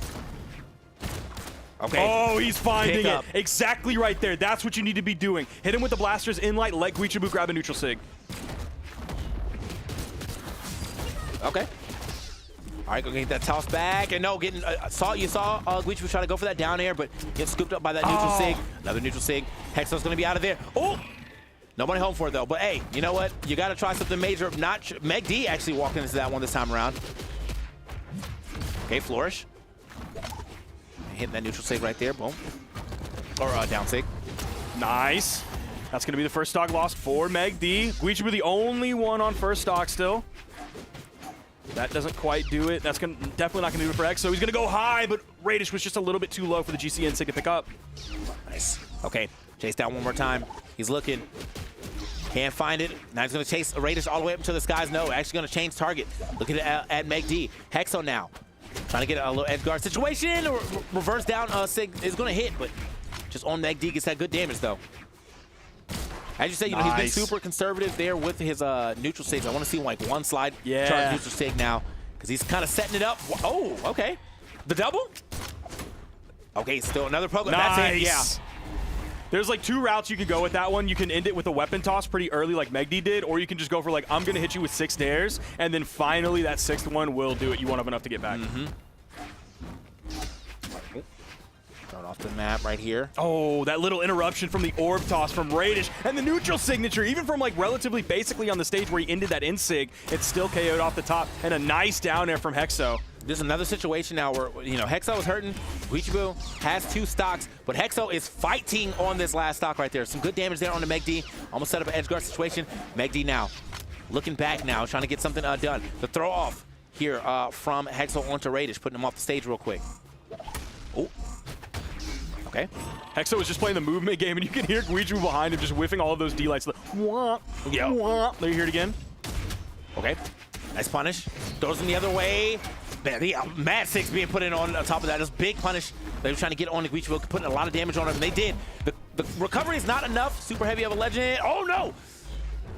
Oh, my God. He saved him. Get on the stage. Okay. Yo, the reversal was crazy, though.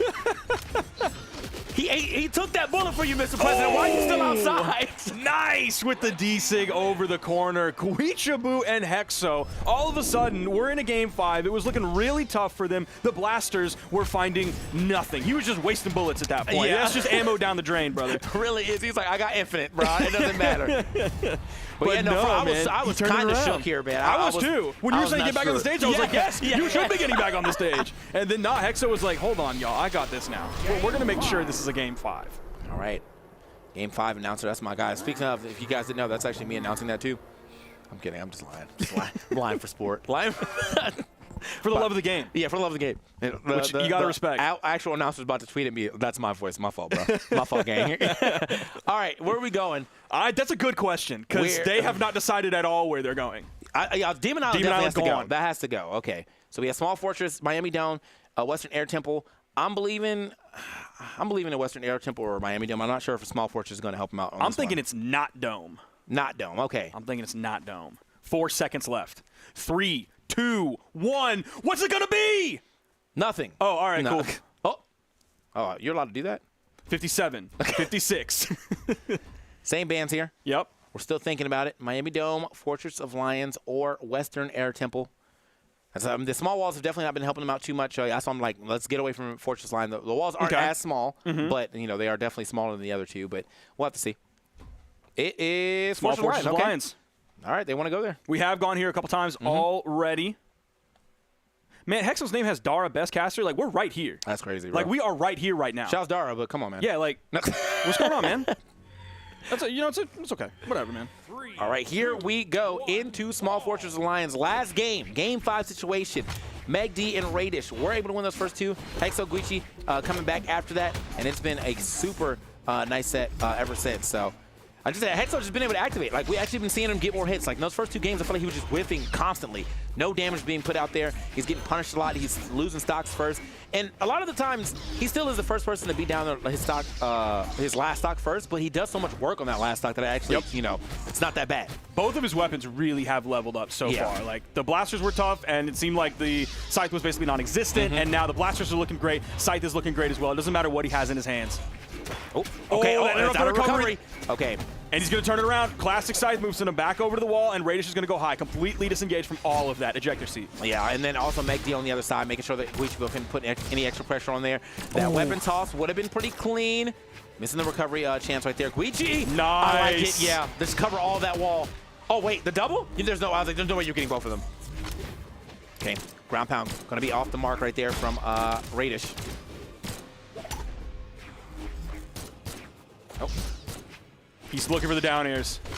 Meg D wasn't giving him any of them. He did hit a neutral air on Meg D, but he whiffed like 4 down airs in a row. He's still hunting for down airs. Hasn't hit like a single one in the past 10 seconds, and then gets punished by Radish. Oh, he was almost ready on the timing. He misses the ground pound, but then he can get below Guichibu and gravity cancel the neutral signature. Didn't get the neutral air. I think X Pivot was probably needed to so he could throw it back to his opponent. I mean, it's not that the Raiders couldn't just run under him anyway, but that's big. Oh, Raiders not getting the right pickup though. Looking for the neutral sig. He's like, I really want to hit this neutral sig. Actually, let me do it one more time.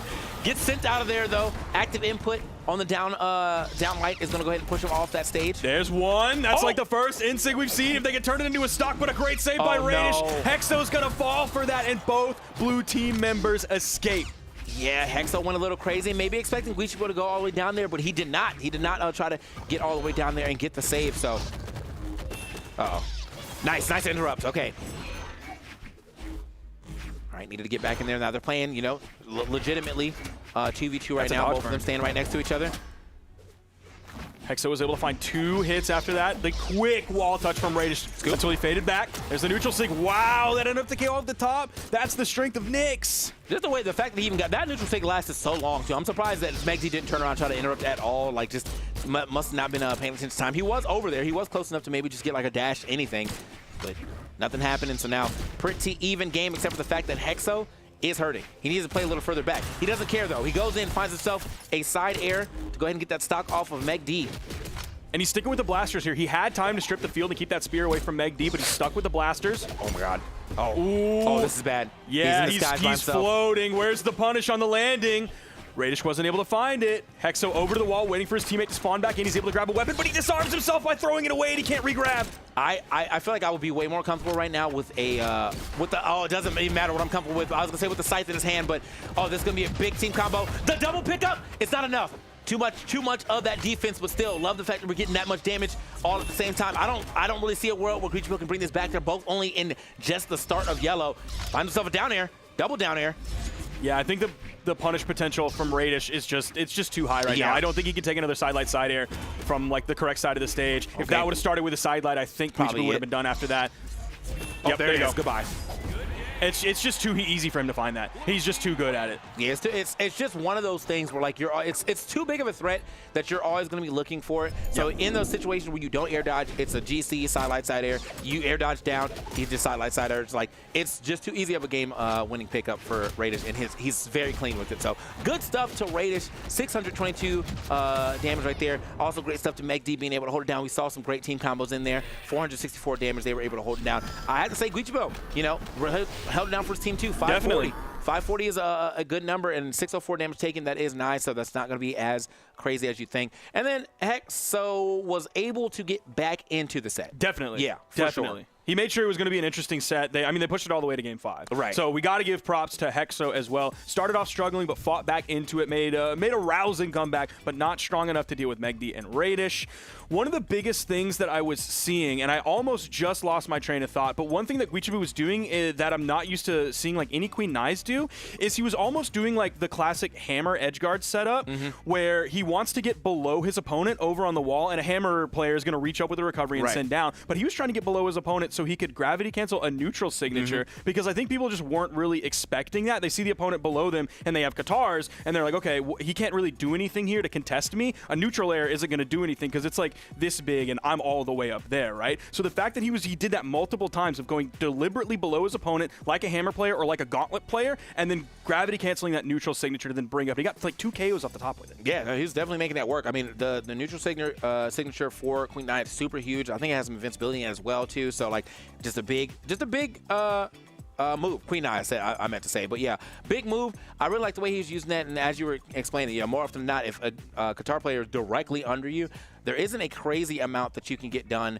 on most Qatars to like threaten that same position. But it is what it is, man. We are, you know, here watching some great doubles action one more time. We have the Meg D and Radish W. But before we watch another match, we got to go ahead and pay some of these bills real quick. We got to throw you to some commercials. So don't go anywhere. We got a couple more good matches right after this at the Winter Championship. We'll be right back.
welcome back. As I said, we're going to be back, and we got even more action for you here at the Winter Championship doubles time. It's TK Breezy yet again with Sparky as we get to 2 more matches, and these are going to be the matches we have. We have Rise and Soul going up against Zen and Experience, who have definitely activated later into the set, and then Fakey and Hybrid versus Meg, D, and Radish. These are I haven't seen Rise and Soul at all during my sets yet, so I'm excited to see them. But all these other teams, I've been happy to see play Zen and Experience have been leveling up. You've been seeing their teamwork really been going like tenfold from the first match we saw into now. So I expect to see that yet again. Yeah, Rise and Soul. I was about to say, like, whoa, Rise and Soul, who let these guys in here? And no one let them in here. I think they beat down the door. They drove their car right through the door and said, hey, we're here, because they came into top 8 from the winner's side. Not Elims, from the winner's side. And once they got into top 8, unfortunately for them, they ran into Balloon Boy and Hideaway, who are right now sitting guaranteed top 3 in the winner's finals, but they took it all the way to game 5 against them. So Rise and Soul are fighting through this bracket tooth and nail.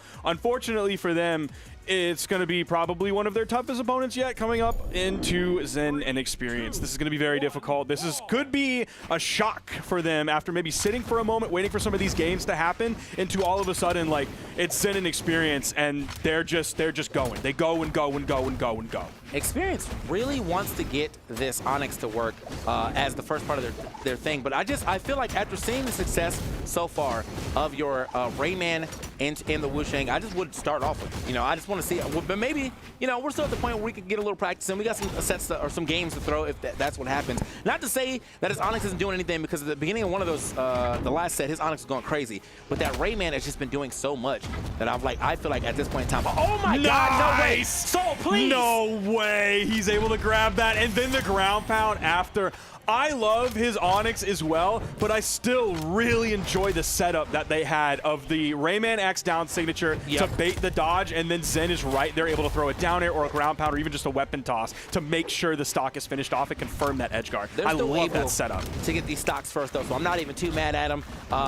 Just, for my man, if I'm a tournament player and I see success in one thing, I'm going to ain't broke, don't fix it. But they're finding success here with the Onyx as well, though. So can't be too mad at it. That was a big charge sig right there that we saw take those first stocks. Finally going to take the stock off of Zen here. And Experience does take a little damage, but also adds up a little damage. Soul, though, going to get back to stage, just kind of let that one rock. Yeah, he hit his sidelight into the downer. You saw the immediate chase dodge up after that to disengage. Rise now stuck over on the wall. Soul really high, even throws the weapon away. Okay, he's able to land. Okay, just going to jump out of the situation. Rise going to hit that neutral. That is going to work out here for Soul. Nice. However, who's going to get the stock between them? They're both just slapping these side airs right now. Nice. Okay, good chase up right there. Wow, Experience was just a surprise, a knockout right there on to Rise. Was not looking to land onto that neutral air, but he does. Yeah, I think his sights were like fully set on Zen, right. And then Experience saw him all the way up there in like the beginning stages of Red. Was like, yeah, I can catch a neutral air here, and he's going to be done up the top. Oh, okay. Experience here, nice shoot. Going to go to the other side using Dude, that. He's just running right now. He went from the right to the left wall, all the way back to the right. Now he's floating above on the soft platform. What's he looking for here? Weapon toss would have been absolutely insane if he was able to hit that one. I think that was so close to the blast zone, it would have just taken out as well. Uh-oh. All right, he's got to find his way down. And he does, just drift down. He's just running. Oh, man. Bro is like not even really like in an area where he needs to be running like this. He's running like he's in deep red. Yeah. His last stock is killing me. And he gets the double knockout. You're kidding me, dude. All of his jumps were gone too, so he's like a plane with like both engines gone, and you're just like gliding in, hoping for the landing. That's all he's using is in-air drift to try and get away from the opponents in that. Oh my God, bro! They're just Barnum and Bailey gameplay, bro. My man was he was a Harlem Globetrotter the way he's doing on that before he finally scores. Oh my God! And gets them both, bro. Yeah, I'm saying that. That's like 400 points right there, man. All right. Oh man. Here we go into the next game. I am so surprised that's how that one played out. But again, even if it's working, it's working. And as of right now, the Onyx is definitely working. I feel like if they start going down some games, you'll probably see the Rayman come back out. But we don't need it right now. Is that Onyx getting a double knockout right at the end? Oh, he picked up all 3 after that. Like, he's more than willing to put out a little bit of team damage on his teammates so he can grab both. Wow, the turnaround from Rise, grabbing the bow down there to get the KO on his Zen. Zen's actually the first one to fall this game. Okay, this is big. And they also got some pretty good damage here on Experience, too. They could potentially go up 2 stocks. Although everybody on this screen is hurt who still has their third stock, doesn't get that stock yet on to Experience. And he just boxes his way through. That's going to be a good punish there from Soul. Okay, try to get that making pickup. this lead work really well for him. We haven't seen the red team find either first stock yet. The D-Light into the neutral air. Oh, that's not enough. Oh. Okay. In light from the wrong side of the stage. Yep, he's just going to throw that stock away so that he can come back in and spawn in with his teammate roughly at the same time. Right. So it's not like they're just sending one enemy after the other and Jackie Chan's just fighting them one at a time. Right. You can't do that because he's always going to come out on top there. All right, and that was actually, you know, really good for them as they've been able to get some more damage here onto the board. Good interrupt right here from Rise. Oh, he read the down air the wrong direction. He just had to go for the coin flip there. Okay. Makes it back. Nice little chase dodge up to get to that soft platform. Still doesn't get hit for it, but I like the idea. Neutral air. Ooh. Hey, Zen. He is hurting. He's got to watch the way he lands. I like that pogo to get to the other side and Experience handling business. Nice. Another down air. He does touch the wall, though. He's not going to be able to make that regardless, though. Got sent a little too far this time around. Experience ends up finding a neutral light, but Zen not going to be able to go over there and make a play off of that. If he can get this stock off of Soul, that'll be okay. It's going to go towards Zen. Air dodge destroyer, man. He actually air dodged through that and still got hit by the last hit. Unfortunate. Experience has 3 KOs on this second stock, and he's the only one still holding on to his second stock until he took that side air, shut down by Soul. Okay. Rides right there. I clean it. I clean with it one more time.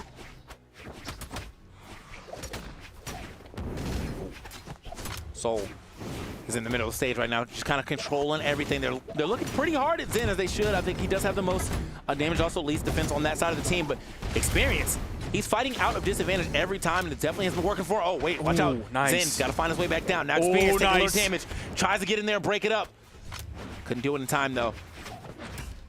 Oh, nice! He's gone. He bounced past the opponent to himself and took Zen out of the game with the down air into the side air. Almost grabbed that side air. Good There's the pickup. recovery. Yep. It's perfect. It's like the perfect pass right there. Yeah, and I thought, you know, for a quick second, I know that Experience is probably looking over at Rise to try to get that stock off as quick as possible, but yeah, just wasn't able to make that happen.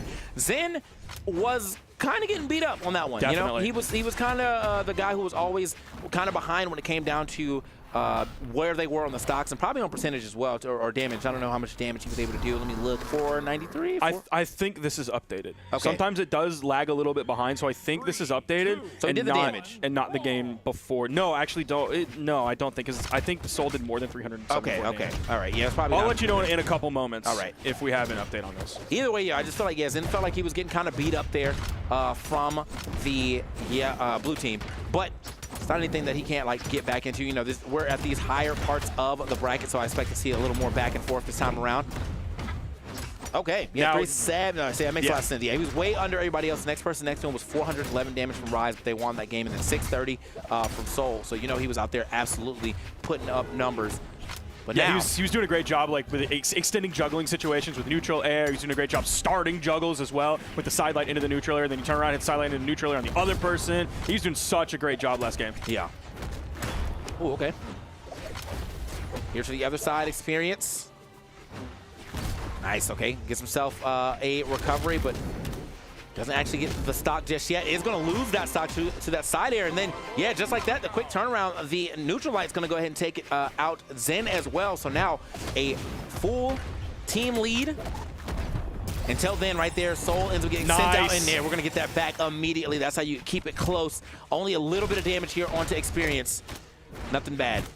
I swear, Experience is so good at like engaging with someone in the air and making them like jump around and burn a lot of stuff around you, and then he just like catches you coming back to the stage and hits a ground pound, almost like Rise kind of just did there, just grabbing that ground pound out of thin air. Nice little backdash to get the jump side air on his Zen to send him back over to the wall, and then a neutral light follow-up from Soul as well. A lot of damage on his Zen. Now a D-light into a neutral light, now a neutral air. Zen is taking so much punishment and finding next to no damage output. No, yeah, Rise is definitely he's in the groove right now. That was a lot of damage he was able to put out in that last like 15, 20 seconds. Finally starting to get some hits. Finds another ground pound.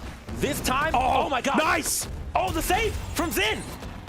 They should have been able to pick that up. That was a bad weapon toss right there from Experience. He kind of stopped Zen's momentum, and they should have been able to get that stock as well. But he ends up losing that stock, and now it's just Zen by himself. they could have got this down to a 2 stocks left.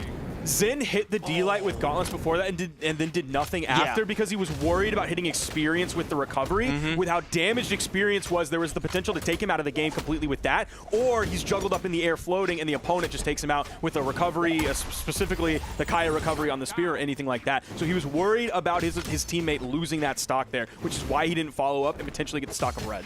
Oh, man, and yeah, this is going to put them down for sure. This will be a very hard comeback from where Zen is. Doesn't even matter. Just gets picked up, poking his head a little over the ledge and getting picked up by the Sig. This was, this could have been a game that could have flipped. I don't know if they would have won off that flip, but they should have been able to turn that momentum of that, like, save from Zen into 2 stocks for sure. Yeah. There's a KO off the top with that recovery from Rise. Like, he's just looking for those follow-ups. He's ready for it every time. Okay. Okay, Willie's got a stock though, that's good. But yeah, with Rise being so healthy. He almost got that. He almost put it perfectly. Yeah, it's getting scooped up, man. Just putting that over the edge, long-lasting Sig, very active. You get scooped up by any part of it, you're getting sent out. And if you get scooped up by a later part, it's just stronger. So GG's to that game now, 2-1. Soul and Rise on a little bit of a tear right now. If they can turn this, and there it is, Experience swapped over. He's brought out the Rayman. This is what I was expecting to see. It seems like only on the back foot does he want to bring out the Rayman, but is it going to work now?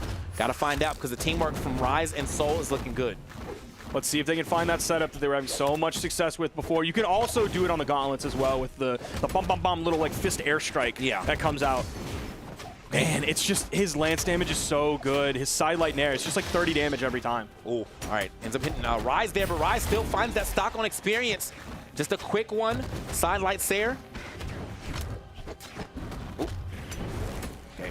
Oh, I thought he was going to pick that up, and he did kind of try to pick it up. That was an attempt at a reverse neutral air, but doesn't get it.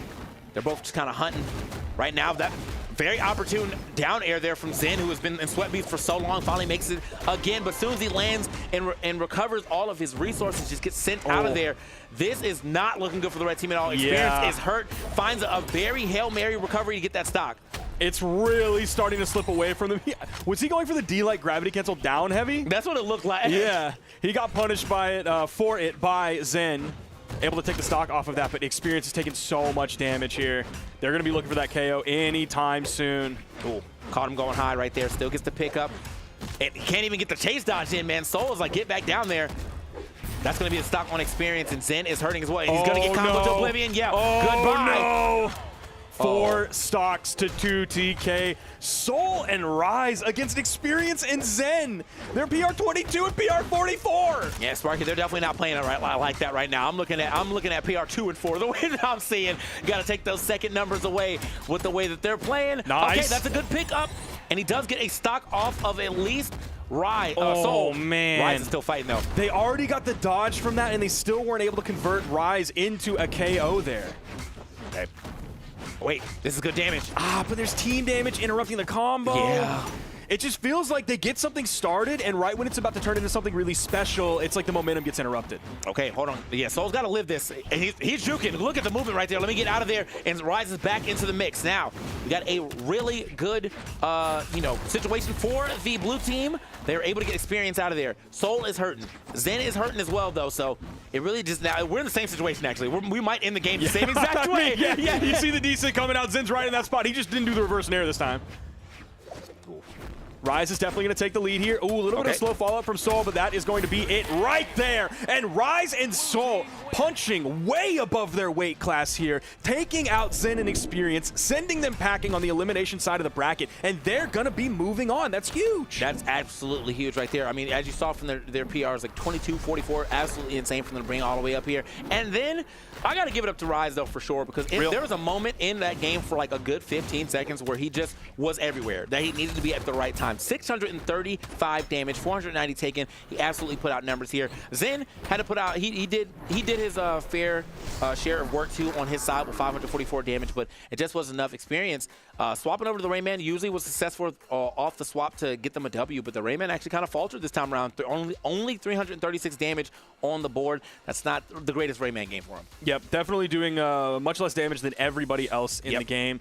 And partially because of that, like Rise and Soul coming out on top here. They're going to be moving on into a guaranteed top 4 position. They're going to be waiting in the Elimination Semifinals for the winner of the next match that we have coming up. It's going to be Fakey. It's going to be Hybrid. That means we're getting another Olgrim here, and they're going to be going up against Meg D and Radish. All right, so let's see what we get here off of that, though. I'm very excited to see Fakey back, because Fakey was also just absolutely going on a tear. Our first matches of the day, I'm pretty sure it was like any down air he hit was game. But want to see what he does now. Now we're this far in, trying to get to this top 4. And then the other side of the thing, Meg D and Radish, their teamwork has only been getting better and better. Yes, definitely. Radish alone has really stepped it up. I feel like he's been having some very high damage games and being able to close out the games as we expect him to, with just finding my sidelight Sayers whenever I need to find them. And he's also finding the big bird foot. He's also finding the big bird feet as well, or big bird beak as well. And also he's found a couple bikes. I feel like we haven't seen any of the bike pickups on our block, but he was hitting some of those earlier. And we're going to the Demon Island here for Game 1 of the Elimination Quarterfinals, our second set, our last set of the Elimination Quarterfinals before we move into our top 4. Right. Oh. Okay, finds a couple hits there. That's, again, Fakey and Hybrid are just, that is the Fakey and Hybrid combo. They're finding it anywhere. They just grabbed it. They're about to do it again, dude. Oh my goodness. It's literally the perfect setup. They're just too smooth with it. Getting all of that force there at the top. Oh, he's like literally set. He's just going up there regardless. He doesn't even care. I'm just going to chase dodge up just in case you find something. If that didn't bounce off the main platform, that could have set up for a huge edge guard. Side sig, not going to do it just because it sends in that 45-degree angle. But, dude, Meg D is almost on final stock. Radish now sent on second. Now Meg D is on final. That is an official double KO. 45 seconds into the game, and they've already made such a splash. I don't even, like, this is feeling a little go nexty, to be honest. But, like, we'll have to see what happens with Radish on this stock right now, or if Meg D can avoid getting sent out at, like, orange with the way that these combos are going. Fakey with the big chase down. He doesn't care. He's still going. Oh my gosh. He's like, well, if I'm in sweat beads, you're definitely going to be in sweat beads too. So let's run this gamble. Okay, and there it is. Hybrid finally using that stock. So Fakey getting sent off of the stage. He's still on his first stock though. So this is, oh, he tried to get the big foot in there. Okay. Fakey saw it coming, so he stayed deep enough in the push-off column to where the bird foot couldn't cover. And Meg D is just gone. Out of the game. Oh, what a toss. Getting hit with that toss, looks for the ground pound. No, sir. No, you're definitely not making that back. No, sir. And he goes under the stage and gets up on the other side. Fakey has still not lost his first stock. A minute 45 into this game. They've already taken out Meg D and 2 stocks for Brandon. Bro, it's just so clean. They're even finding variations now, man. That was not how that looked earlier, but no, he's like, you know what? It just has to end in a recovery. A recovery so high, so up to the platform, even if you were in yellow, you're probably losing it. They can't keep getting away with it. They can't keep getting away with it. Yo, so I think they're going to keep getting away with it. They're probably going to do it again. Yep. It's just the reverse. That is so smart. Instead, like he knew they needed that little extra damage. He said, let me chase dodge up and hit him back to you with the side air. Super clean with it. And now into our second game after a very dominant first game right there from Fake. No, not again. I don't even know what he can do with the rocket lance, but I still expect to see some fire. Yeah. I don't think you're going to find stocks quite as easily. You got to be a little bit more precise with that lance recovery. That doesn't mean that they can't do it. I'm very sure that they can, but it's not going to be as easy of a pickup. Okay. Okay, does grab one with a neutral signature. He struggled to find that as sort of the finisher of their combos. Like, he's missed it a couple times. He's only picked up one of them a couple times. Oh, there he grabs both. Okay. This is bad. They're both able to make it back, though. I like Fakey actually waited out just in case Hybrid wasn't going to make it, so if he had to hit him, that was smart. Oh, stepped on. Oh, my God. Wait, reversal? Can he save his mans? He actually does. Good stuff right there from Meg D to kind of create some space. And now pushes Hybrid off of that stock as well, too. Fakey, well, you got to get back on the stage. Wait, they're going to find a combo here. Oh, Fakey went back in with the down air. Hybrid gave them enough room with the neutral air, completely pushing the blue team away. Pushed Radish out to the right, and a great comeback there from Fakey to grab that stock. Oh. Okay. This game, I mean, this is so crazy because I feel like, you know, from what we saw in that last game, I was expecting like a way better start here from the red team, but no, the blue team is definitely kind of stealing themselves down. They actually have a little bit of a lead here. Meg D still sitting on his first stock. We can't find it right there either. We do find that random side air to work out, and they still find the combo regardless. I'm chasing you all the way up there. Man. It is so guaranteed. It's patented. It's just, it's so good. it's so good. And you can do that with like any axe and bow. It's not specific to these two legends whatsoever. Yeah, those are not. There's no SIGs being thrown here, so it's just really the axe and bow synergy showing up in a major way. Okay. Jabbed him over there. Yeah, I thought they were going to do it again. He wasn't damaged enough to like send him over to Fakey quickly enough. Yeah. But I saw Hybrid pick up the axe after that. I was like, here it comes. Nice ground pound, spiking Radish down. Oh, Megdy went down for the attempted save. They're able to split up as well, so they both don't get hit. All right, Megdy. Oh, he's gone. And they have turned this game all the way around. Megdy or Radish was in a really good spot. Oh, this could be good for him. He didn't touch. Okay, but that's only his second stock, so they're still living. Let's see what Megdy can do now. He's got to fight this all by himself. And Hybrid doesn't want the 1v1 here. No. He's running away as though he is the one at the man disadvantage. Oh my God. Okay, they're getting combos on to Hybrid now.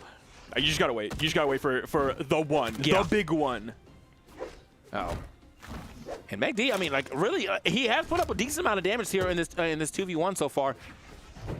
Oh, you got me on that one. Yep. You got me. My ankles are broken, bro. Yep. I'm so sorry. My eyes were on Hybrid because I was waiting for the setup. Yeah. I was waiting for the long extended setup. He's like, no, I'm just going to do this right here. Icicles at the feet. It's over. Oh, man. That was, very slick movement there at the right side to go ahead and line up that down sig right after, clean with it. Man, look at that, bro. It's just every time. Always in position. It's just every time. Nice GC side sig. That was beautiful. And they found it another time. They're able to find it. As long as somebody is above, they're going to find it. Check this movement. Oh. Yeah, I got out. Yep. 100% got out, bro. I'm spilling everything in my pocket all over the floor. It's embarrassing. Stuff I didn't even know I had in my pocket. You got the hardest, like, if I was online, you got the hardest FGC head nod out of me. Just yeah. I got play. I'm giving myself a concussion. How hard I'm nodding my head after that one. Oh, man. All right. Into another game, game 4, I think, right here. Actually, game 3. They're slapping. I thought we almost had a game where Radish and Megdy were able to get themselves a W. No, we're going into game 3 now. Fakey and Hybrid absolutely running over Megdy and Radish. Not so hard in that second game, but they still are able to find their patented combos, their tried and trues. Okay. Wait, watch yourself. Oh, gosh. How were they able to do it? Like, Radish was right there the entire time. How are they able to do that so consistently? I didn't even know what he was going to get off that ground pound because I feel like that was something. I mean, it's a lot of damage off the ground pound alone with the bow, but I feel like that was supposed to like pass back up into something crazy.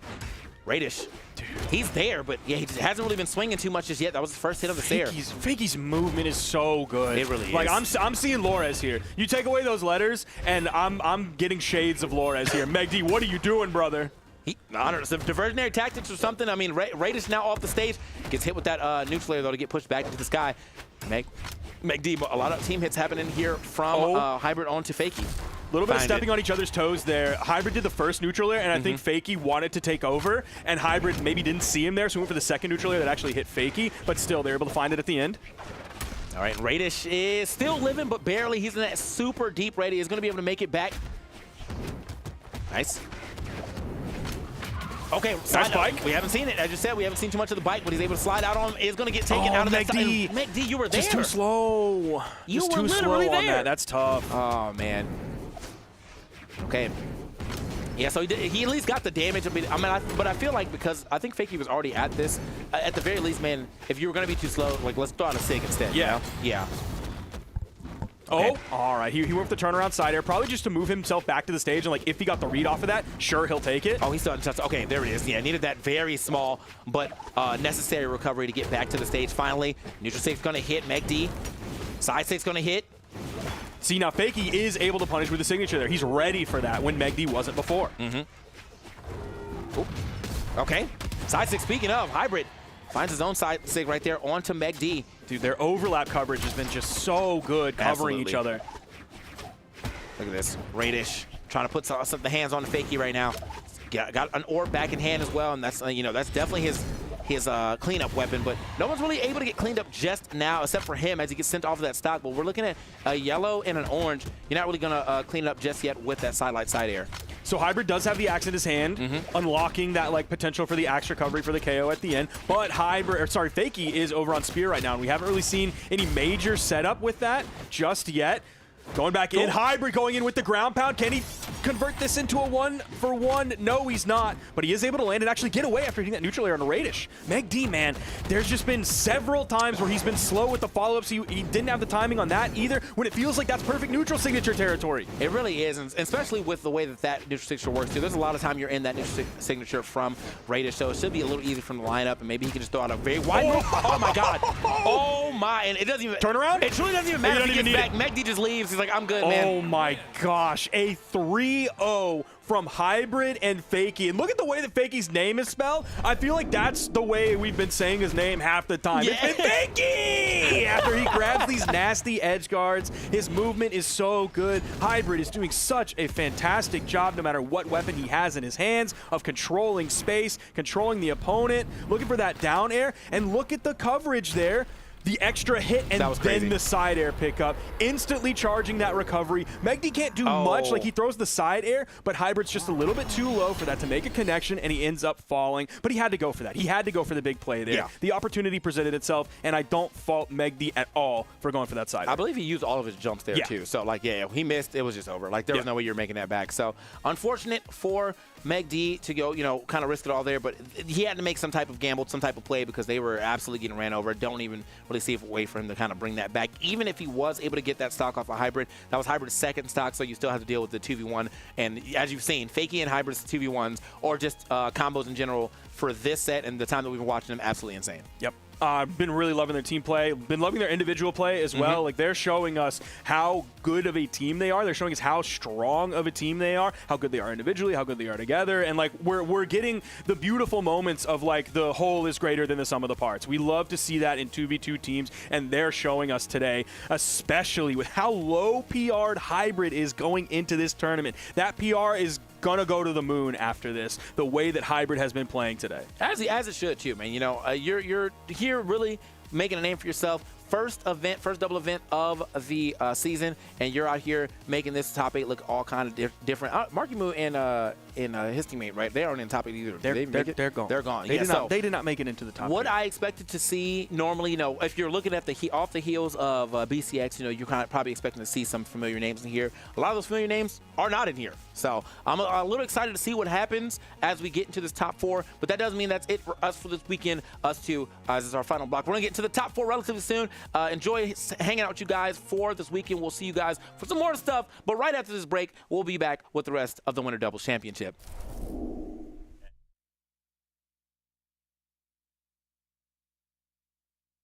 New Brawlhalla character released today, and that means new lore. Always exciting. So did you know that Priya works with Yumiko to lead an annual 9 Realms Kite Festival? And that Priya hopes that Lord Vrax will join in that festival someday in the hopes that it might help him chill out a little. That's fantastic. Anyway, I actually have a video out right now in which I discuss all of the details that I've found in Priya's new lore. So if you want to check that out, go right ahead and feel free. Also, if there's any legend in particular that you want me to share a fun little lore fact about, let me know, because I promise I can keep on going. I can have at least 1, 2, maybe 3 or 5 fun facts about any legend in Brawlhalla. So anyway, now you know.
Welcome back to more of the 2v2 Winter Championships. We've made it into the top 4. I'm Flambeau, this is Taza, and we're here to kind of wrap things up and see what the word's going to be. How do you feel? What an era that we're in, that Balloon Boy and Hideaway are the most recognizable aesthetics in top 4, right? It's been some time. And Winter Championship tends to be tumultuous for every region at the start, especially NA, because you've got like the players that were like, BCX really got me riled up, and now I'm going to practice harder than ever to come out and win the first seasonal of the year. And then you've got everybody else that was just kind of like, yeah, I took my off season. And that's what we're seeing here. Meanwhile, Balloon Boy and Hideaway, which were Hideaway as a player, right, started last year. Singles and doubles did very well, and then Balloon Boy has become a very huge crowd favorite. It's really cool to see them make it this far. Rise and Soul, like that's such a interesting team composition to come through and make it this far. And it's not like they just had like one good upset and then a lucky bracket path. Like they're doing fantastic, beating Zen and Experience to get in a top 4. All of our favorites are already out of the bracket. I'm kind of hurt. Yeah. A little bit. But, I mean, it's like, it's cool. Some people tried some new things. We got to see, like, a little bit of the old and also just, like, some new, right? I mean, we got to see some Nyx. You don't get to see Nyx often. We got to see Imugi and Orion. What a combo coming out from Sandstorm. Right. But the nice thing here, right, this is the team that I didn't talk about before this began, is Bunny and Raid, right? And so Bunny has been breaking into top 16s and even a few top 8s in doubles with a different teammate every time. Yes.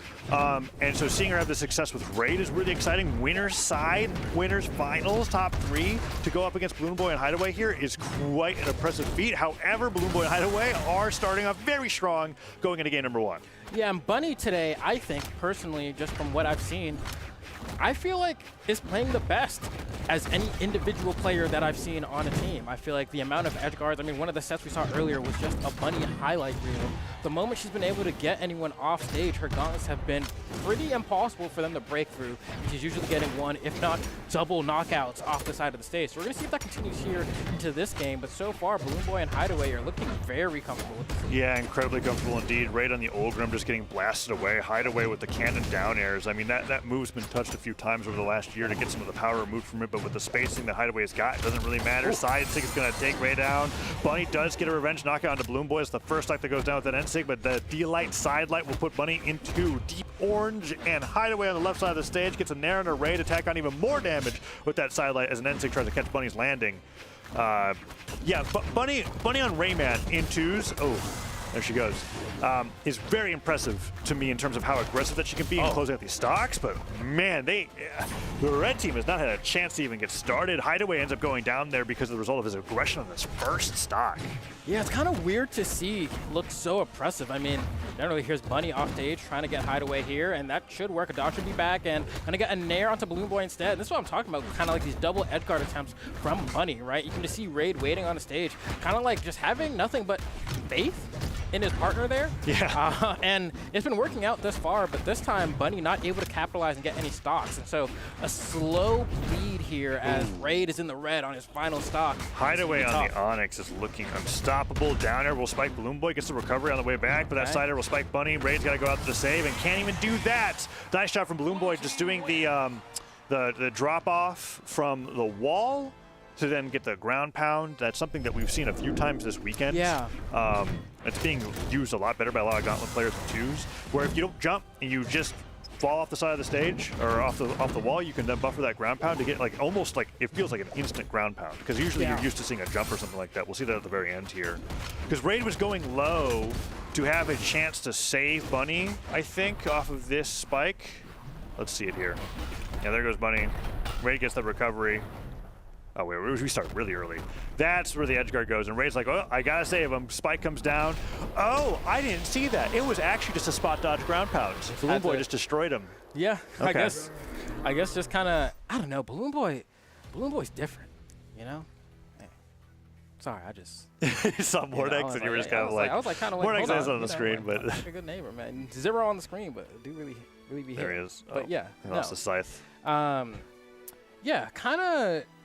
Balloon Boy, I feel, gets the benefit, I think, of being so consistent. Granted, like, I was really surprised just from the perspective of like, oh, okay, Balloon Boy and Hideaway, really strong team, whatever. I thought we were just going to see more of the Zerial this weekend, but it seems like that's no longer the hotness. Isn't that kind of weird? I feel like it's a little weird, right? Like they had enough success with it that I thought we'd still see more Zonics, but... I think there's something to be said about preparing and practicing Wushang. Okay. Right? Like, I don't think that until something happens to the character, I think that there's some opinion that it could be like, okay, he's just the best in twos. The spear signatures are amazing for team combos. Gauntlets are coming through here. You also have the ability to like be like, if you're preparing Wushang, you can play with anybody because that's probably something that a lot of people are used to playing with. Same thing with Onyx. But yeah, I don't know. I don't think they've been pressured hard enough to have to change off of it. You have to like really do some damage to Gauntlets, I think, in order to make people stop picking Wushang. I don't think you can nerf the Sigs enough. Yeah. Yeah, I'm not really sure. Because you think that Onyx went through it enough, right? Yeah. And Cross ends up leaving the field just because I think Blasters were out of favorability. But even when Blasters were out of favorability, like it took like 6 dial downs of like his Gauntlet side sig before. And end sig too. Yeah. And now, but sometimes you just like a certain stat spread just can't be beat. I think. I think so too. Hideaway. Hideaway's crazy. Oh, he's swapping targets. Sides. He got what? He gets back in time, dude. Yeah, that was amazing. Hideaways. This dude's everywhere. Wow. Using cannon as a way to get around while comboing your opponents. Downlight Sider's got to take raid down. Bunny has to recover high. Switches over to the Gauntlets. Primes a cannon. He wants to stay on cannon the rest of this game here. Why not? I mean, he's been destroying everybody 1v2 with it while Balloon Boy's just there to close out the stocks. Raid finally gets some damage in, but that side stick gets punished. Sair to Sair from Balloon Boy and Hideaway, sandwiching him and then getting some more damage down. That's going to have Bunny off the left side of the stage, and now it is 6 stocks to 4. This is pretty one-sided so far. Yeah. Let's see what Bunny and Raid have got to go into this game too as we're on Miami Dome. That friendly fire's not a good start, but they'll disarm Hideaway. I think he primed a cannon though. So if he can get it, he'll be able to start zooming around again. That cannon doesn't even have a chance. I'd say it's kind of okay. If you've primed a weapon and you're really damaged, picking it up just means that you're going to lose it once you get hit once. So I'd actually say Hideaway's doing fine right now, but the red team does get a stock on the board. Let's see if maybe they can convert this into more of an even game here. I mean, Balloon Boy still has all 3 stocks. You can see they're kind of slowing things down a little bit more. Hideaway definitely not being shy from pulling the trigger, though. Gets that Endlight KO off the left side of the stage, and that pass on Balloon Boy's going to go ahead and I thought he was going for recovery, but he went for the nair. I thought so, too. Maybe he was sweating and didn't have any jumps to exchange for it, but got the nair damage regardless. Hideaway almost got the pass, too. Yeah, that's right. From the nair there. Oh, man, Bunny. Oh, Blambo, it's rough. Yeah, it's rough for winners finals. Especially how good Bunny and Raid have looked up until this point. Yeah. It's like a little bit shocking how convincingly Balloon Boy and Hideaway are kind of taking this right now. It's like half shocking. Because I did look at the names on the list and I was kind of like, well, looks like this is a Hideaway and Balloon Boy dub today, right? Because I recognize them the most. But I was ready to be surprised. Hideaway does go down pretty soon there, but I can't see any other world where like Bunny doesn't just go down right now. They focus over to Raid and they get the 1v2. I really want to see what the red team's got to prove me wrong, but there goes Bunny. Raid, there goes Raid. Okay. That's what. You said it, right? And now we're in the 1v2. It's tough for them right now. Neutral light, side light, sider, down light. Oh, into the side sig. Okay, Balloon Boy and Hideaway. And that's another thing too, right? I wonder if I don't know if Spear can do what Gauntlets just did there. Like, I don't. Because you get to pick which side you want your 2v2 combo to go on, right? Yeah. There's a lot of things where it's like, oh, I passed you, I passed back, and then the ender just kind of ends up being on whatever side it's on. I'm trying to like look. I want to look at this ending combo here and see if like the team combo is why Balloon Boy is going for Wushang over the Zariel. Like if it has anything to do with his kit here. Side sig does nicely spike into there. Yeah. I don't think Zariel really has anything that could go off of that for that early knockout. And that's taking somebody out at like orange from center stage because of how much distance that it travels. Yeah, that's true, because any sig that Zerial would do would kind of not give you that nice angle for the follow-up afterwards. The side sig would send you a little bit too far forward up, and then the end sig would send you like also strangely up. Well, we're going to Mos Eisley for game number 3. This is looking this is looking tough. I'm still searching. I'm searching in a bag of caster tricks to like look for the like. And here's the way that Bunny and Raid can win right now. And I'm having trouble. So let's see. It's close right now.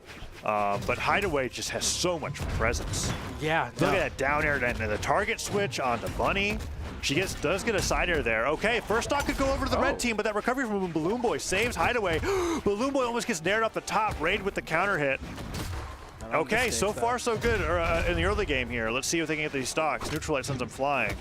Neither of them getting hit by that side stick from Bunny, and Bunny actually going to fall there. Side air coming out from Raid. It's actually enough, which I'm actually a little bit surprised about. I wonder if that was a hold left going to the blast zone just to come back faster kind of thing. But Ulgrim does hit pretty hard, so who knows? Either way, Balloon Boy starting to beat up on Bunny here. Bunny offset the pass. Oh, he almost got the side air there came too. through, and Balloon Boy manages to make it back. Hideaway sweating, does get back to the stage, gets the recovery, not the nair on the Raid. Raid does get back to the stage as well. Bunny on the right side of the stage took so much damage from that combo. The recovery and the nair. Hideaway and Balloon Boy are team comboing off of double gauntlets, and the DI doesn't even get in the way. Neutralite into the Sair. Good pickup coming out from Raid to take Balloon Boy's first stock, but Raid took a ton of damage as well as Bunny. Neutralite sends him flying to the left. They switch back over to Bunny now. Balloon Boy with the patience here gets caught by the down sig. D-Light Nair is not going to be enough to KO on this stage with high ceiling inside blast zones as well. Side air from Bunny, going to chase on the side. Hideaway going to recover high, gets caught by the Nair. Bunny going for the offstage plays we've seen earlier, but unable to get much of anything. And Hideaway with a turnaround. Huge, but no, they actually go back to starve rate of weapons. I liked it a lot, where there was like not a guaranteed edge guard on the Bunny, so they just went, let's go back to center stage, let's make a Raid take as long as possible to get that axe. And they go right back to just comboing Bunny. Bunny sweating back to the stage. Does avoid getting hit there for a second, but that side air catches her without a dodge. Now they're both at the left side of the stage. Side stick hits one. Bunny stares through both of them. But she's still very damaged. Avoiding all these side airs. Finally one connects. D-Light side air Hideaway did dash a little too soon, I think. Didn't actually lose a stock for it though, which is, I mean, I guess that's the stage working out for you here. Hideaway trying to go for the save, gets spiked, and Bunny's gonna be able to come back. And what a counter punch from Bunny there with the gravity cancel down sig. Actually the first time they've had a lead. Very slight one though, and now it's a deficit. It's we were counting that stock, and so, but honestly, Raid hasn't taken that much damage. This is It pretty looks close good. to even. This is pretty good. Bunny without dodge does manage to get out of there. That was a little scary. Gets punished by down air. Nair dodged out of the way. Down air not going to connect, and Raid takes a little bit of damage, but not too much. Falls with down air. Sidelight, double sidelight recovery. No. Does fade away at the last second there. Hideaway can't get any more damage, but Raid looking pretty damaged, so Bunny has to take the lead. Nice weapon throw from Balloon Boy. And at this point, like, Raid's going to be playing the back seat here, so the blue team's going to be able to kind of 2v1 Bunny. One more recovery onto Raid will probably be enough, and there's a sidelight recovery onto Bunny as well. And you can look at this from Hideaway. Hideaway just a little bit too high with that jump before starting that gravity cancel sidelight. Could have gotten the stock right there. Chance for Bunny, goes for the down sig. It's not going to work. Maybe a jump, gravity cancel down sig might have done it. Or like the most precise neutral sig ever. Yeah. But I like the idea with the down sig. Recovery not going to hit here. Raid on Axe could take down both of the blue team members if he's good enough for this. Oh, that's going to be enough for Bunny. Oh, nah, Mose Eisley, a little too big. Sider sends him flying to the right side of the stage, but Hideaway goes for the weapon throw. No side sig? They've got slow weapon advantage right now. Raid gets the Sider onto Hideaway. Can they get these stocks? Hideaway? Oh, Hideaway manages to go low and avoid that side air. The axe recovery is going to connect. Ensig comes out. Are they trading? No, it's going to be a blue team victory as Balloon Boy and Hideaway are clutch enough. But all things considered, Bunny and a Raid actually brought that back. Like, the start of that game definitely felt like, oh, this is going to be like a 3-0 Balloon Boy Hideaway. There was that extended edge guard off the side of the stage that looked, it looked pretty good. Where like Bunny was able to get like, I think a ground pound knockout and then like a recovery knockout. Oh no, it was the gravity cancel down sig that like knocked out Hideaway off the right side of the stage. But we're here at the very end. Let's take a look at this replay again. Neutral stick comes through and Hideaway just gets the delay recovery that takes out Raid. Yeah, that was a rather convincing winners finals. I'm curious to see how the elimination final is going to go against whoever is against Bunny and Raid, because that was one of those sets where I was kind of like, okay, maybe another challenger against Balloon Boy and Hideaway. But also, I don't know, how do you feel after that game 3? With how close it was, do you feel like Bunny and Raid like had found some momentum to where you were like, oh, they could do it if this went to a game 4? I mean, to me, it felt like we should never go back to this map and we'll probably win the set. It's how I felt. Like from Hideaway's perspective? Yeah. Okay. Yeah, I think the same. Because there was like several times where they thought, that'll do the stock, and then they're just jumping back to the stage. Right. They went for an edge guard. The edge guard flopped. And suddenly it got equalized. It makes like the engagements themselves just like take longer, and that means there's more time separated between any given exchange, right? So if it's like I hit this person to the left and I go to the edge guard and then they survive, it just takes so freaking long to get back just from the sheer distance that you travel. It means that whatever is happening on the base stage gets to happen for that much longer. So if you want to go for like a 2v1 or a separation, you have more time to try to capitalize because the other person's taking so long to come back. It'll be interesting to see if we go back to Mos Eisley if they get that rematch. But we're moving on from that match. That means Balloon Boy and Hideaway are now in grand finals, and we're going into the elimination side to round up top 4. We've got Rise and Soul going up against Fakey and Hybrid. Excited for this one. Fakey's one of my favorite twos players to watch. I think he's probably the best twos partner that you can get. Like, if you were just to like take all of the 2v2 players in North America right now and then you just draw names out of a hat, Fakey's the one that I would want to get. Oh, yeah? Even like above like name stays like Sandstorm or whatever, right? Like, I think that he is playing the best in twos as a support player right now. I mean, I have to agree, only because, I mean, even today has had some really good 2v1s that he's just been clutch today, you know? And I feel like, you know, I'm looking back at that experiment where it's like, if I wanted to pick a name out of a hat, what player would I want, right? I feel like Zen is another one that I'm like, okay, that's like a pretty good one, right? Yeah. But then, like, as of today, I mean, you're looking at the bracket, right? Like, Zen Experience didn't get that far. I mean, they got far. They got far. They but got they didn't far. Get this far. Relative to their legacy, 5th place isn't actually that far. That's definitely underplacing their seed, right? And they went down 3-1 to Rise and Soul, who are going to be Fakey and Hybrid's opponents. I'll take Marky Moon, I think. You think so? I think so. I think so. I don't know if Marky Moo's got, like... I mean, that would just be fun, for sure. It would be fun, but I don't also know if he's got, like, the twos aura for me I feel like he's just that much better than everybody else in the game. Yeah. That's true. Yeah. Like whether he has it or not, if I want don't a know. name out of a hat for somebody to play singles for me, I would pick Marky Moo.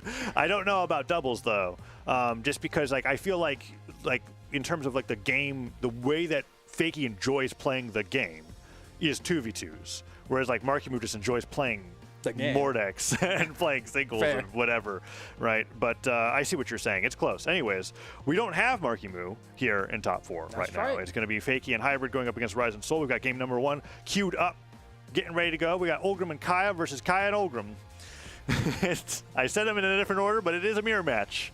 Here we go. Yeah. It's been a bit since we've had a mirror match in North America that wasn't Chronix, right? Like Chronix was like everywhere. And then it was Java and Fakey saving us from the, you know, yeah, from the that one time. That one time. Yeah. From Chronix, right? There was like an entire top 8, and they were the only ones that were running. Running Hattori and like Jala, I think it was Jala. Wild. I almost said Java because I was like, wait, Java playing Jala. Although usually it was like a Finn, I think. I don't remember which epic crossover Java used. By the way, he's not teaming with Fakey right now. It's Hybrid. And Hybrid had a good run in singles last weekend as well. So starting off strong with a knockout onto Rise, Fakey barely damaged, and Hybrid coming in with even more damage onto Soul and Rise as Soul sent flying, and Rise gets punished for that neutral air. There goes Soul. Rise could go right shortly afterwards. No, Fakey maybe needed to like dash jump Gravity Cancel Deolite to get that to connect, but still the damage onto Rise and Soul has been fantastic. Fakey still can hold on even longer. As Hybrid finally goes down, will Fakey get even more extra credit? Yes, he will. Look at that. The defense from Fakey is so amazing. Nah, I think today, Fakey is by far the player who was the most damaged on a singular stock.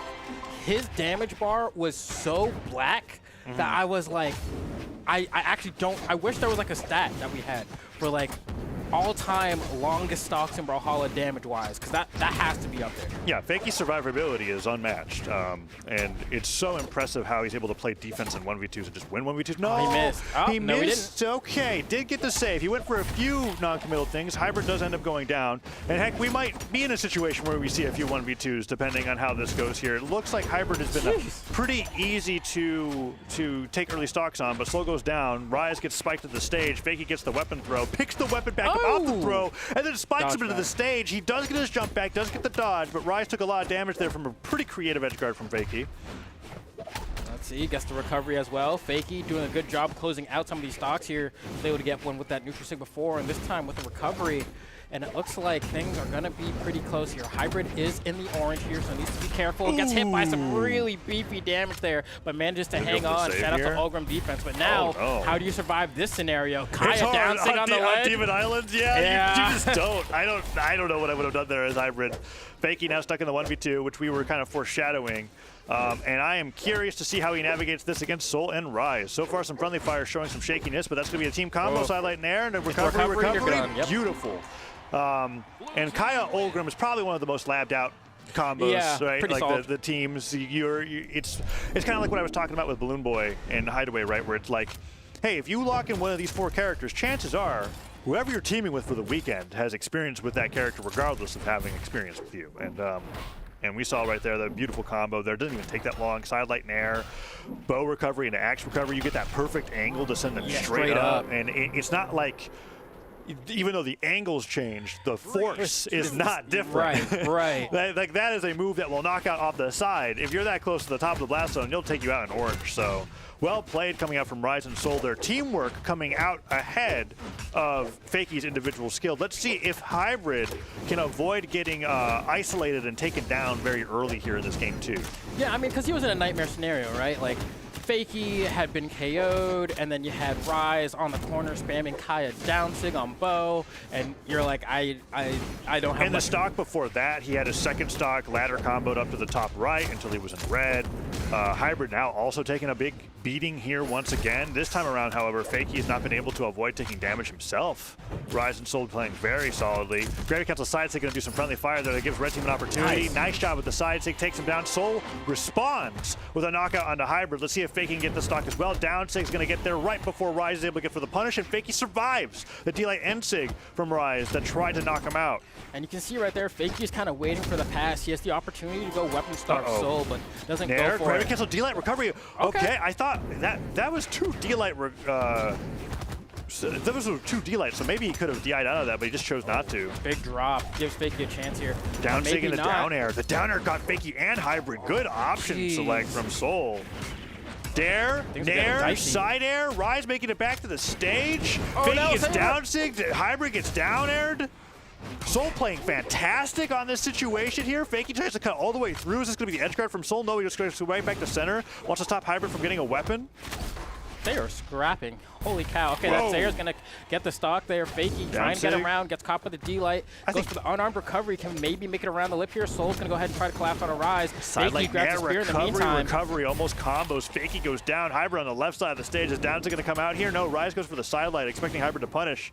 And they don't go off stage to punish him there. I think they could have taken some risk in that situation. That was a little too safe, but either way, they're sticking to their game plan. Hybrid's taking a ton of damage. Okay, Gravity Cancel D-Light to the from Rise. Rise on the Hybrid. Soul trying to get Fakie, trying to get back. Gets the recovery onto Soul here. And now we have an opportunity for a mini 2v1 on Soul. No, they're not going to get it. Hybrid's in the red. Yeah, One more Hybrid's hit just going to send to the right here, I think, for sure. One more stray hit from Rise or Soul will take him down. Landing axe side air. Heck, Neutral Light would probably take him down. D-Light into recovery to get Fakie. Just let it go. Man, Soul really leveled up that game. Are they about to... Oh no, this team, they're looking real good right now. They're looking fantastic, and they came off of, if I remember correctly, that was a 3-0 over Megdi and Radish. And here I thought that was going to be going to game 5, but they didn't even give Megdi and Radish the chance to, like, warm up, right? Because Megdi and Radish tend to, like, have a slow start to these double matches, but Soul and Rise are looking fantastic. And there's that D-Light recovery. What's so awesome about that recovery is that the Spear Sarah was always going to knock out Hybrid. Yeah. And so the recovery was there to punish Fakie, who was at a damage range to where he wasn't going to be knocked back fast enough to be able to get hit. It was just a really good follow-up. And now we're here in Game 3 on Damon Island. I think Hybrid is just getting outmatched by Rise and Soul. And no matter how good you are at 1v2s, it's kind of like whenever we talk about somebody being really good at 1v2s, I almost feel like it's more of a commentary on the opposing team not having their 2v1s locked down, and then we kind of hype up the other guy that's winning because it's a little more fun that way. Generally speaking, even if you were the best player in the world, if you're against 1v2, it should be really, really hard if they know how to hit an end light. Yeah, no, for real. Yeah, because it's just like, there's certain, like, I can call them like sequences where it's just like once you see the start, you just execute. You don't really have to think about it. It becomes muscle memory because you've done it so many times. And 2v2 is like a great spot to exercise and flex that muscle when the situations present themselves. But right now, it's the kind of situation where like Rise and Soul are looking fairly unstoppable. Rise still has 3 stocks. Look at these. Goes for the ground pound. Starting to feel a little bit confident as well. Goes for the D-Light turnaround after End-Light, dude. He overshot the D-Light and responded to the spacing. That was awesome. Gets the pivot. It's the small things like that that show that he's really locked in. Oh my God! Off of the End-Light, good response there as well. Hybrid swaying down to the bottom of the stage, gets hit by that Cider. He goes down to 1 stock. It's 5 stocks to 3. This elimination semifinal looks like it's going to be over real soon. D-Lights gets the silent. Fakey getting destroyed off stage by Rise. Recovery dodge out of the way. Fakey's able to nair to safety, but still needs to do so much more than that. Rise still on 3 stocks, Flambeau. This is incredible. Yeah, they're looking like a completely unstoppable team. Fakey trying to respond, gets the weapon throw, finally getting the first stock of Rise. For Rise, it was a super play worth going for with just pulverizing the enemy team right here. But hold on, we do have Soul down to the final stock. This is not it. Hybrid. It might be it. Rise just hit 4 clean snares.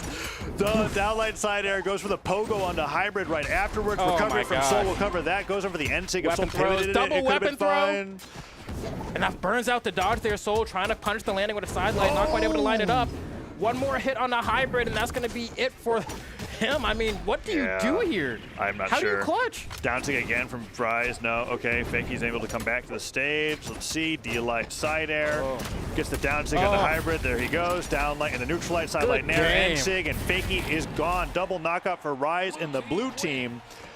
I really can't even say one player outperformed the other. That was amazing teamwork coming from them the entire way through. That was some good twos. And it really, game 1 started off looking pretty good for the red team, and then Rise and Soul's synergy dismantled them for the fact that I can say very confidently that Fakey and Hybrid aren't like the long-standing team that I know them to be with, and it showed there when going up against Rise and Soul that looked like they were super prepared for this matchup coming. But it's just wild to me because Fakey looked so incredible earlier today. Yes, he did. I was like, He looked pretty incredible at the start of game 1. Unstoppable. I was like, there's no way. And then Rise and Soul, man. They're destroying everybody. And they're on the elimination side, right? And so yeah, it's like, and they were the ones that took Balloon Boy and Hideaway to game 5 in winter semis. The only team that they lost to so far this bracket is the team that's in Grands right now. Okay. So I say they're my favorites to go against Bunny and Raid in the elimination final in just a little bit.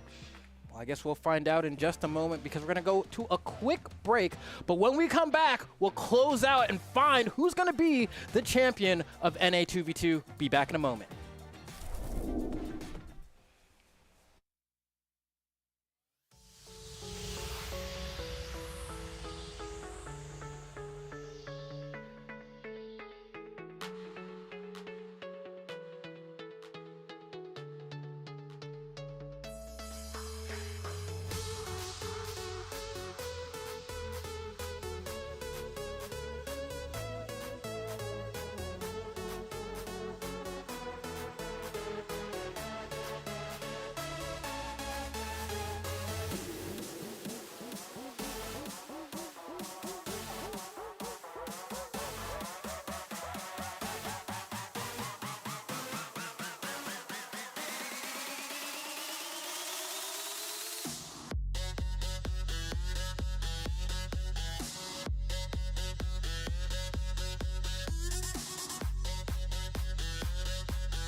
Welcome back. We're in the elimination final here with Bunny and Raid going up against Rise and Soul to see if Rise and Soul can get that rematch against Balloon Boy and Hideaway, because both of these teams have lost to Balloon Boy and Hideaway, but only one of these teams even took a game. Yeah. And that was Rise and Soul. Rise and Soul looking very good relative to what we just saw from Bunny and Raid in the winners final. But as you were saying, Bunny and Raid looked fantastic for the entire duration of the day. They 3-0'd Fakey and Hybrid just before going up against Balloon Boy and Hideaway in the winners final. And these two have not fought against each other today in terms of the bracket. So we don't really know what we're expecting to see. I know my bias is after watching Rise and Soul clobber Fakey and Hybrid that I feel like they're going to do better, but also both teams have 3-0'd that team. Yeah. So it's not really good. I'm kind of like in the same camp. I mean, granted, like, you know, head-to-heads matter a lot, right? And so, like, if one team goes up against another specific team that gives them trouble, but then fights every other team that they're able to clobber their way through for the entirety of the bracket, that can really influence the way things happen. I'm wondering if that's going to be the case here. So it does look like we're loading up into game one of Bunny and Raid versus Rise and Soul. I don't know. Rise and Soul looked too good. They look really good. It's good. one of my favorite two teams to watch in a while. They're picking up combos left and right all over the place, regardless of the situation. Rise's reactions to the game state are really amazing. Like, I still... It's the smallest thing, being able to see like an overshot bow downlight be responded to with a pivot end light just to get your extra damage. And where it's like, technically, in the grand scheme of everything, that doesn't really matter that much, but the fact that he's looking out even for that means what else is he looking out for? Yeah, and like I feel like it says a lot because it's Olgrim and Kaya. Like, you're not going to get me hyped for this combo. I'm sorry, right? So it's like the fact that it's happening right now because of plays like this. Well, and so that's the nice thing too, right, is that it's cool being able to see two players execute a meta composition and do so well without having like the legacy of just being like, okay, here is so-and-so together again, and this time they're just playing whatever is the best comp at the time. Rise and Soul gets that down air onto Raid, and somehow surviving. Let's see what Bunny can do with that side sig. Okay, yeah. Down sig dodge out of the way. This one, we'll see. It's hard for me to call. I mean, Raid, granted, you know, about to lose the second stock pretty soon here. Yeah, Raid's really damaged. Bunny's sent flying. Raid gets hit by that nair. They're both looking for the landing. No dodge, but he does manage to get through. Side stick dodge as well. They were expecting Raid to jump, and Raid doesn't give it to him. Side stick from Bunny to position off the side of the stage. I don't know about that one. Rise goes super low. What are they doing over there? Okay, finally, come back. Gets that recovery onto Bunny, and Raid is still running around. Gets hit with that down air. Team combo interrupted by Rise's positioning onto Bunny. They could have taken 2 stocks there if they played it right, but they're still so far ahead. Yeah, I mean, just at this point, we're probably going to see Rise fall pretty soon. These nairs are sending so far away now. Accidental friendly fire, double friendly fire. Bunny's just whiffing. I don't think that's accidental at that point. That was Ensing into side air, right? Like, something's happening there. Bunny putting a lot of damage on the Raid. Sidelight nair recovery, dodge out of the way. Rise picks up the bow, interrupted by the weapon throw from Bunny. Rise with the supportive sidelight onto Soul to stop that knockback from sending him into Bunny. Blue team's just doing so good. Yeah, at this point, you just kind of collapse on Raid. Bunny finally sent down to the last stock there. And Soul getting an opening here as well. Rise getting both members with the D-line to this air because why not? You're so ahead at this point. And now you just start fishing for your knockout moves here. Raid basically 1 sig away here. Rise beating up on Bunny here as well. Gets that burn dodgery, goes for the end sig. And now we're just really fishing. Holds down the ground pound. The confidence from Rise doesn't actually get the touch on the way up there. So going to be sent down to the final stock. But even if Soul falls here, it's inconsequential. They're so up at this point. It's really hard to throw. And then the gravity cancels down. Zig takes down Red. Bunny's able to get the revenge knockout onto Soul, but Bunny's in orange, and Rise and Soul have shown that they've got amazing team combos that aren't even needed. Endlight into the dodge in punish with the down sig. Gets the team combo to Bunny. No, Soul not out of the hit stun just yet, but that side sig will do it. That's going to be a game one, quickly going over in favor of Rise and Soul. And I think that the games are going to keep trending that way unless something changes here for the red team. I don't know if it's the map, the legends, or the play style, but Bunny's sticking onto the Rayman going into game 2. Yeah, and they're banning Mos They banned Eisley. to double and triplats. It was Miami Dome, Western Air Temple, and Mishima Dojo. Okay. So taking them to a stage with more platforms to play with, it seems like. I would have thought they would want, you know, to try Mos Eisley just because it looked like it worked out in the last set, but I guess not. Maybe this will make a difference. I'm kind of under the impression here that, like, I don't know. I feel like in order for this to happen, Bunny needs to get some really amazing edge guards off stage, and it seems the past 2 sets have not been that. So things are looking a little bit rough. And there here. has not really, look at the teams, the team combo coming out from Soul and Rise, and they're just completely uninterrupted. Bunny can't get into the middle of them out of fear of getting caught by the combo. Recovery and recovery almost works out. Soul didn't pivot it. If he did, I think it would have worked out. Double Darren and Nair coming on the Raid. Raid is a sider away from going down here. Bunny does keep Rise away, though, in the first stock over the red team, but Bunny doesn't respond. Doesn't get the alley-oop on the sider from Raid because of the platform positioning, and just like that, blue team could take the lead once again. It's a lot closer this time around.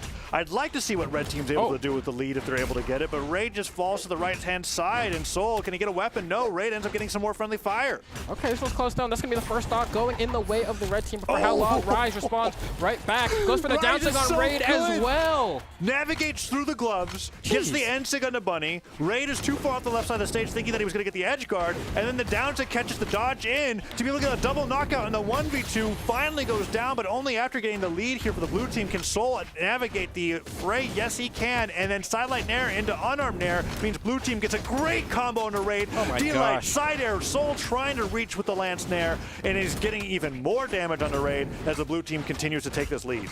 Yeah, we see even more combos here. Bunny trying to respond back here. This is actually much closer than it felt. Soul gets the side sig, and now we have a lead for the blue team here. They're going to collapse on Bunny. There's a setup, and goes for the down sig. That should have been a D-Light probably off the pick up. Maybe or dash forward N-sig. Yeah. Although N-sig has danger of being interrupted. Rise gets the recovery anyways. Jeez. Nair into the Nair again. Goes to the ground Okay, pound. nice turnaround. I mean, that was some creativity there.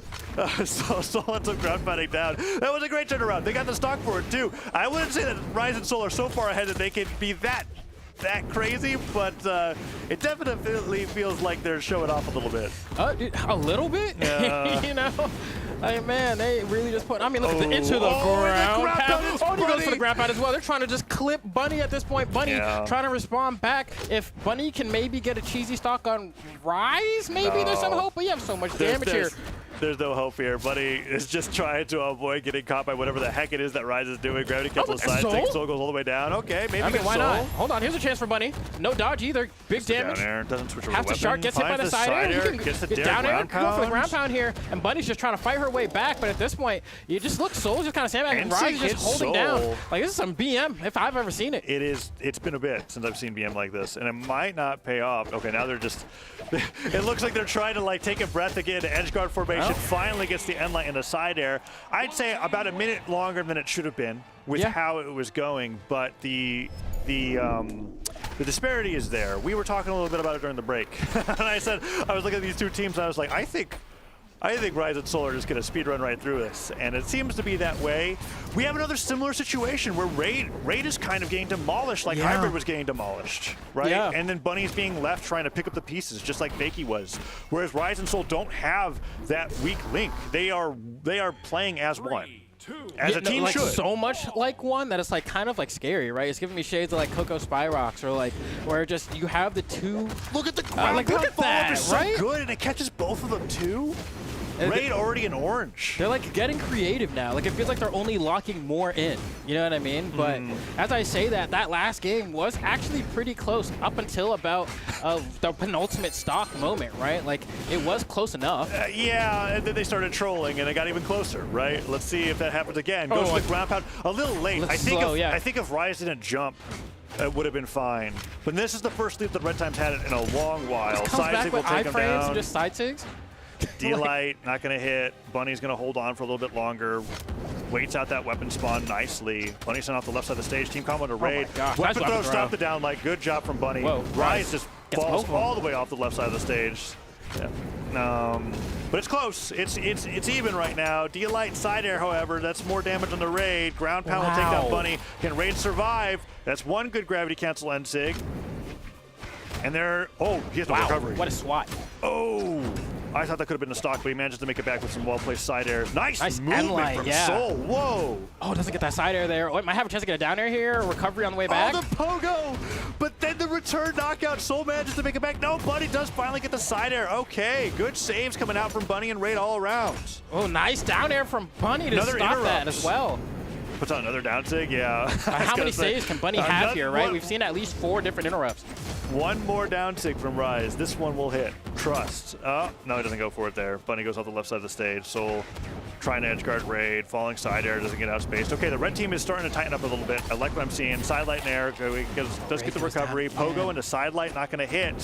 Side air might knock out Bunny. Oh, this is the bad moment here. Bunny going to be delayed a little bit, staggered to come back, but it looks like Raid manages to fight or fend for his own for a second there.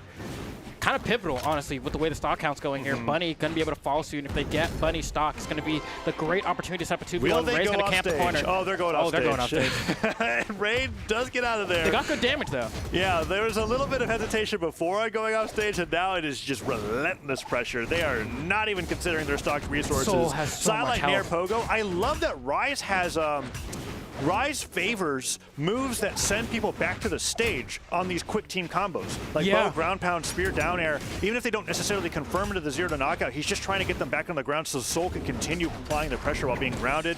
That team damage from Bunny is not great. Tries to go in, get the save. Raid flies back to the ground. Rise could get a ground pound or a recovery here, and that's going to take down Soul. If Rise goes down, okay, Soul has to fight the 1v2. This could be a game for red team. It could be. They need the 2v1 combo. Oh, they let Soul get a weapon. And Ray doesn't have one. Stray air. Oh, a Bunny off stage without someone to interrupt her is actually a problem. Oh, he does get his jumps back. Okay. This is bad. Yeah, Bunny I think might farm Soul. Missed the side light. Okay, Ray does get the side air. This could be the stock. Does get the recovery. Soul throws his weapon. No. Up. That's not going to be enough. Too much defense I mean, on it's good movement, but you need a weapon here. Oh, recovery? Oh, it was too slow on the trigger there. He's moving, but I think that's going to be stock. No, Raid, you got to line it up, brother. Raid's a little too preemptive. Down save for Soul. Oh, my, Raid, come on, again. You got to get those. Lock in. I mean, at this point. Okay, down save. Wow. Okay, had to get something to work there. They did manage to force the game for it, barely though, but that's just kind of a testament to the fact that the 2v1 happened, right? A little bit earlier than it needed to. That's more of what I was talking about, right? When we were talking about how, like, when we talk about 2v1s, sometimes we put it in favor of the person that's winning the 1v2. But we saw Raid drop 4 follow-ups there while Soul was moving around. And so now I'm like curious if they can continue that again. I mean, they got a game on the board, and that's it's better than what I thought was going to happen. But it also kind of goes to show just like how oppressive Bunny can be when there's not someone there to kind of stop her flow, right? That was relentless. Like Raid was almost a non-factor in that 2v1. It was all Bunny. It was just KO'd Bunny there. Like I think now they know their game plan for sure, right? Get rid of Bunny first if they can. Oh my! I love these ground pound conversions off the sideline there, dude. It didn't result in a knockout where I think that if Rise like did anything else, I don't know. Maybe they've got a setup there, but that ground pound, while good and did do damage, I think Bunny and Raid could both have lost their stocks if Rise did anything else. Instead, Rise goes down to Raid on the left side of the stage, and Soul, while fighting Bunny by himself, doesn't get anything done. The red team takes the lead despite the great start from the blue team.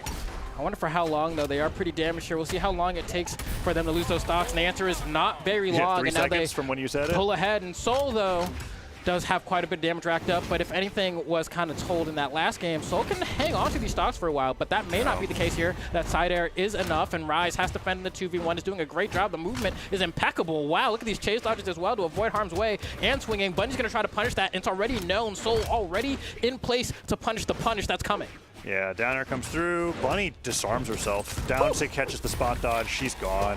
Side light nair, once again goes for the recovery. There, I think.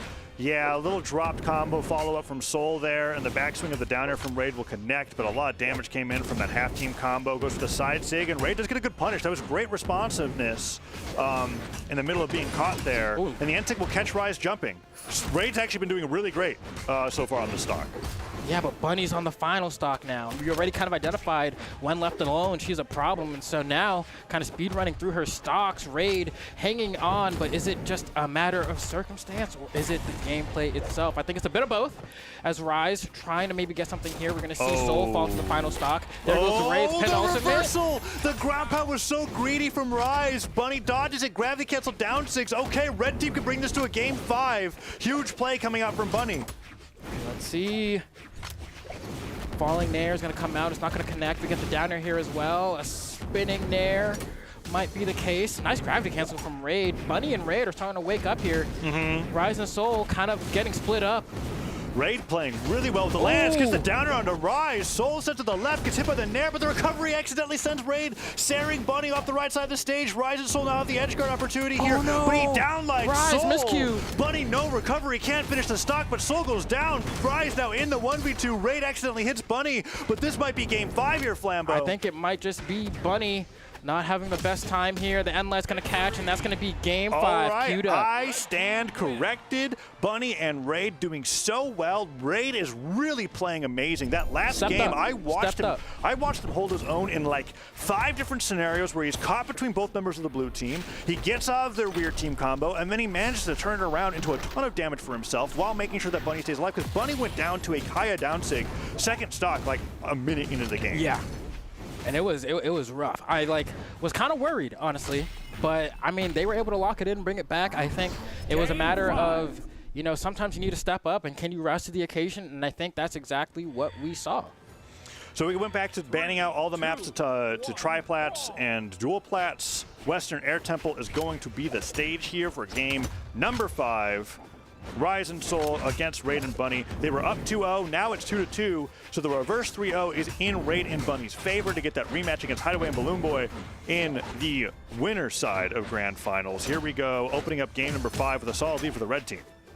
All right, let's see how this one's gonna flow here. Looks like that's gonna be an early stock there as well. Wait, hold on. Bunny and Raid are looking like they might have found their stride. Soul. Oh, Soul is starting to get decimated.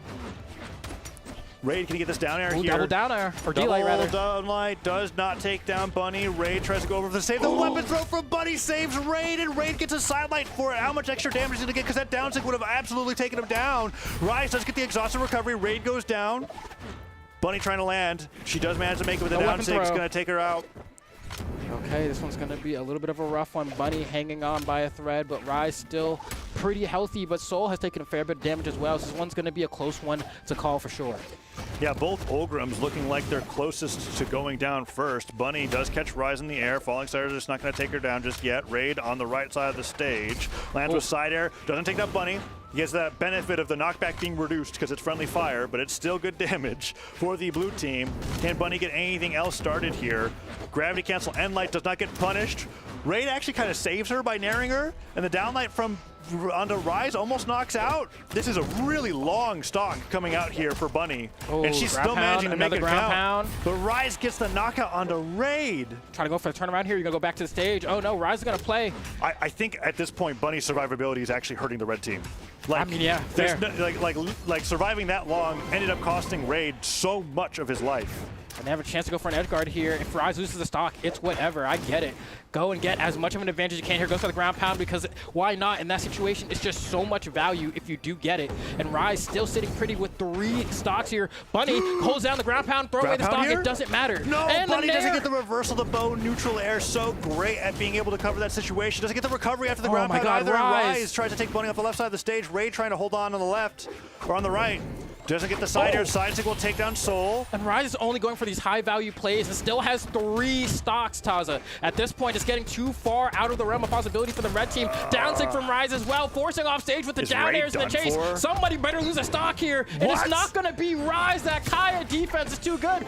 Bunny goes for a grounded punish on an aerial gravity cancel side sig, and now it's only a matter of time I like see. That. Rise jumped off the stage precisely for the reason we complain about all the time. Rise doesn't want to give Soul an opportunity to be in a 1v1, right? And you got 3 stocks. Oh, look at this chase. Soul, get on the stage and just get behind Rise ASAP. Don't even Rise doesn't want to get knocked away. Rise, what are you doing? Rise just wants that team combo. Okay, D-Light, double D-Light into side air into recovery. It's a good start. Rise is holding on. And now you can just start jabbing and D-Light in here in the corner if you want. Force Bunny to go high, and then Rise can cover it with the D-Light. And then now we just rinse repeat the situation. This is brutal. This is relentless. Like the positioning on the platform here too. Stares right through Soul. Rise could. I'd say I would give Rise the lower portion. And they go for the double down 6 here. Yeah. And wall slip will eventually be the end for Bunny here. Down sig, yeah, we're just keep spamming him. Bunny dodges in. It's going to go ahead and chase to the other side here. That end light's not going to be enough. Weapon throw burns the dodge and makes Rise get the easy edge guard. And that's going to be Rise and Soul in a hard-fought Game 5 set, moving into the grand finals for a shot at Balloon Boy and a hideaway yet again. Yeah, 667 damage from Rise that game. Absolutely the MVP. Both Ograms kind of gotten taken down really, really early on. And then it was just an amazing edgeguard sequence coming out from both of them. They took absolutely no risks there. Yeah. I think it's probably the first time I've seen somebody like during the downtime of somebody spawning back in, just jumping fast fall off the stage. But it's exactly what you should do there. Was not an SD in the traditional sense of the word. Yes. And it was really well played because what he risked there by being on 3 stocks is like, oh, but you could get the 4 stock. No, he could get knocked away by a side air, and then during the 10 seconds that it takes for him to come back to the stage, his teammate could go down to Bunny because Bunny has shown that she's really, really good when she's not being interrupted by another opponent.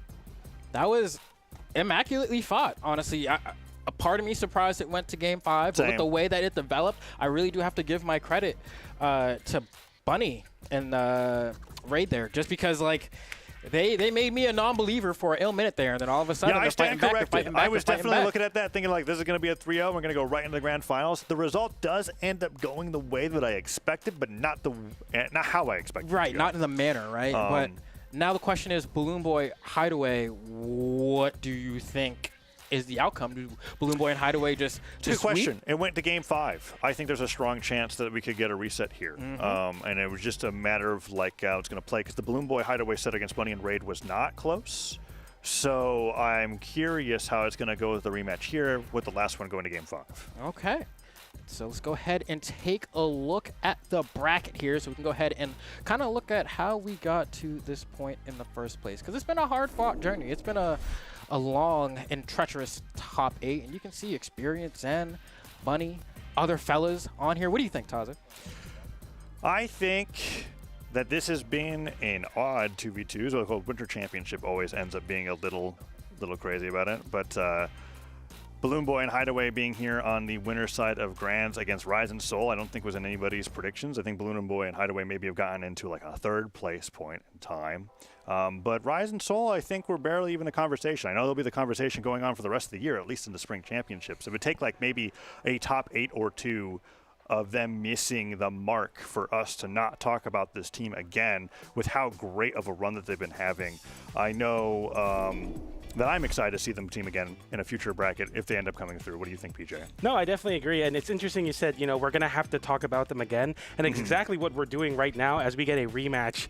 Rise Soul did get eliminated or sent to the elimination side by Balloon Boy and Hideaway previously. So it's the run back, right? It's like that story like, oh, they just beat us, but we can make the run back happen. But this time the context slightly different. Balloon Boy Hideaway having the set advantage would mean that they'd have to lose both sets, or Rise and Soul have to win 2 sets in a row to get the reset and win the tournament. Yeah, Hideaway's cannon is looking phenomenal. It did not look like Raid and Bunny had any idea how to navigate against it. Obviously, Rise and Soul had a little bit better of a time taking games off of the team so far. Balloon Boy and Hideaway have remained undefeated.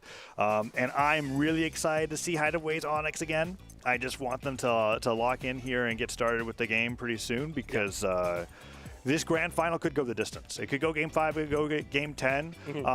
I think Rise and Soul started to get a little sloppier as I watched that set against Bunny and Raid, where it looked like there was a little bit of overconfidence by game number 3, and then they had to reel it back in to be able to finish the job. I don't know if they'll let that happen again against Hideaway and Balloon Boy now that they're in grand finals. Yeah, everything is so different when you're in that grand finals position. I like that you pointed out Hideaway's Onyx. I wanted to say, like, of all of the people that were representing Onyx and Cannon, I think he was the best at creating that space necessary to get things going. Especially on the ground game, you were seeing Hideaway control seemingly the entire screen with one sidelight. Every time Hideaway sidelighted, it was hard for me to not just watch what he was doing. Yeah, and there's 2 layers to it, because it's like he's positioning as well as comboing his opponents. Yeah. When the sidelight's coming through, he's thinking about where he's going to end up at the end of it, whether it be like with a chase dodge or a Sair afterwards. It's been really exciting to see. Hoping we can get into the lobby pretty soon and see what they're locking in here. Yeah. It's been a bit. Yeah, no, for sure. I don't even have like things on the screen to like talk about right now. There we go. There we go. We got okay. something. You guys can't see it, but there we go. We were like at the end of saying things like to the casters to fill. Yeah. when we start saying the same thing in 3 different ways, we're like, hey, let's get this going. I'm going to be honest, PJ. Usually there's stuff to talk about when it comes to how the brackets progress that can lead to, like, what are the possibilities of these teams going against each other? No, most of the teams here have completely destroyed each other. They've clobbered each other, and we haven't seen a lot of changes coming out here. We've got the Kai and Ulgrim from Rise and Seoul, which we've been seeing all throughout the elimination side. They're going up against Bloom Boy and Hideaway. It's Wushang and Onyx. Demon Island for game number 1. Let's get started. Alrighty, blue team starting with the weapon advantage, having the spear and the gauntlet. Hideaway immediately chasing high, but the red team right back to where they start, being so good at continuing, ending with ground pound. I love it. Yeah, that's been a Rise and Soul classic. Whether it's unarmed or with the bow, ground pound, or even with spear, that has been their combo extension when they can't go any further than that. And Hideaway and Balloon Boy already so damaged. Does end up getting caught. Doesn't matter. The knockout was enough from Rise alone, and Soul doesn't have to go for that either. The call was clearly made in whatever comp they were going through, because Soul just stayed grounded, and Hideaway and Balloon Boy start off with a strong deficit here in game number 1. Yeah, look at that. Rise going with the spear ground pound after that sidelight nair. So much damage, so much space created by Rise and Soul, and it's so surprising that even this far in a bracket when still getting those very tight conversions, getting it on lockdown right now. The air is locked down by red team as they're continuing to juggle. Balloon Boy disrupts with a sidelight though, gets the GC and the weapon toss from Soul tried to interrupt it. Exactly. I think the weapon toss ended up hitting Rise, and it hit him back into the spear downlight. Soul does end up going down. Now Rise in the 1v2, dodges the weapon throw, puts up the down stick, and Hideaway jumps right over it, blasts him down in the blast zone. Let's see if Soul can get avoid the 2v1 combo they were trying to set up, and he does. Gets an axe, gets the neutral light, accidentally hits Rise, but the down stick will spike Hideaway straight down to the bottom of Demon Island as Balloon Boy tries to fight his way back with a revenge knockout. Continuing the momentum well here, having another stock lead for them. Hideaway having to be so much more careful. Rise getting the conversion off of that end light. Such important connections. Neutral light ends up sending him to the left. Oh, and Hideaway not getting anything started with these side airs. Balloon Boy sent flying to the left. Rise and Soul just waiting to see which blue team member comes to them first. Down air for Balloon Boy will stop that knockback. He does get a little bit of damage on the Soul for hitting his teammate, but they're still both behind so far. Balloon Boy could go down to any attack here. Okay, can Hideaway get the stock on Soul? No, he can't. And Balloon Boy goes down. Bad. The pogos begin. What a flip! That was so smart, realizing to jump from the wall, but the end sig comes out from Balloon Boy and disrupts the edge guard just enough, charging up the down sig, hitting Hideaway away. Soul doesn't make it back after the ground pound, no chase dodge. Dude, Rise has got to be careful. Yeah, no, that gravity cancel delay was amazing. Yeah. If Rise missed that, I think Rise just fell. Yeah, we're not making it back, for sure. Your dodge is gone. That was a read and a half. Rise now gets the sidelight on the Balloon Boy. Hideaway super damaged, but it's Onyx, so the damage has an asterisk next to it. Balloon Boy gets the downer on the Soul, brings him into orange. It's either team's game, honestly, at this point in time. Balloon Boy gets a great gravity cancel D-Light recovery, and Rise disarms himself, so this is actually hard to call at the moment. Oh. Sidelights up recovery there, and Soul just barely avoids it. It's a lot of that from the blue team right now on the double gauntlets, having the pop-outs ready, goes for the end light afterwards, but gets disrupted immediately. Nothing is going to get past the blue team. I think Rise needed to be more aware of Hideaway there interrupting instead of immediately going for the down sig. Soul sent flying, unarmed recovery or gauntlet recovery could take him down. Nicely avoids that side air. Hideaway, it's almost like Hideaway side-sticked off the stage. Yeah. That's what it looked like there. Sider will take Balloon Boy down. I was convinced Hideaway had got that punish, and I was like, oh, I guess he ended up getting hit instead. A measly 345 damage coming out from the Onyx this time around. Rise and Soul started off the game very strong with the team combo. Yeah, we got to see at the very beginning there that gravity cancel D-Light. It ended up being a Balloon Boy highlight, but and then we just get to see Soul. We're showing all the moments where the red team overextended. Okay, yeah, that was great from Rise. Dodged right out of the way of the side sig. Hideaway had the right idea, but the move just takes a little bit too long to hit, and this is going to be the side air here on the Balloon Boy to secure game number 1. Rise and Soul 2 games away from getting a bracket reset. Really smart from Soul as well, realizing okay, the only way my teammate gets out of the side stick if they chase dodge up, so I'm going to get the side air out because I'm not worried about hitting my teammate. I know my teammate's going to avoid the follow-up as well, and moments like that are very important for the red team and how snappy they can be, especially in those moments where you can just get one out over your opponent. And now we've got ourselves one of the fastest 2v2 stages that you could be on from the sheer size of it. Stocks are going to be flying in orange for sure.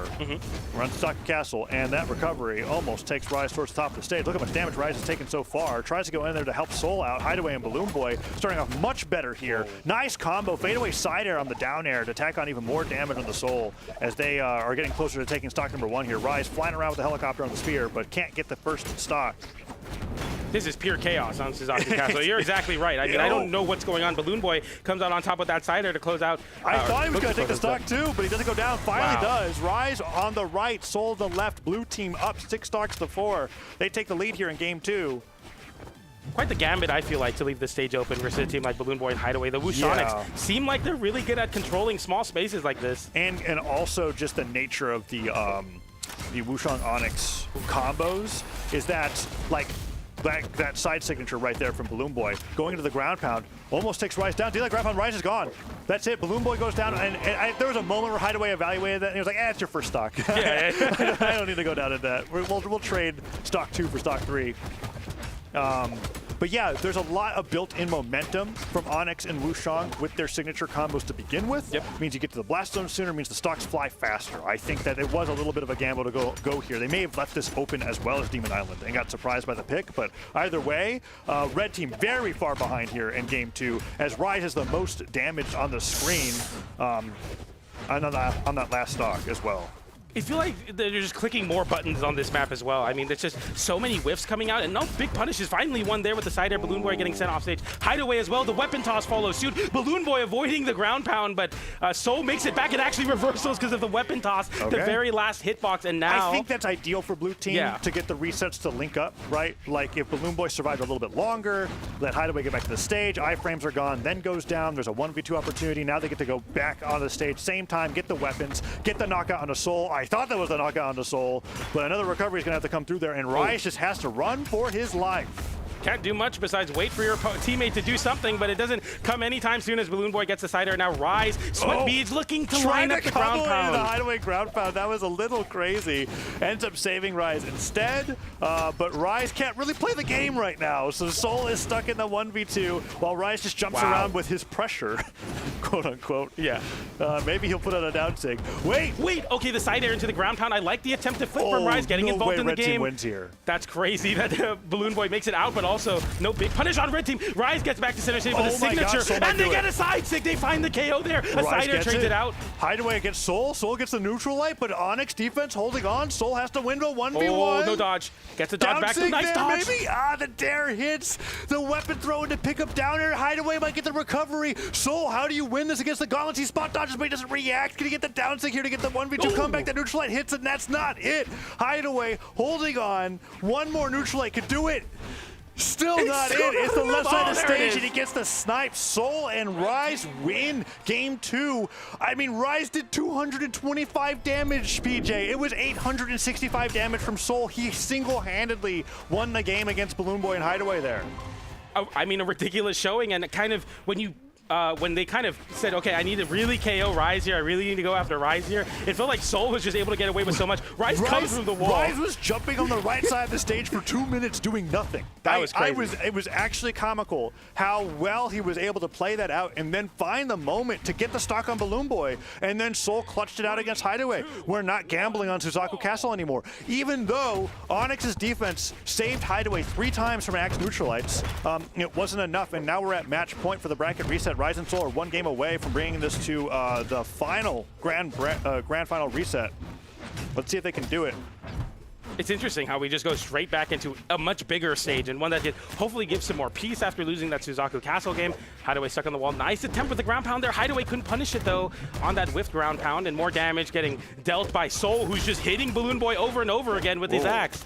Oh, Rise is destroying Balloon Boy in the 1v1. Goes for the neutral signature, gets the side sig on Balloon Boy. Hideaway gets a Sair for his troubles, but it's not going to get the knockout here. Can he avoid the down sig from Rise?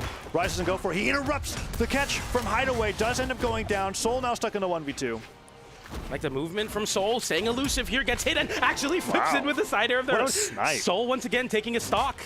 And the Nair on the Balloon Boy. Rise starves the weapon away from Hideaway. Soul looking on the center stage, just stared away. Rise, can he get this weapon? No, he cannot. Clashes with Hideaway, gets the down. Soul gets the downlight just to get that extra bit of team damage. Downstick hits again. Rise hitting so many of these attacks from Kaya's kit. Gets the downlight Soul and actually repositions with it. No downlight side air. Oh, Hideaway's in trouble. Avoids the dare, gets the ground pound. Rise now reversaled. 3 ground pounds in a row as Rise going down here. Wow. He gets pogoed. He could still go down. Finally manages to make it back, but 3 cannon ground pounds. That's a ton of damage. And it also kind of led to Soul getting KO'd as well, so they lose so many resources for it. Now Rise at the risk of getting KO'd, but a GC side 6 scoops, but doesn't score quite yet. Oh, Balloon Boy just kicking left and right. Oof. That neutral light somehow explodes everybody in 3 different directions. Down air and a Sair, not going to combo into Balloon Boy just yet. Rise picks up the spear. Down could be a great finisher here on either of the blue team members. Let's see if he guards Soul with it. Downlight not going to knock out Hideaway. The recovery instead takes down Rise. Hideaway's with it. High defense, holding on for so long. Soul might look for the neutral light here, but Balloon Boy stops him from even trying. Goes for the damage, even hitting his own teammate, but saying, I want to disarm Soul here. Nice flip. Balloon Boy jumps away and waits to see if he can line up a ground pound. Another downer onto Rise, though, and Soul can't punish any of these problems. I was hoping that Soul would go for a sider there, but Balloon Boy gets through everything that Rise and Soul were looking for, and they might just switch right back over to damaging Hideaway. I don't know. This is looking like a great game state for the blue team, but it was a great game state last game, too. And yet somehow the red team manages to pull through. So let's see what they can do. I'm always scared of desyncs like this, 2 stocks and 1 stock, because if you take the stock off of Hideaway, it's a 2v1, your advantage is gone. Oh, the ground pound hits them both! Can you find it? It drops into the wall, and he finds it anyway. It's a 2v1 right now, Taza. Oh, the neutral stick gets interrupted by the Nair. Okay, Soul and Rise have got a game plan for this situation. They just have to get him on the side of the stage. Sidelight Nair, D-Light. Oh, Rise didn't have the resources or the confidence to follow up with that, I think.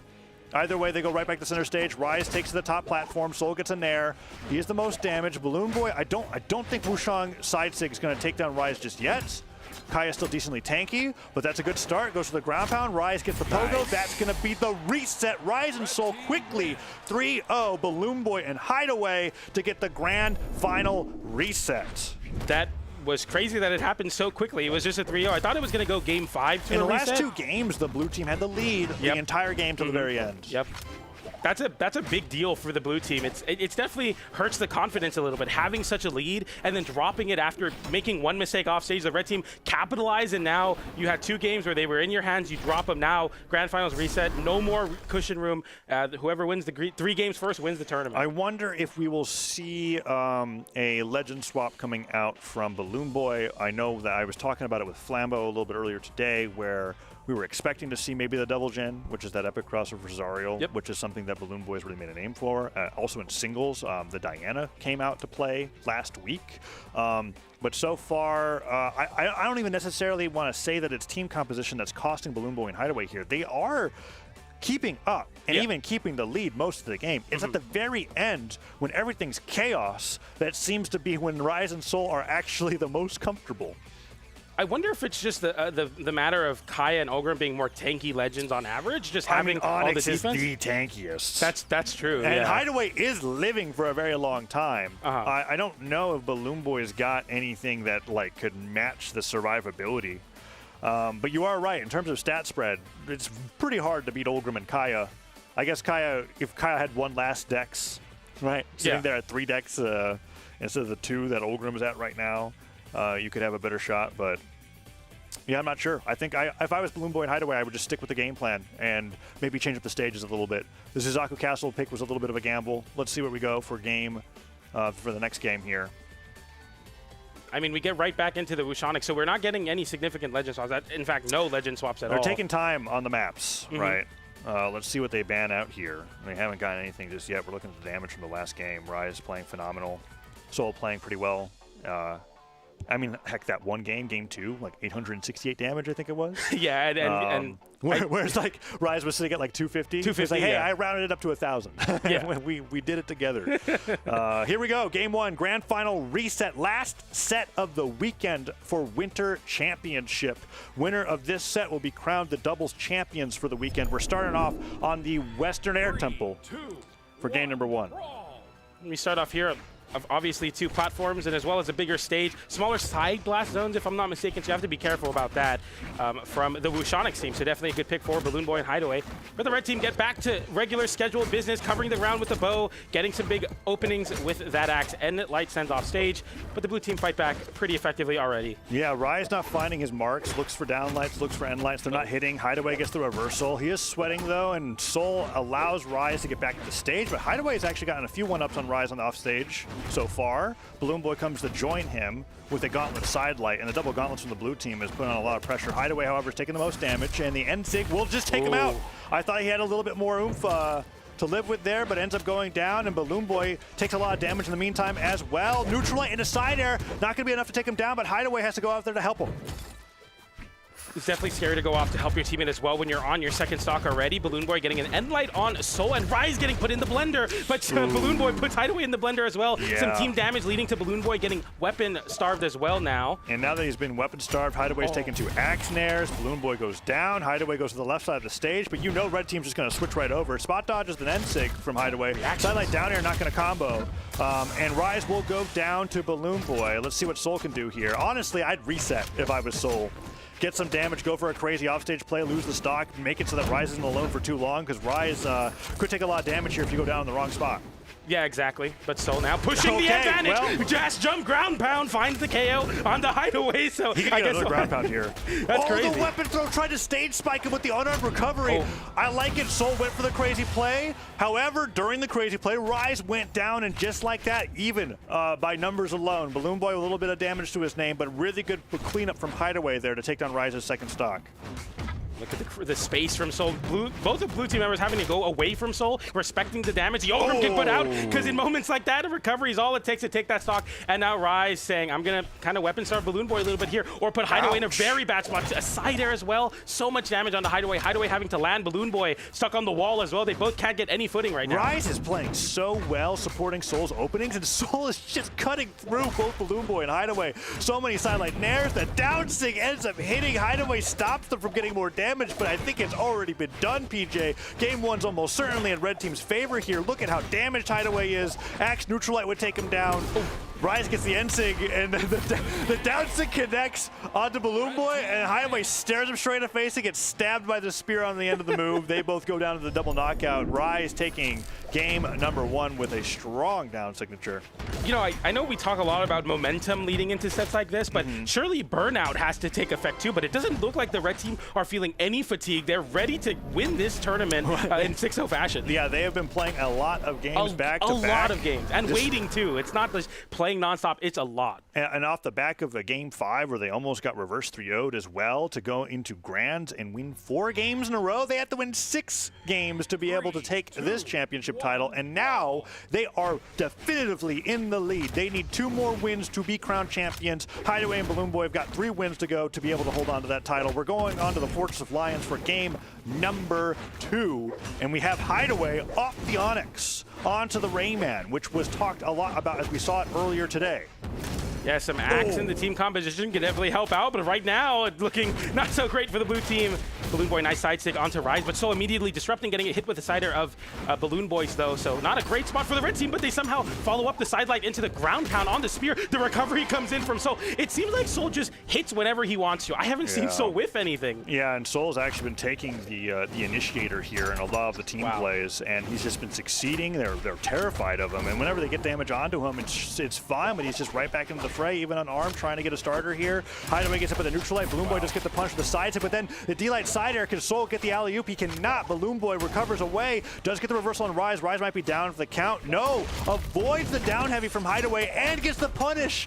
The double down light does not connect, but also doesn't get punished. Rise getting so much extra credit as that sider will hit the N-Sig from Hideaway, and Hideaway has yet to convince me that this Rayman has done anything other than make him lose stock sooner.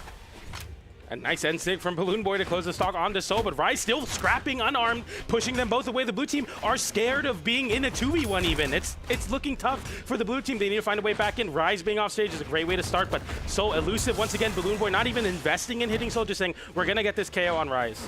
Soul putting out some long-lasting hitboxes with that axe recovery there, trying to catch somebody sleeping. Doesn't quite get it. Down 6 from Rise will get punished. Side air from Balloon Boy, or onto Balloon Boy. Will send him flying to the left. And can they get this knockout onto Hideaway? Of course they can. Enzig will take him down off the hit confirmed from Soul on that axe down air. And Balloon Boy is almost in wall slip. Side light, down light, Sair, he's out of there. Hideaway getting team comboed. Does avoid getting 0 to knockdown and does get the reversal on a Rise. It's huge because I thought this game was almost done for.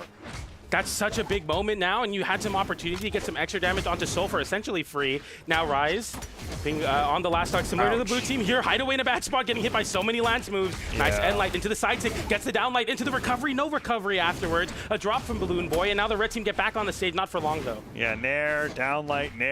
So much damage coming in from Soul. Nice. The interrupt from Rise, stopping the down light combo, gets the N-Sig, the sider to stop Soul from taking the stronger knockback. They're playing so well as a team. Chase dodges straight down after 2 Nairs.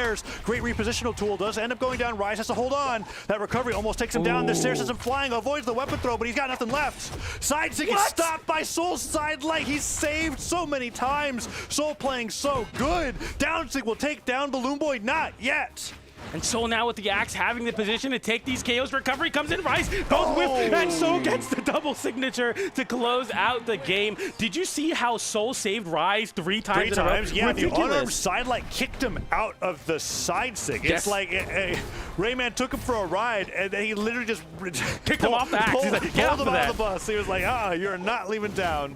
We're gonna see that here right at the end, right? Because like, is this the side stick moment's coming up? Hideaway, no dodge. Oh, slow-mo may have started a little too soon. No, there's the down tick. Okay. Yeah. Okay. But nonetheless, like we were talking a lot about Rise being a very strong defensive player, but then also showing Soul is like, I got you. Like you're gonna be put in these spots where literally anyone else would get KO'd, but somehow Soul, even on Ulgrim, is like, I will be able to close in the distance and save you. And now we have it. The Devil Jin golden title locked in for Balloon Boy for this match point game. Hideaway and Balloon Boy have to win 3 games in a row. They've played 5 games and not won a single one. Western Air Temple's where we started, and it might be where we end today's Winter Championship because Rise and Soul look unstoppable. Hideaway and Balloon Boy bring out a comp that we have not seen today. It is the Devil Jin and the Rayman for game number 6. Game number 6 of Grand Finals. I'm definitely going to be looking out to see if this Balloon Boy bow will be working out here, as well as the blasters when they get cycled through. But right now, the blue team, great job at juggling. I like that from Soul, going high with that ground pound, trying to get the backwards hitbox. It drops through the wall again. I'm surprised it caught to begin with. Yeah, exactly. Yeah, it does reposition your opponent a little forward, so you get the spear stab, and he ends up just dropping out of that. Balloon Boy and Hideaway taking so much damage, but so has Rise. Soul, once again, on the position of taking the stocks first, finds one Sair. Nair not going to knock out Balloon Boy just yet, but Soul looks for the down air, and he might be too low on jumps to make it back. Has the gauntlets, does make it back. Rise switches his focus over onto Hideaway, and Balloon Boy tries to get some more damage on the Soul. Side light, neutral light, chase dodge up recovery. That's going to be Rise's stock going down, maybe. Yes, yeah, it is. Decides to go down there. Soul might go down as well, just so that they can sync up the spawn timers here. Surprised that X-Sair didn't knock him out. That was a weak Sair. It definitely landed into the stage, which helped Soul's survivability. It must have caught him like the frame that he jumped or something to be able to get that bounce, because Soul's still holding on.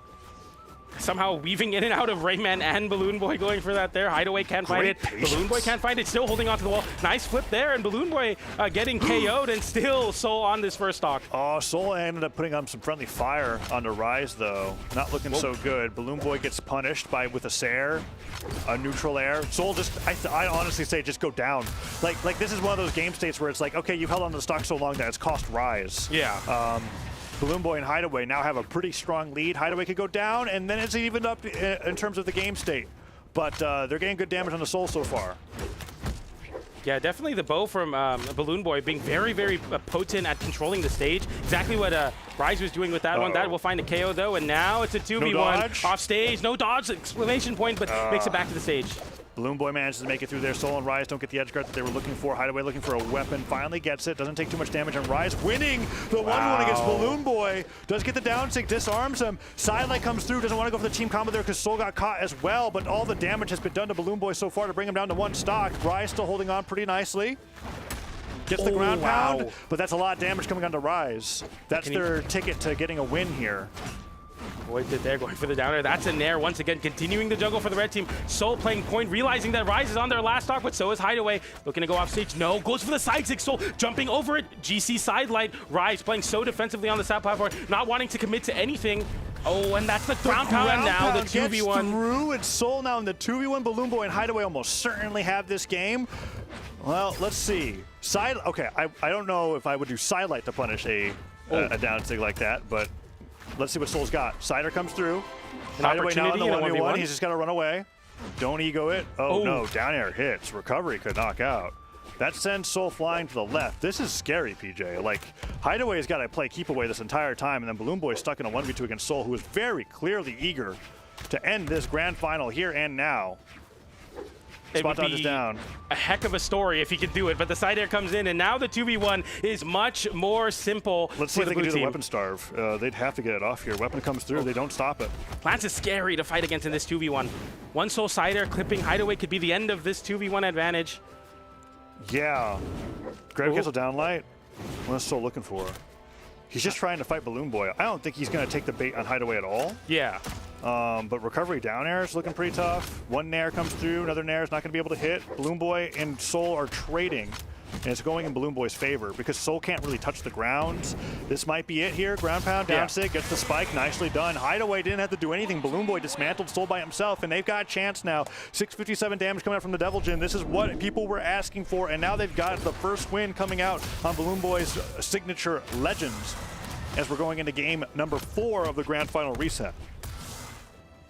Yeah, I mean, we didn't really see anything besides the bow from Balloon Boy, obviously having some gauntlets to close out some of those KOs, but all things considered, it looked like Balloon Boy was giving the red team a taste of their own medicine with that bow, controlling all of the center stage. It became very difficult for the red team to land, and if they can lean into that, can definitely find some success. The call from Balloon Boy and Hideaway is saying, hey, if I'm going to be destroying in the 1v1 anyways, you should play your tank. Yeah. Let's get you off Rayman. Let's put you back on the Onyx. It was looking fine. This is the composition. Whoa. They're bringing back the tried and true Zariel Onyx, right? That next evolution of Chronix. Yeah, exactly. that they were so successful on in the past. And now they're going up against Rise and Soul here in game number 4. Finally able to take a game after 5 non-stop losses. Sidelight from Balloon Boy, going pretty aggressive with that down air, but realizing they have such a big damage lead, they can go for that. Balloon Boy with a weapon toss, gauntlets online, looking to get a KO out on Rise, but can't find it. Soul fighting back in center stage. Nice nair to follow up, continue the juggle, but no signature connection. Zario's will, though, and that's going to be a unarmed down sig, I believe, to close out that stock onto Rise. Can they get the knock-on on Soul as well? Oh, no, PJ. Is the grand finals, you're at the finish line. You need one more game. One more game. Hitting Rise and Soul here. They've never taken a seasonal championship before, and Hideaway and Balloon Boy might stop them at this rate. I am seeing them run out of steam. Balloon Boy and Hideaway seem to have cracked the code. They're doing so well here. Downlight will take down Hideaway. Can Balloon Boy go down as well? Can they take the lead back? Downlight sends up, Hideaway lands back down, unarmed, gets it. Team combo to Rise, D-Light down air, boom, gets boom, the boom. Sider to Nair, Sider again, Rise DIs to the right, so he doesn't get bounced down. But that's so much damage going on to Rise here. It's such a different game now, PJ. Balloon Boy still on their first stock, sidelight there, gets his side sig to follow up. That was a weapon toss.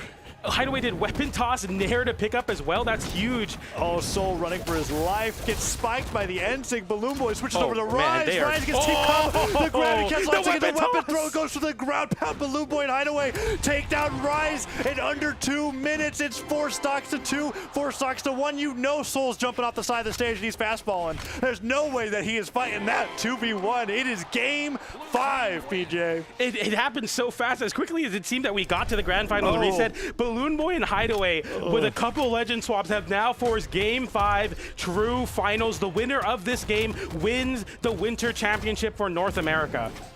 Okay, I'm surprised they could take some time there. Like, if I was in their position, I would wait. I would take 30 seconds, take a deep breath, and go, what were we doing? We won 5 games in a row. We don't have to be this hasty. They're going back to Western Air Temple.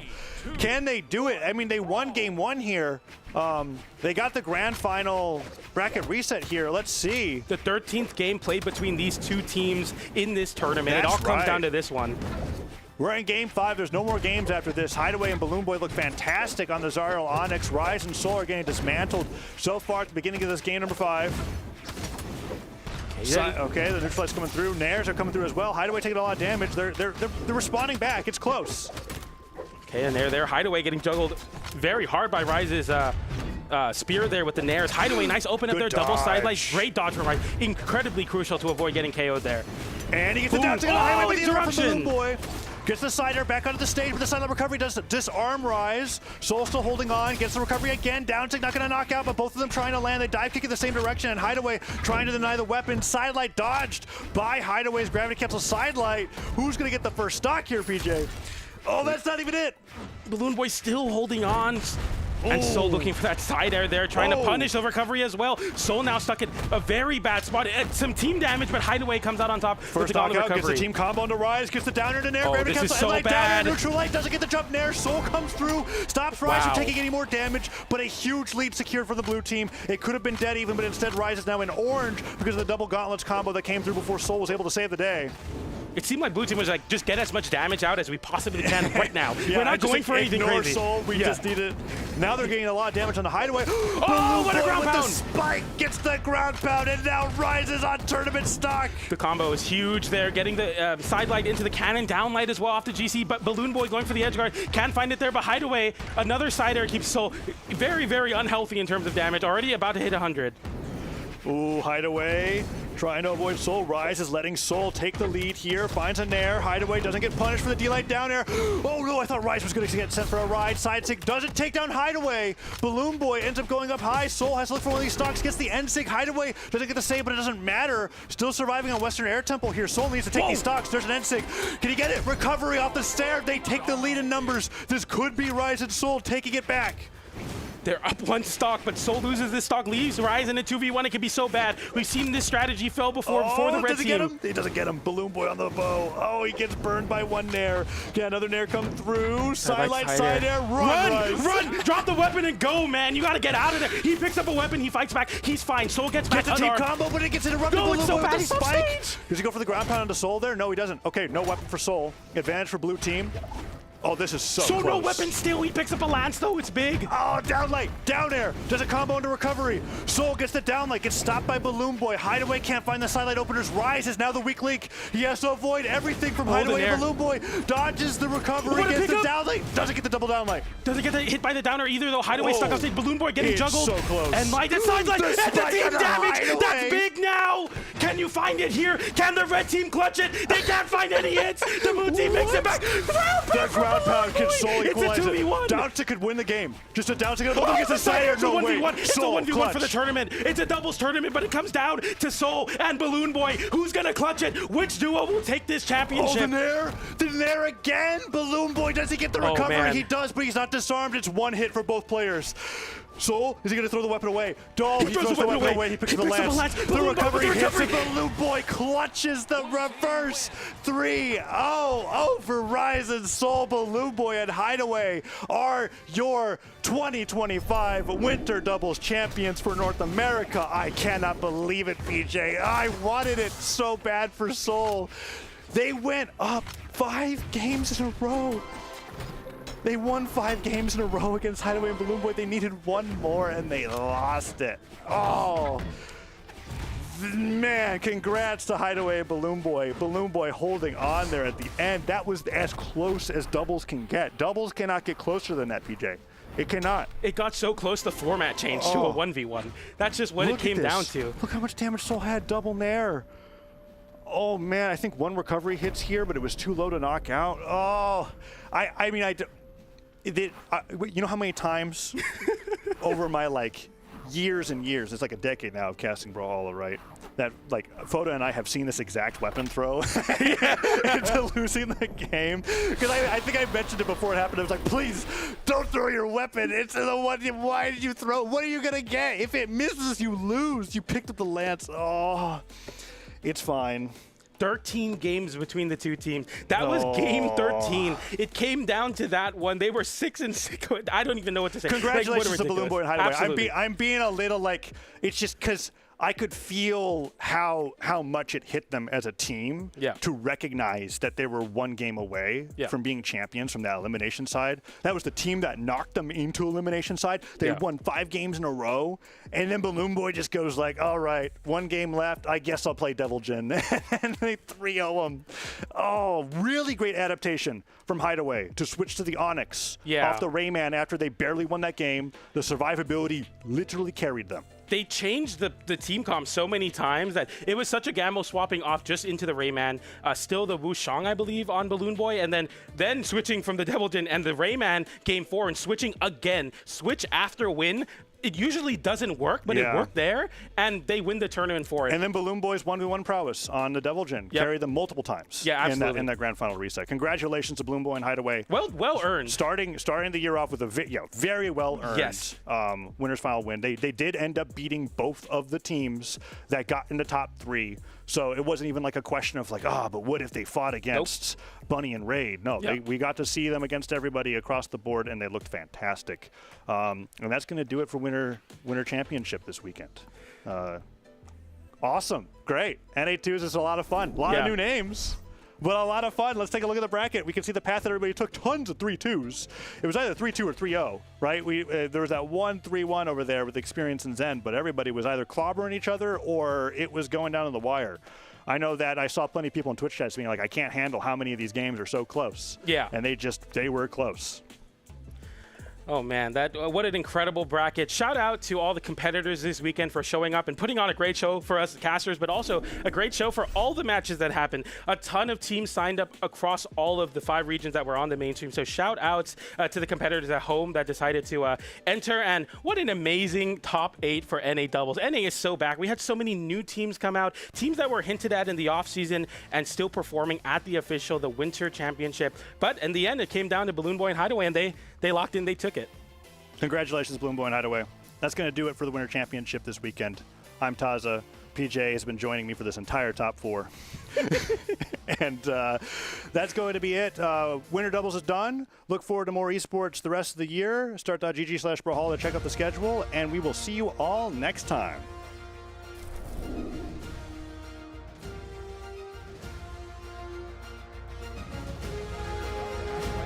Another weapon spawn, grabs another weapon spawn, Megd, and he saw that didn't hit. He should have probably backed away from that and then let Chef Don come in and kind of do his work because he was in a better starting.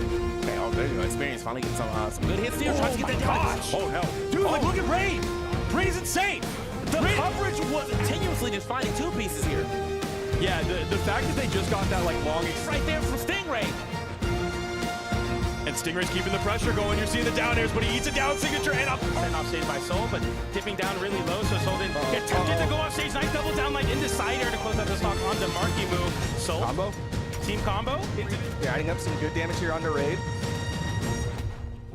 D-Light hits recovery unarmed from Bunny. Great pickup. Boom. Boom. 3. Bunny waiting to pick up a weapon. Finally does there with the gauntlets. Fakey, nice reversal from Raid. Can Fakey make it back here? Bunny getting the sideline into there, into the weapon toss. Fakey losing the stock. Now a 2v1 potentially. And still Bunny going off stage. Red team looking very poised to take this to a game 5, but the food Experience and Zen. Talking about a little bit of different team comps, and then we're looking at Experience and Zen, and it's the classic that we know and love. Ladies and gentlemen, is he going to finish this one off here? I bet he will. Stingray's still on his second, trying to find his way down to the ground. Sandstorm putting up some pressure.